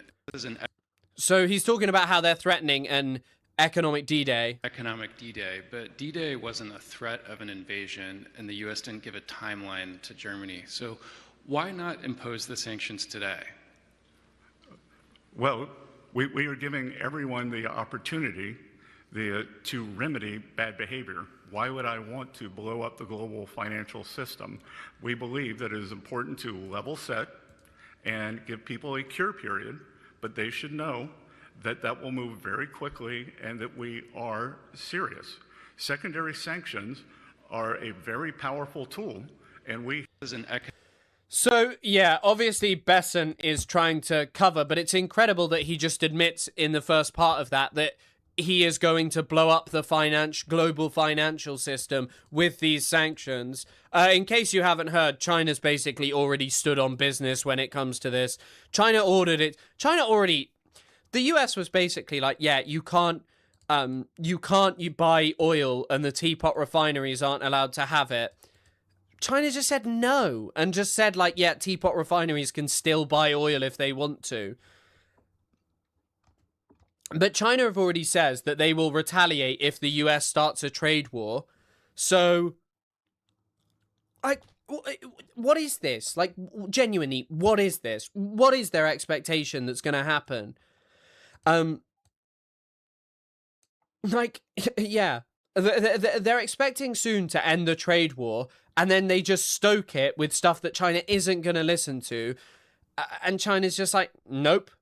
China's large state-owned refineries largely comply with sanctions on Iranian crude. Beijing allows private sector refineries known as Teapot to import and process oil from the country. The US imposed sanctions on some of these refineries earlier this year, but China ordered domestic companies not to comply. Like, what is this? genuinely, what is this? What is the expectation? Like, China is so much more economically powerful than you, and if you don't reckon with that, and if you don't reckon that they have all of the critical minerals, then at least for a few years, there is nothing you can do about that, because it is going to take you ages to build this stuff up. What do you think's going to happen? China just cuts off your critical minerals. Bye-bye, iPhone. Bye-bye. Like, what is the expectation? Genuinely. But, of course, you know, they'll just continue with this utter nonsense. China helped your stupid American economy, you fucking dumbass. No, they're evil bad. They're evil bad. But it's just incredible that Besant just admits, yep, you're going to blow up the global economy. It's like, what is this? And there are all of the analysts. Trump's direction. So this is the new name of the policy. The United States Treasury has begun Operation Economic Outcast, an unprecedented campaign. So many dumbass names. Operation Economic Outcast, Operation Epic Fury, Operation D-Day, Economic D-Day. Against the Islamic Republic of Iran and its enablers. In the Second World War, D-Day marked the... I also love how in the Second World War, you would have literally been one of the Nazis' enablers because there were German companies operating there. There's actually a quote by Mamdani's in Mamdani's dad's book, which I did some digging on. It is real. An Allied commander was asked, like, hey, how is it possible that you managed to, like, level most of these German cities but leave certain American and factories about? Like, that's actually really impressive. And apparently the Allied leader was just like, I don't know. I'll see if I can find it, actually. It's probably not that hard.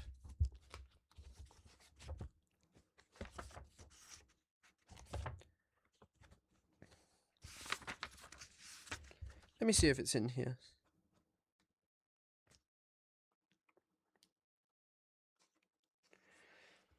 I'll see if I can find it.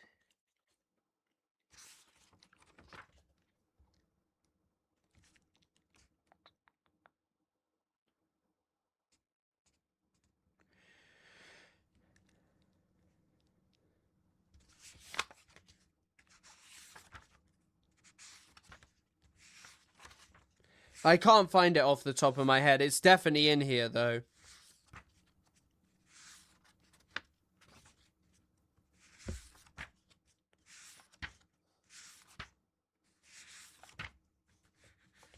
It is definitely in here. Bridge too far.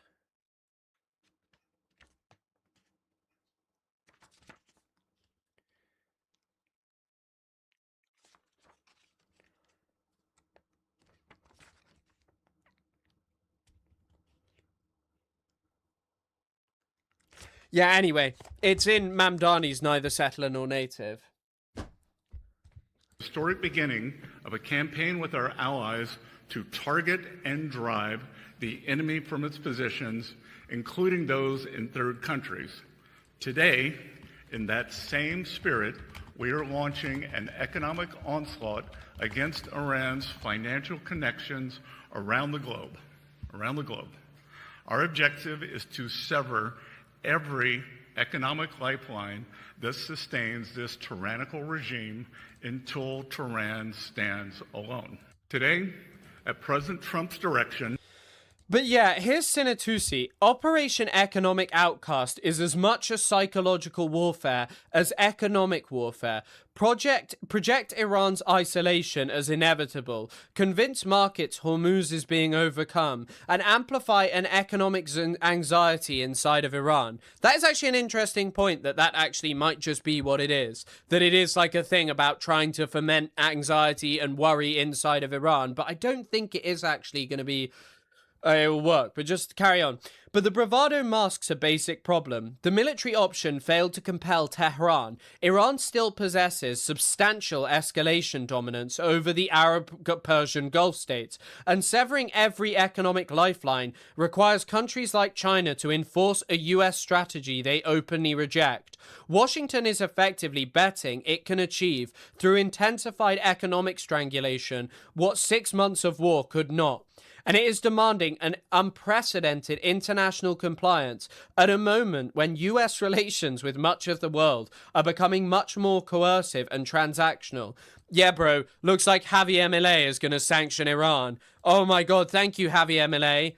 Thank you. Javier Milei and fucking... They're going to make Venezuela sanction Iran. Oh no. Your little petty dictatorial states that are just ruled over by your like idiot followers who are all some of the dumbest people going is just going to be like amazing, isn't it? I can't wait until your vassal state of Argentina comes up and fights back. Like, yeah, good luck with that international... That is a strange part of the Trump administration and how dumb it is. They've pretty much alienated every ally, and then they expect every ally to dance the tune. There are a lot of European countries who'll still do it, mark my words. But China? No. No. Like, economic D-Day, Jesus Christ. Trita Parsi was talking about this as well. And joining me now from Arlington in Virginia is Trita Parsi. He's the Executive Vice President of the Quincy Institute for Responsible Statecraft. Trita, always good to see you. Scott Bessent, he said that the U.S. is going to collapse the Iranian government. Well, if that is the goal of this economic asphyxiation, as he put it, how likely is it that this economic...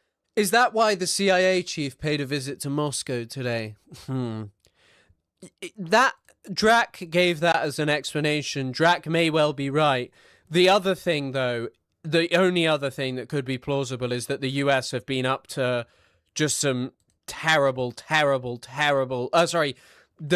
UK have been up to some policy of, like...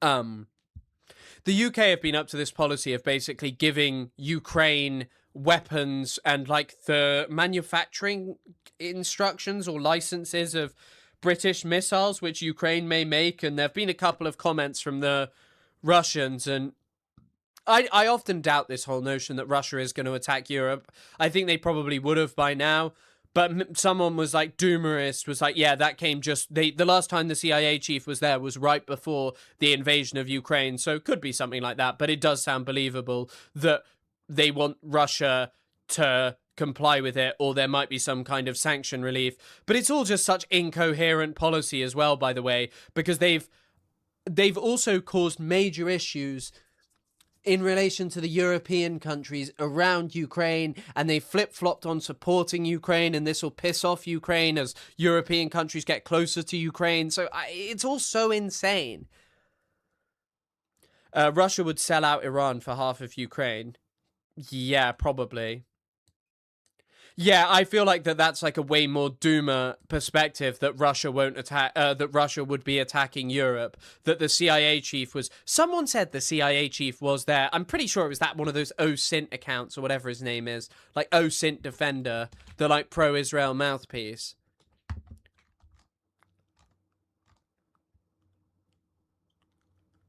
Oh. I mean, OSINT Defenders pointed out whatever he was there for did not take long, or it did not go well. I'm tending to believe that it did not go well, because Trump would need to probably, to appease the Russians, to compel European countries to behave differently. Don't think he can do that right now.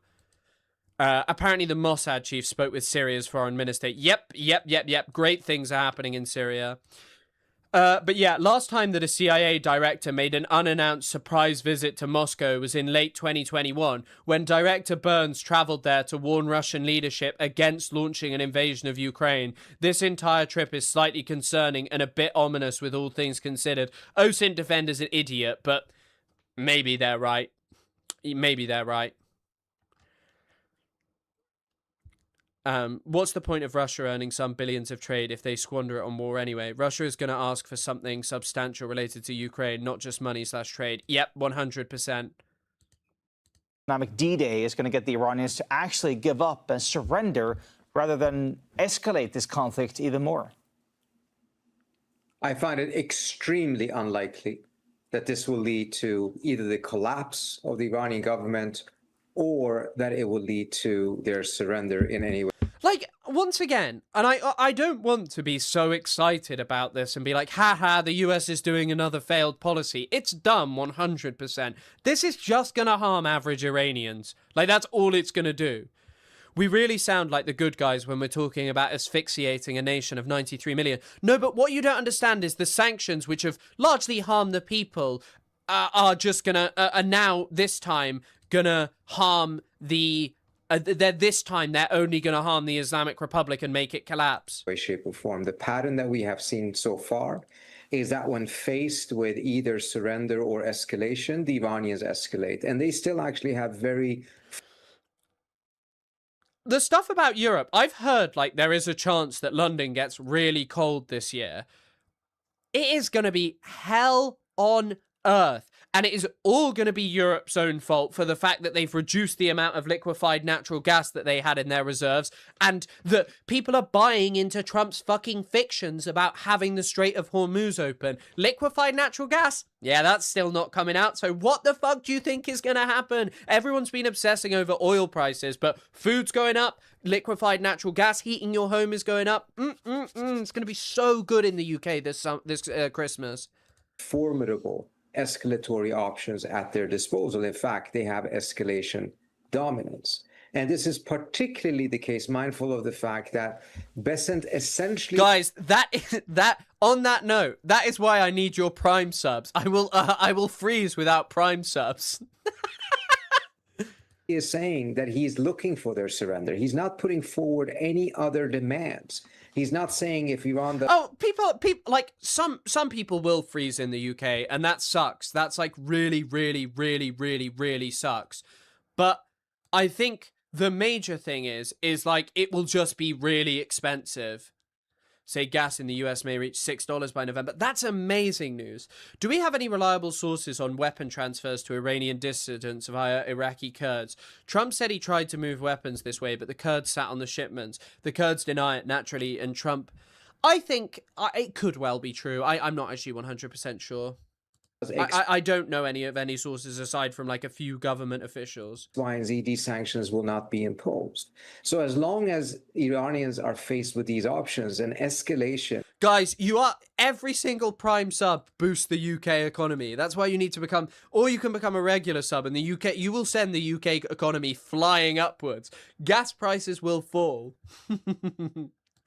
is the most likely response that they will give, granted that these sanctions actually end up becoming binding. If they're not, then the Iranians may actually show some restraint. But if this starts to actually put some pressure on the Iranians, a counter-escalation is the most likely option. Trita, the U.S. has almost 50 years of experience of sanctions on Iran.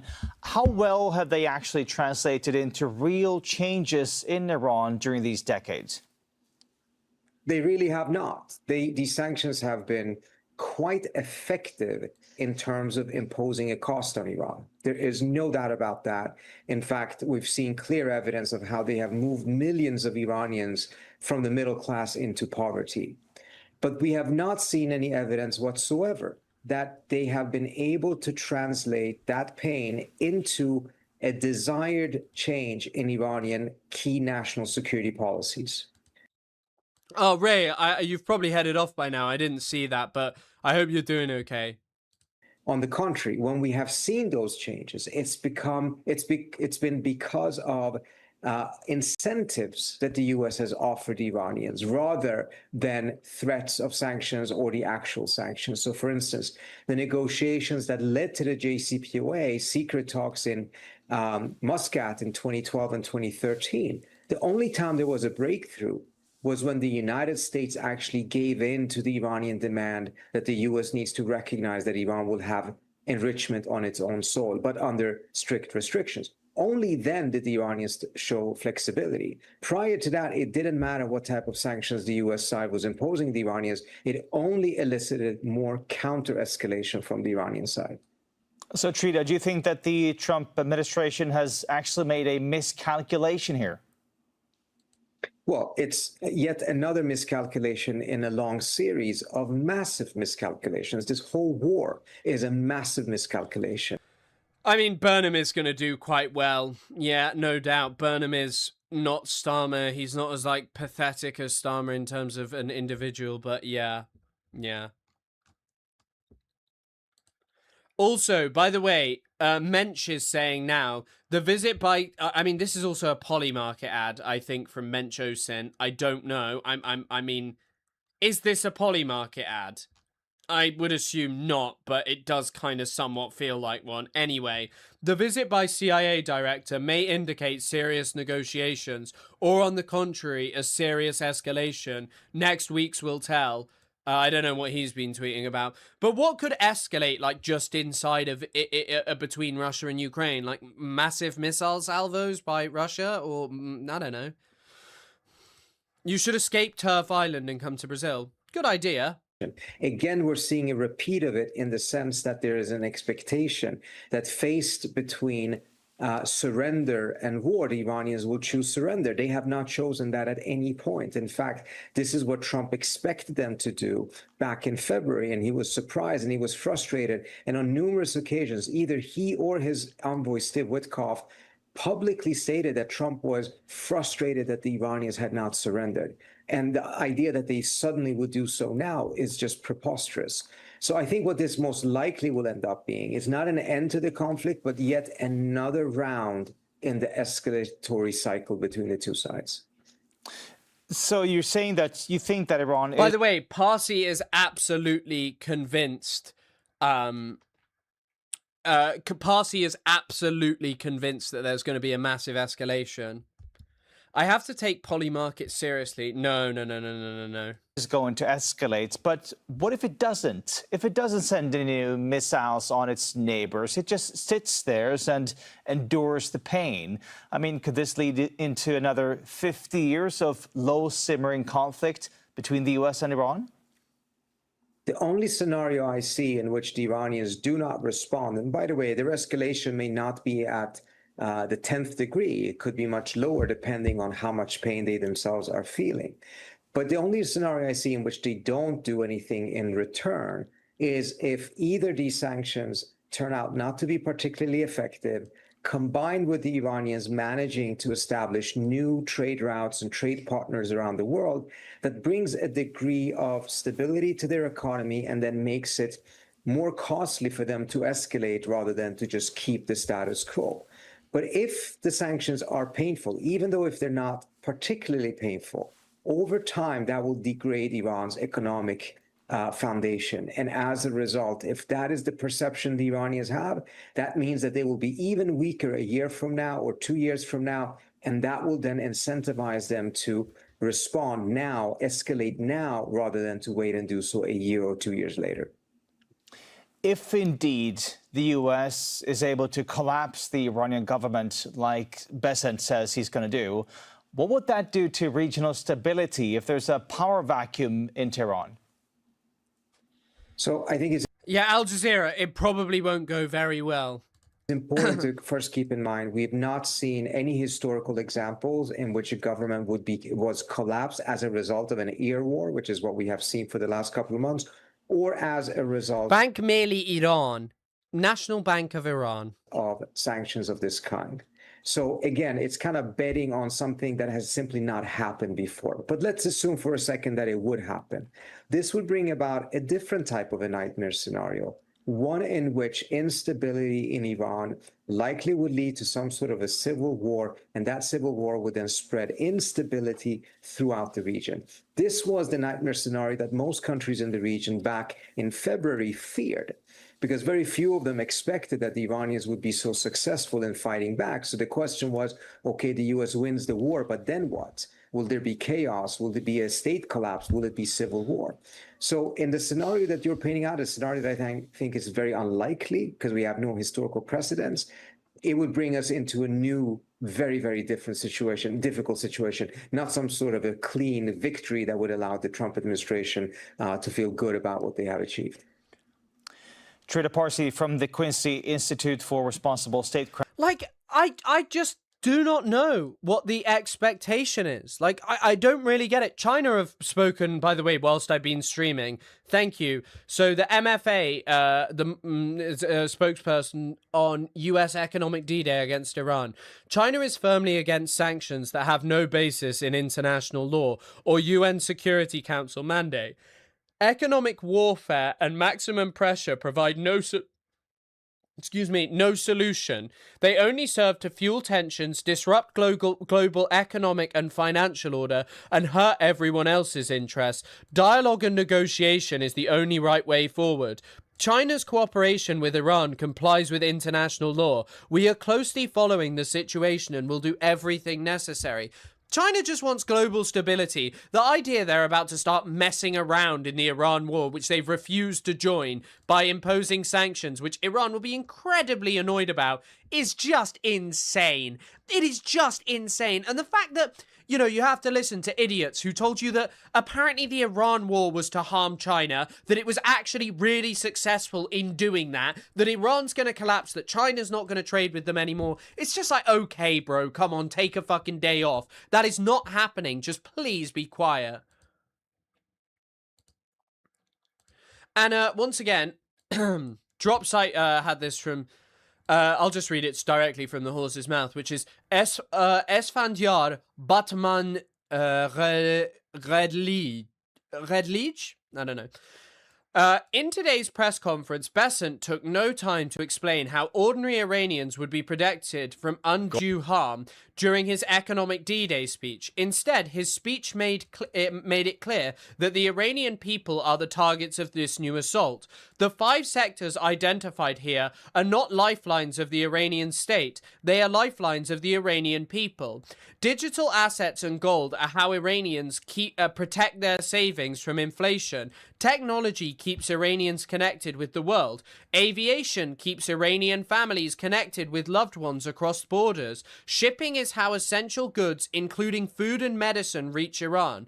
The Treasury Department has even rescinded general licenses covering academic and sports exchanges between the US and Iran. These measures do not isolate the Iranian regime, which has hunkered down for years. They isolate the Iranian people. The Trump administration has no qualms about ordinary Iranians becoming the target in their economic war, just as they had no qualms about killing civilians in their military operations. It is genuinely just unbelievable that this is the reality of life at this point, just listening to this shit. And then this. The failing Islamic regime of Iran is not paying large segments of their military, while at the same time killing protesters, even when they are not protesting at levels not seen before. Even when they are not protesting at levels not seen before. It is a humanitarian crisis of epic proportions and must be stopped. By what? Worsening it? Ah, fuck knows. Anyway, guys, I've been live for 4.5 hours, so I think I'm gonna call it there. I hope you guys have a lovely rest of the day. I'll be back potentially tomorrow, depending on if there's any big news. If it's just sort of standard, I'll take the day off. I'll work on some other stuff. Yeah, I hope you guys have a lovely rest of the day. See you Thursday at the latest. If you want to know, I'll be posting on my YouTube when I'm live. As always, thank you for everyone who donated, became Twitch subs, members, whatever the hell you guys are up to. It's always deeply appreciated. I hope you guys have a lovely rest of the day, and I'll see you guys soon. Bye-bye. Bye-bye.